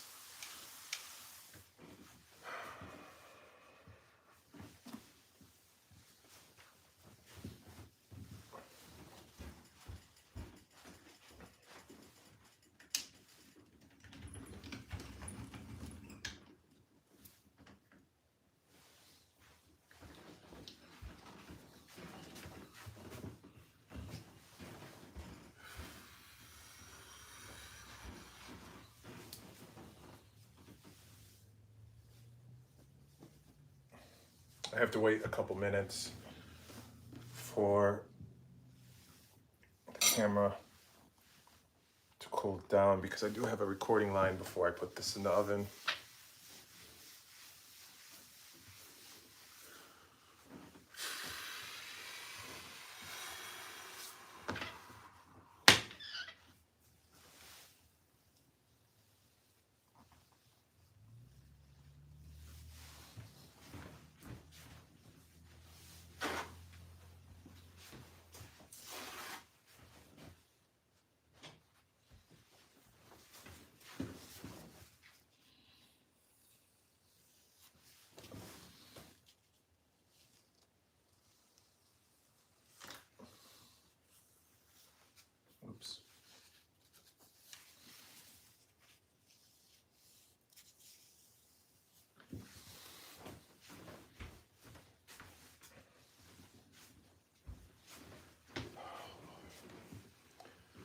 Another minute, and then I'll turn the camera back on. I do have a recording line.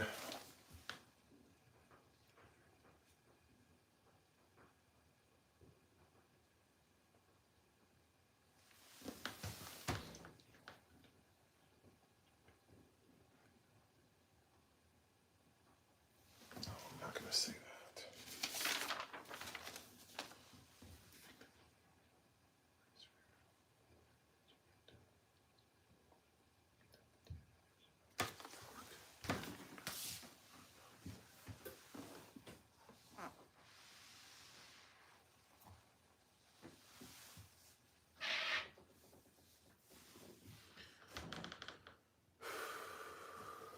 All right, let's turn this back on, see if we're good to go. Let's hope so.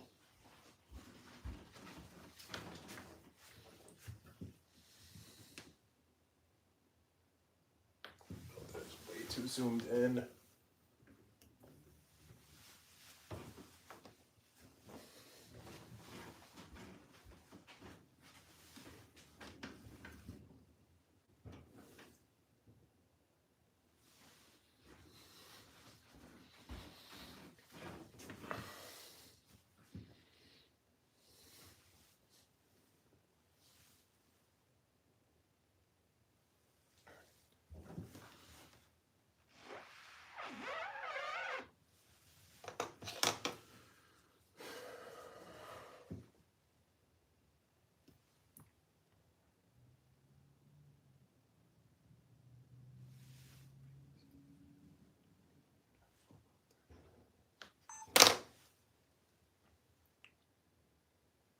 Bake this in the oven at 400 degrees Fahrenheit for about 30 minutes. Or until the potatoes become fork tender.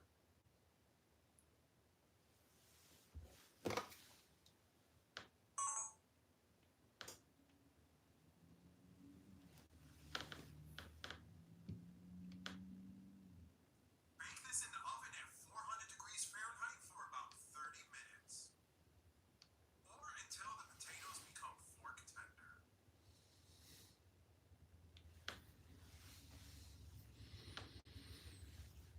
Oh boy.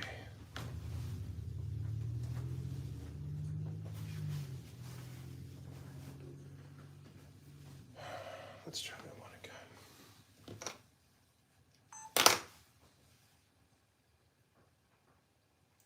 Bake this in the oven at 400 degrees Fahrenheit for about 30 minutes. Or until the potatoes become fork tender.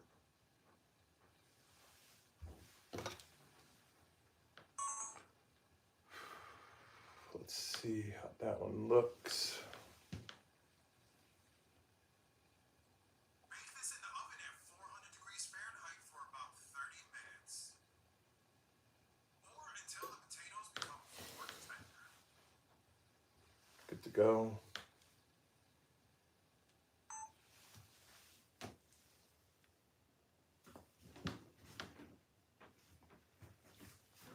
Okay.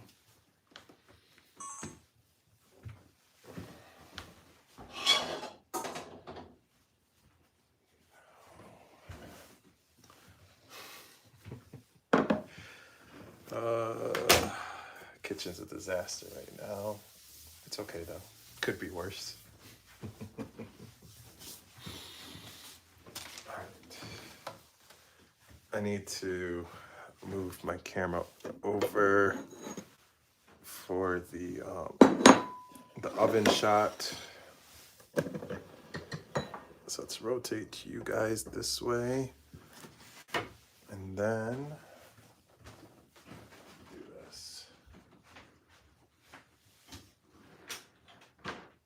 I need to bring my other camera over, so just bear with me because right now everything is a mess.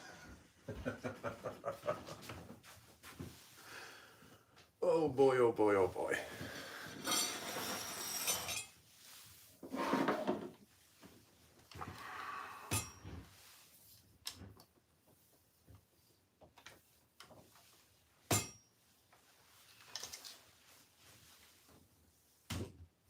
All right, I'll put that there.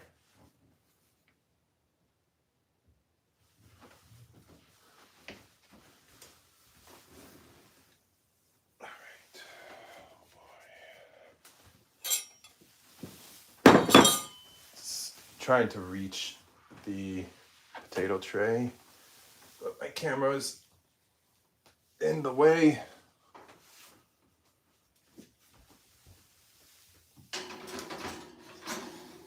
Let's position that there. I need to get the shot that I need as well.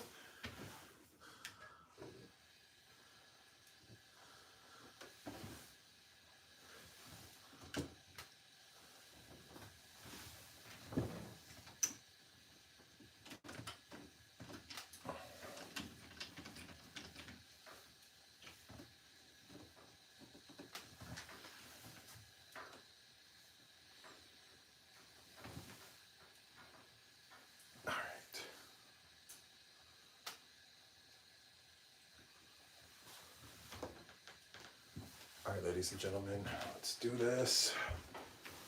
Come back this way. Oh boy, oh boy.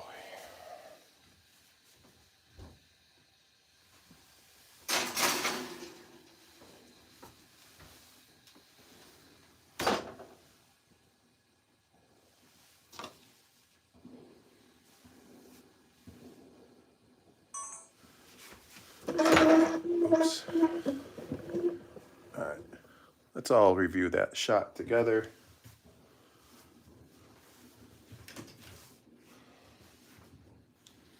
If I could get this to work. All right. So I'm taking it out because I set it in there first just to line up the shot.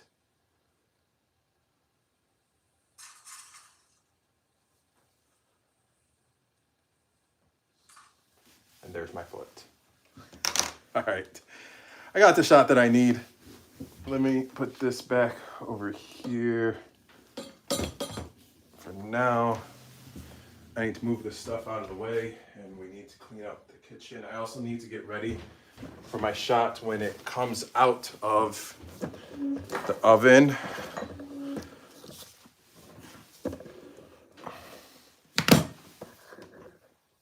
So let's go ahead and do that as well.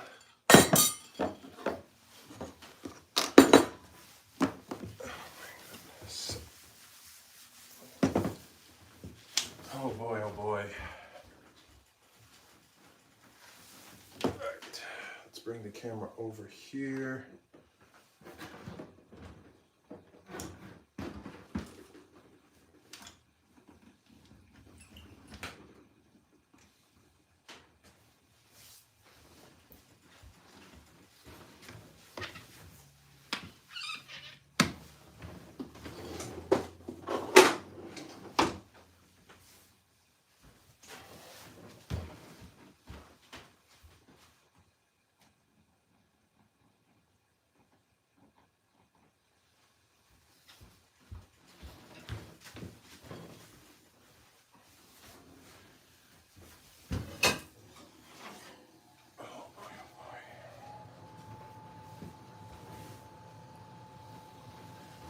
Of course, I just spilled some.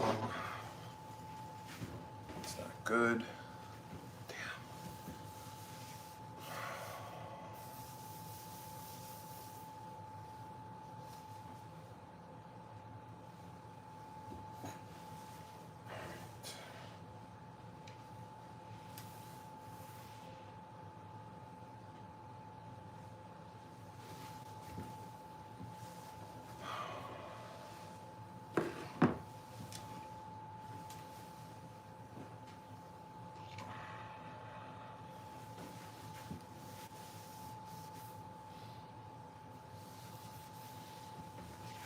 Now I need to just line up this camera.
This should be okay.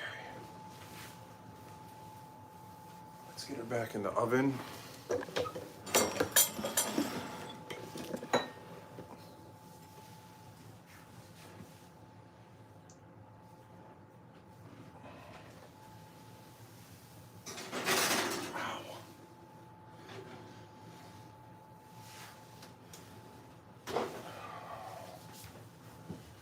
All right, it's in the oven, thank God. 30 minutes, and we can take it out of the oven.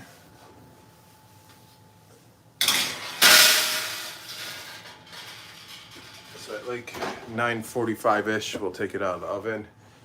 Let me turn off this camera, and let's go ahead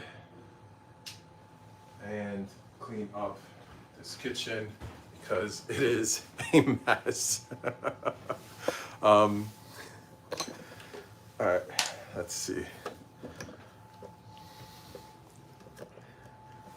So here's my kitchen island. Like 2/3 of it needs to be cleaned.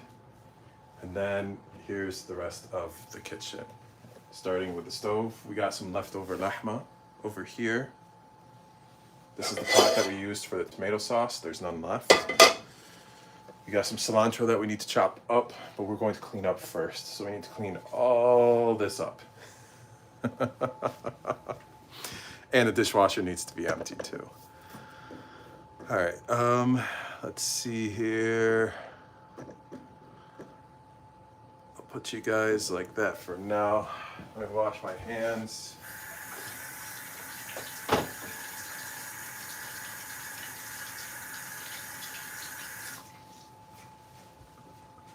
We're gonna empty the dishwasher, and then we're going to clean all this nonsense up. And then hopefully by then it'll be time for us to say Yallah, Bismillah, and to eat. Oops.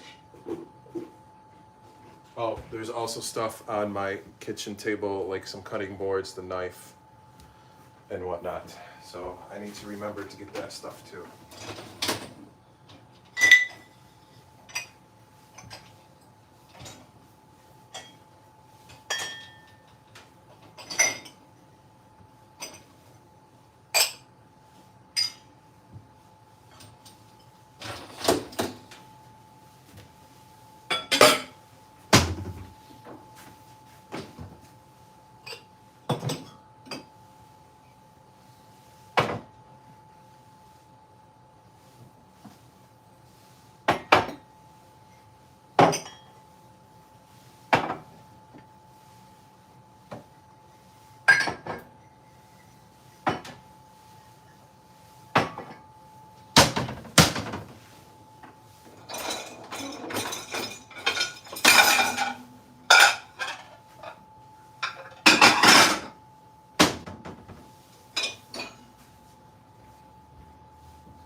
Dishwasher is empty.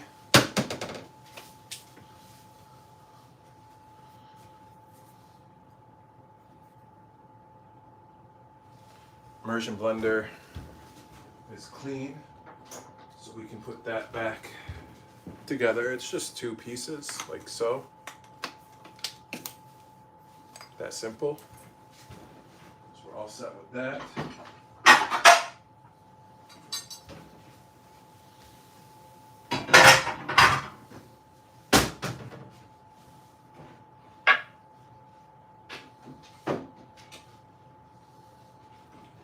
Here's the other dishes that were at my kitchen table. All right, let's bring you guys over here.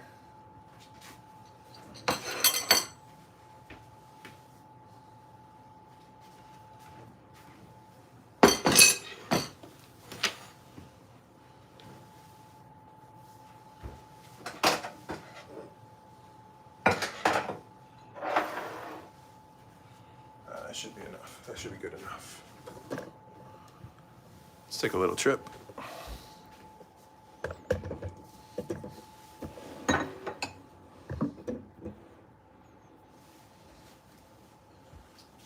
All right. Let's see.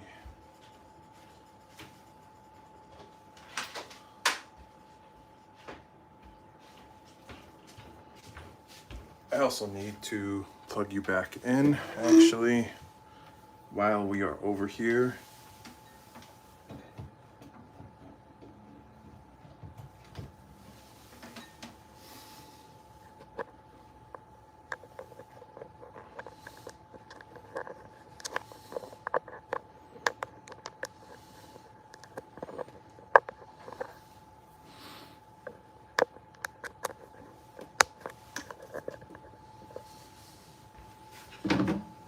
Right.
All right, ladies and gentlemen, the kitchen is clean for the most part until further notice. It's about like 92% clean. Let's see, we still have about 10-ish minutes for the stuffed potatoes to finish baking. Let's go ahead and take a sneak peek, see how we're looking. Okay. Here, I'll give you guys a sneak peek, but I have to unplug the cord first so that way it can reach. So let's take a little trip down here to the oven in 3, 2, 1. So we got 10 stuffed potatoes in there, as well as 6 jalapenos. They're all stuffed with lahma. Super excited for this one. In Egyptian culture, we call it batatis mahshiyya. All right, what's next? Let me put you guys back over here for now. I need to reset up I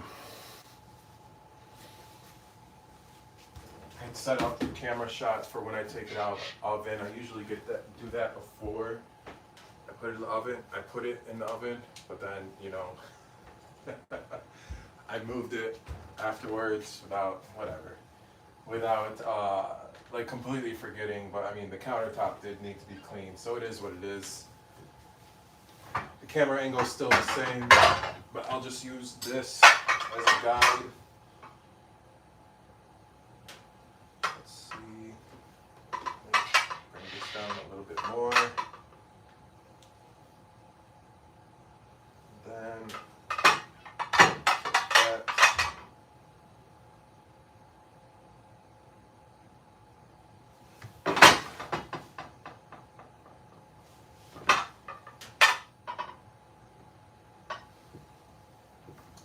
alright, that should be okay. Because this Pyrex right here is just like a little tiny bit smaller than the one that is currently in the oven. So that's good to go. Alright, so we are at the tail end here. We have a little less than 10 minutes left on the potatoes in the oven, where we are currently making stuffed potatoes, also known as batatis mahshiyya in Egyptian culture. It is not Egyptian in origin, however, it is very popular in Egyptian culture. So all that's really left now is just to wait for it to finish baking. Then I have to take the pictures I need for my thumbnails, for my video, and for my website. Then I have a few lines that I need to record after it's all plated. And then we can say Yallah, Bismillah, and we can eat. I am super excited for this one. I'm super excited because, you know, we're making lahma, but this one did take, I think this is my longest live.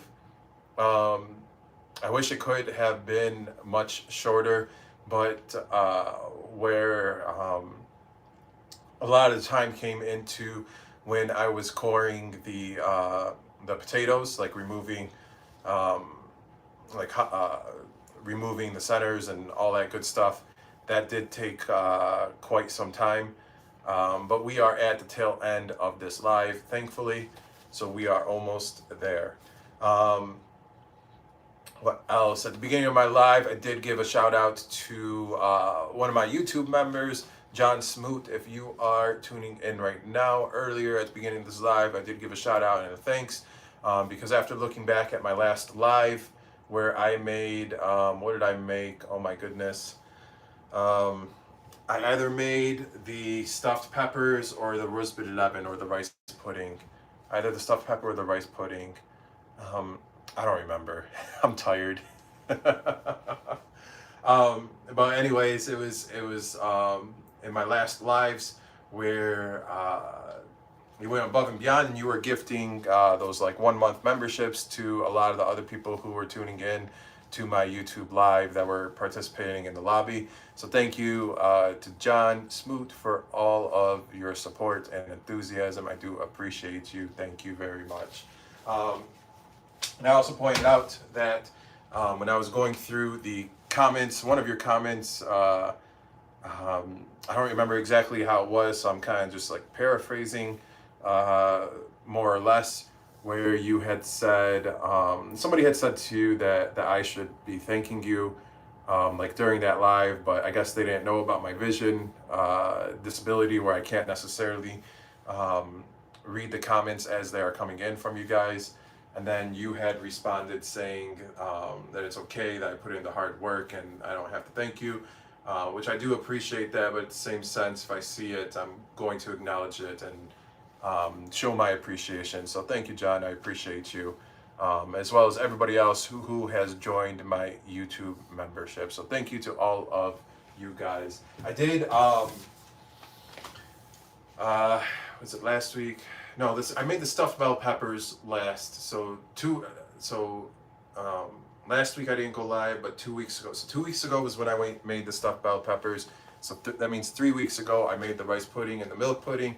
I did introduce a few more emojis at that time as well too, that all of my YouTube members can use. I did introduce a rice pudding and a milk pudding emoji. And what did I do before? I honestly don't remember what I did before. I think I did food, so fava beans and ta'amiyya, which is the original falafel in Egyptian culture. And for those of you who do not know, ta'amiyya is literally like the OG. It's the first falafel, the first everything, and originated in Egypt. And then when it was later adopted by other regions, it was made differently, and then it was given the name falafel. But anyways, back to the emojis. I did introduce an emoji for the food and ta'amiyya as well. And then the rice pudding and the milk pudding, also known as ruz bil laban and mahallabiyya. And I do have recipe videos out for each and every single one of those foods that I just mentioned. So definitely check them out if you already have not. And all of my all of my full recipes are on my website, theegyptiancook.com. It is all linked in my bio. There you can find all of my recipes with the video, a full ingredients list, and written instructions all in one place to make it easier for you guys to follow along, for those of you who like to try any of these delicious foods and recipes that I share with each and every single one of you. Speaking of which, all right, it is 9:39, so we have less than 1 minute. Now we're going to check on the potatoes. If they are fork tender, then we are good to go. We're going to take it out of the oven. We're going to do what we need to do. And then we're going to say Yallah, Bismillah, and we are going to eat, and life is good. And I forgot about the cilantro.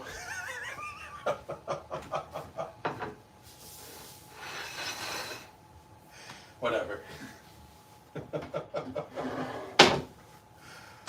Oh my goodness.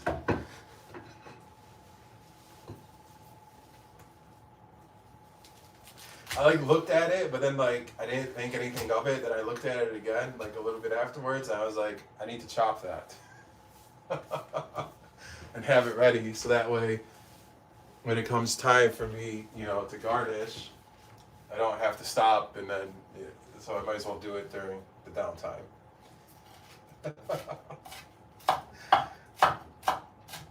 All right, so temporary change of plan. We're going to chop up some cilantro, and then we will check on the potatoes in the oven, and we should be good to go. And then life will be good.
Was it so bad?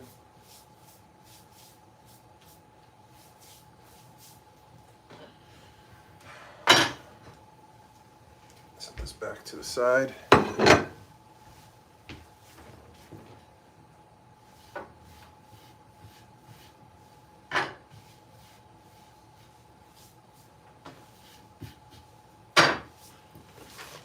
See my recording lines. Here it is, fresh out of the oven. I already set that to serve. Blah blah blah. Garnish it. It's ready to serve. Okay, I already said all that. For Egyptian food culture and spontaneous healing. Okay. Oops, wrong way. There we go.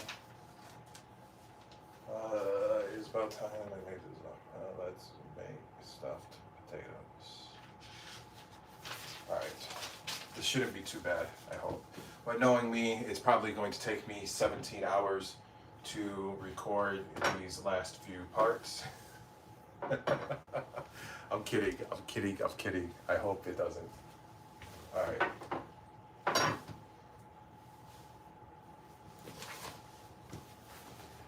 Let's check on the potatoes. 942.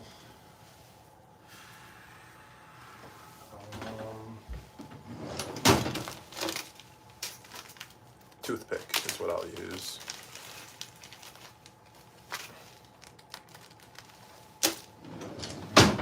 Toothpick.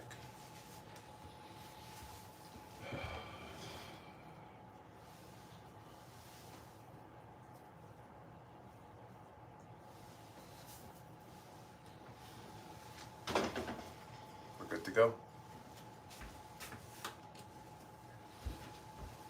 All right, let me move you guys back over. First, I need to unplug you from the outlet.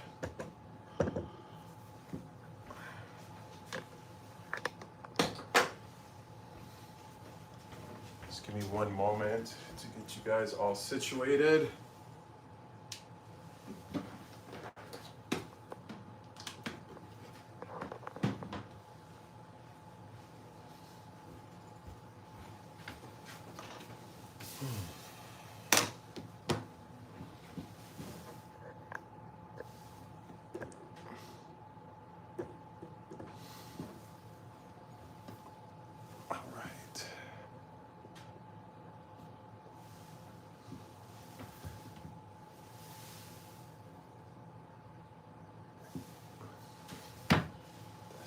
There.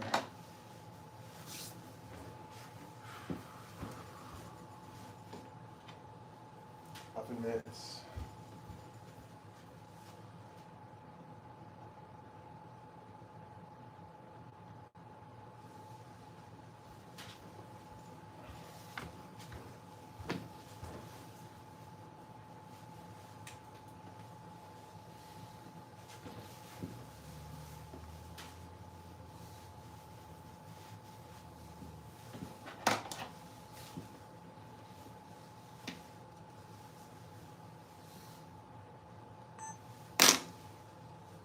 All right, ladies and gentlemen, let's do this.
ladies and gentlemen, before I plate this, I'll give you a close up of the tray.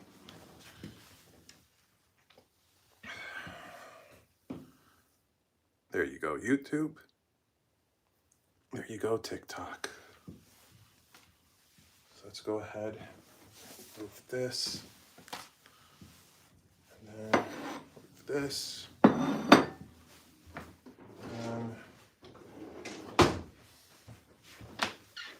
this right here, like so.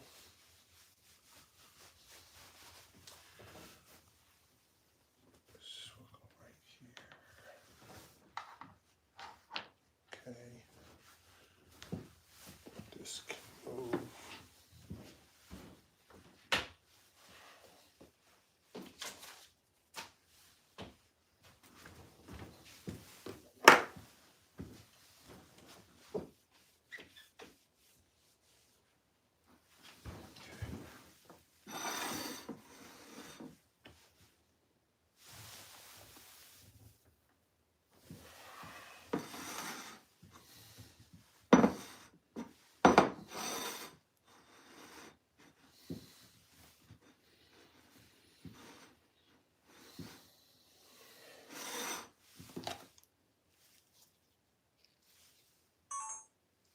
I was recording the whole time. Oh my goodness, no. Did I at least get the shot of me setting it down? I hope so. Yeah, I did.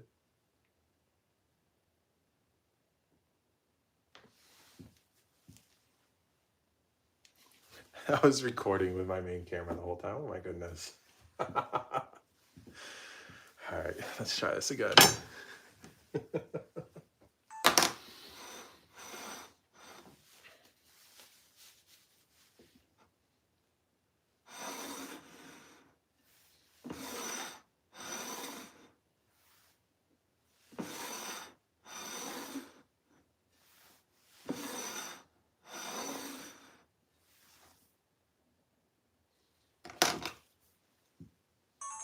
That should be good.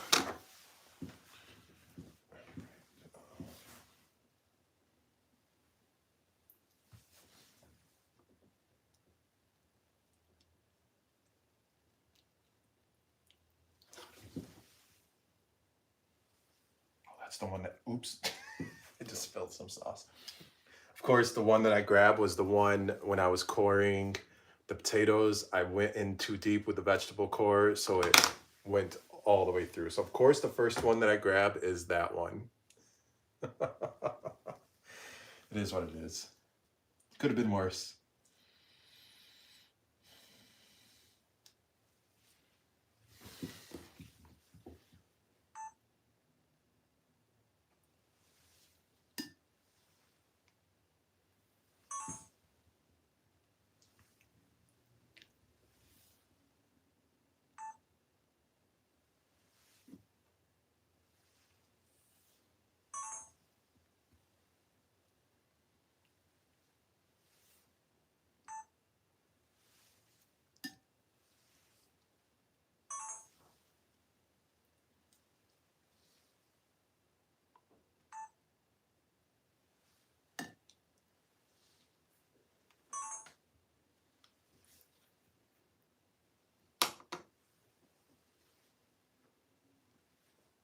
You know what? Let's do this again. Let me put some sauce at the bottom of the plate before I do all that. Take 500.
needs to move out of the way.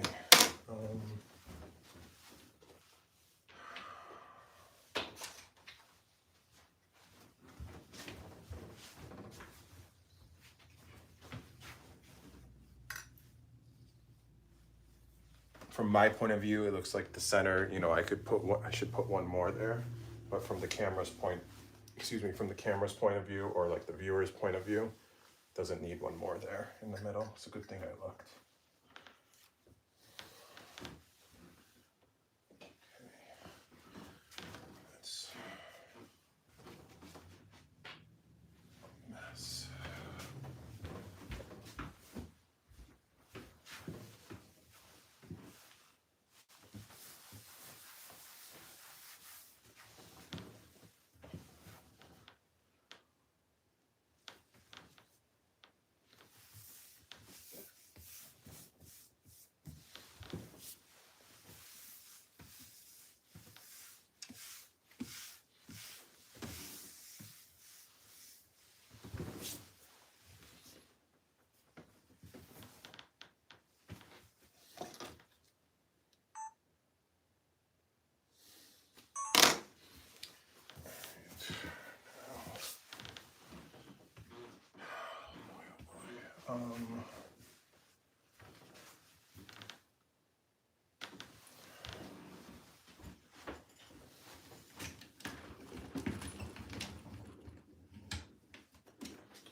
Now I need to get the pictures that I need that I'm going to be using for my thumbnails.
All right, ladies and gentlemen, here you go, YouTube. You get the first look. We got stuffed potatoes, also known as batatas mahshiya in Egyptian culture. Here you go, TikTok. Stuffed potatoes, also known as batatas mahshiya in Egyptian culture. So I just have a few lines to record for my intro and outro. Then we can say Yallah, Bismillah, and we can eat.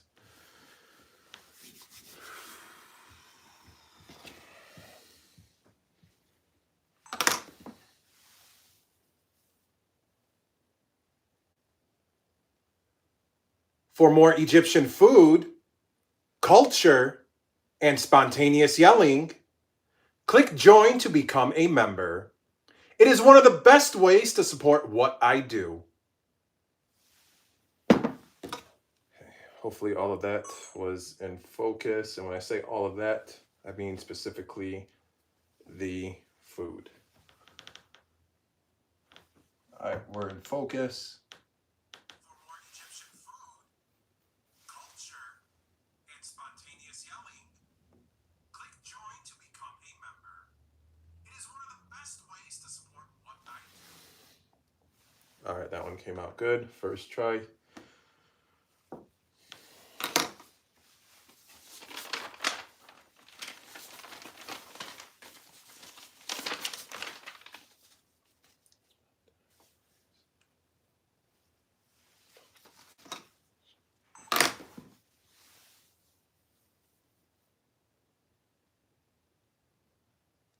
It is about time I made some lahma. Let's make stuffed potatoes. Let's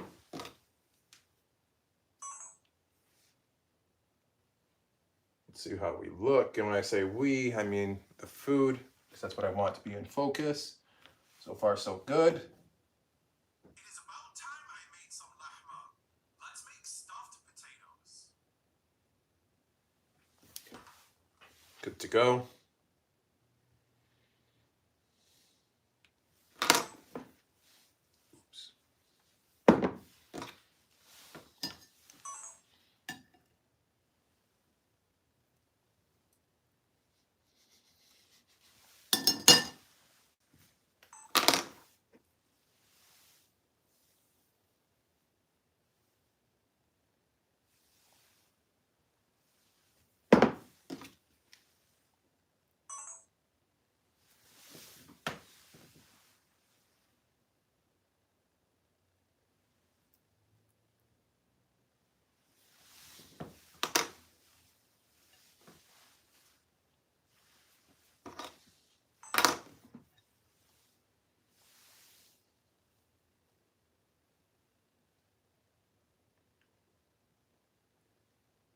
Yallah, Bismillah. Yallah, Bismillah. Yallah, Bismillah. Yallah, Bismillah. Yallah, Bismillah.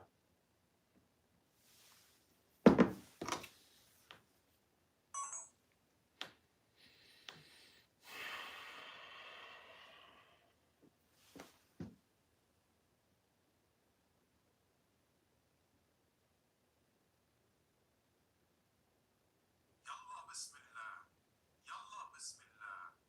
Yallah, Bismillah. Yallah, Bismillah. Yallah, Bismillah.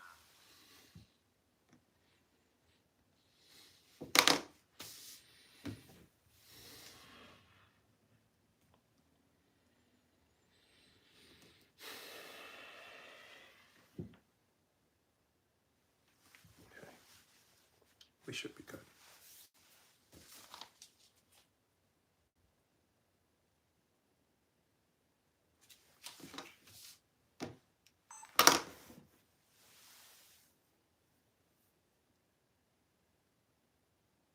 In Egyptian culture, we call this batatas mahshiya.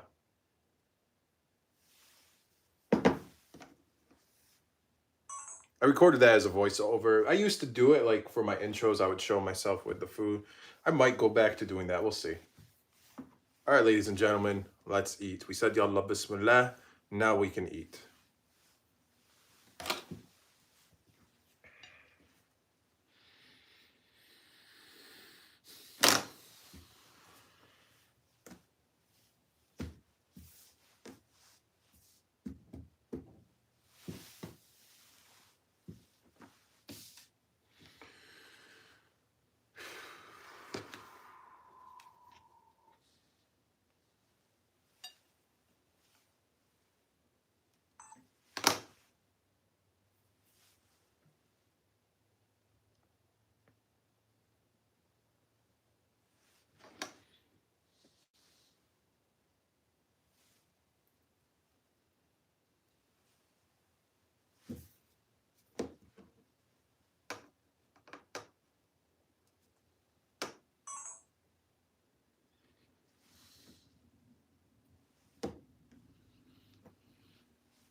Mm-hmm.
All right, ladies and gentlemen, that does it.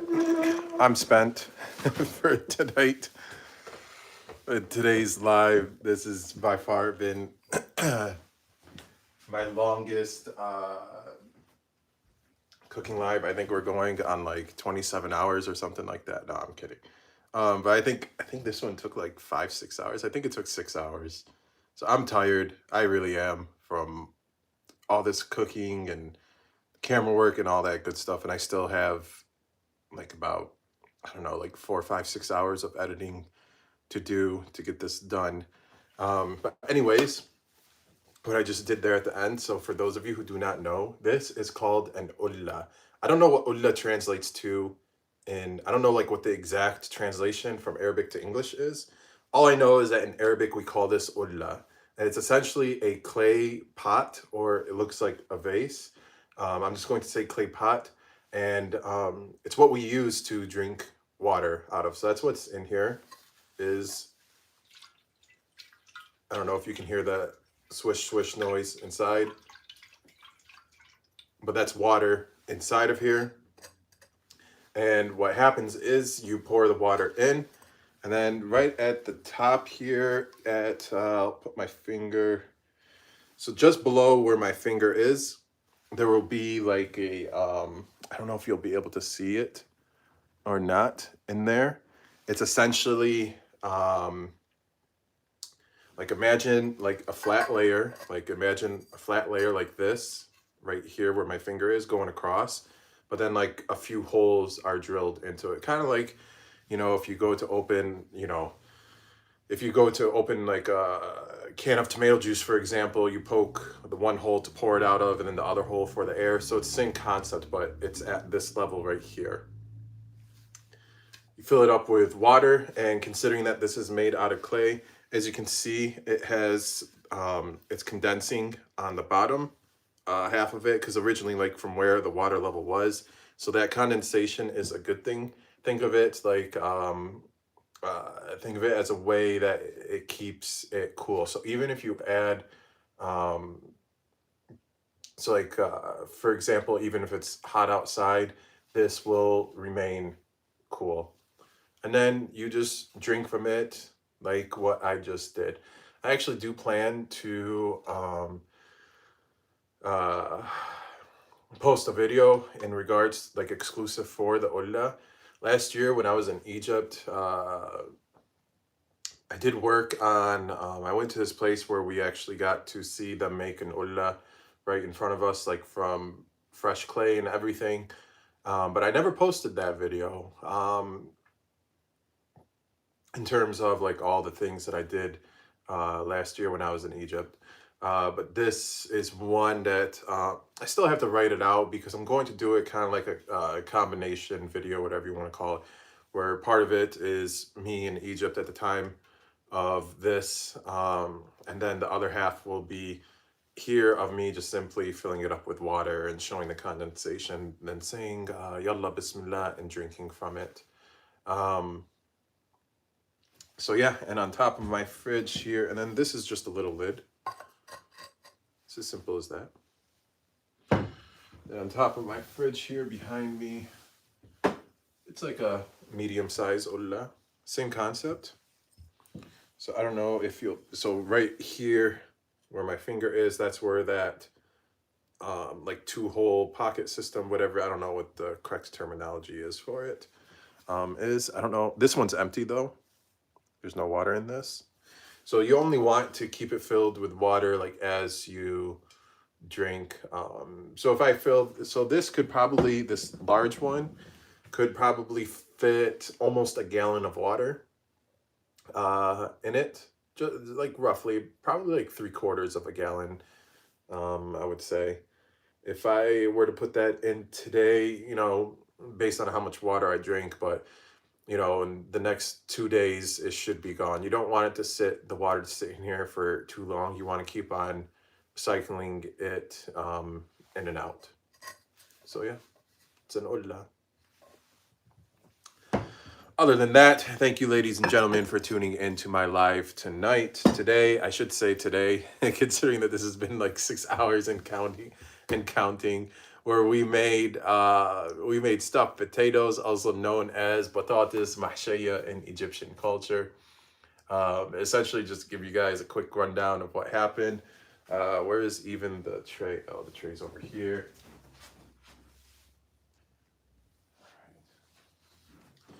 So to give you guys a rundown of what happened, we started with a tomato sauce we made from scratch, fried some onions with some garlic, then we added in some diced tomatoes, then we seasoned it with coriander, cumin, sea salt, and black pepper.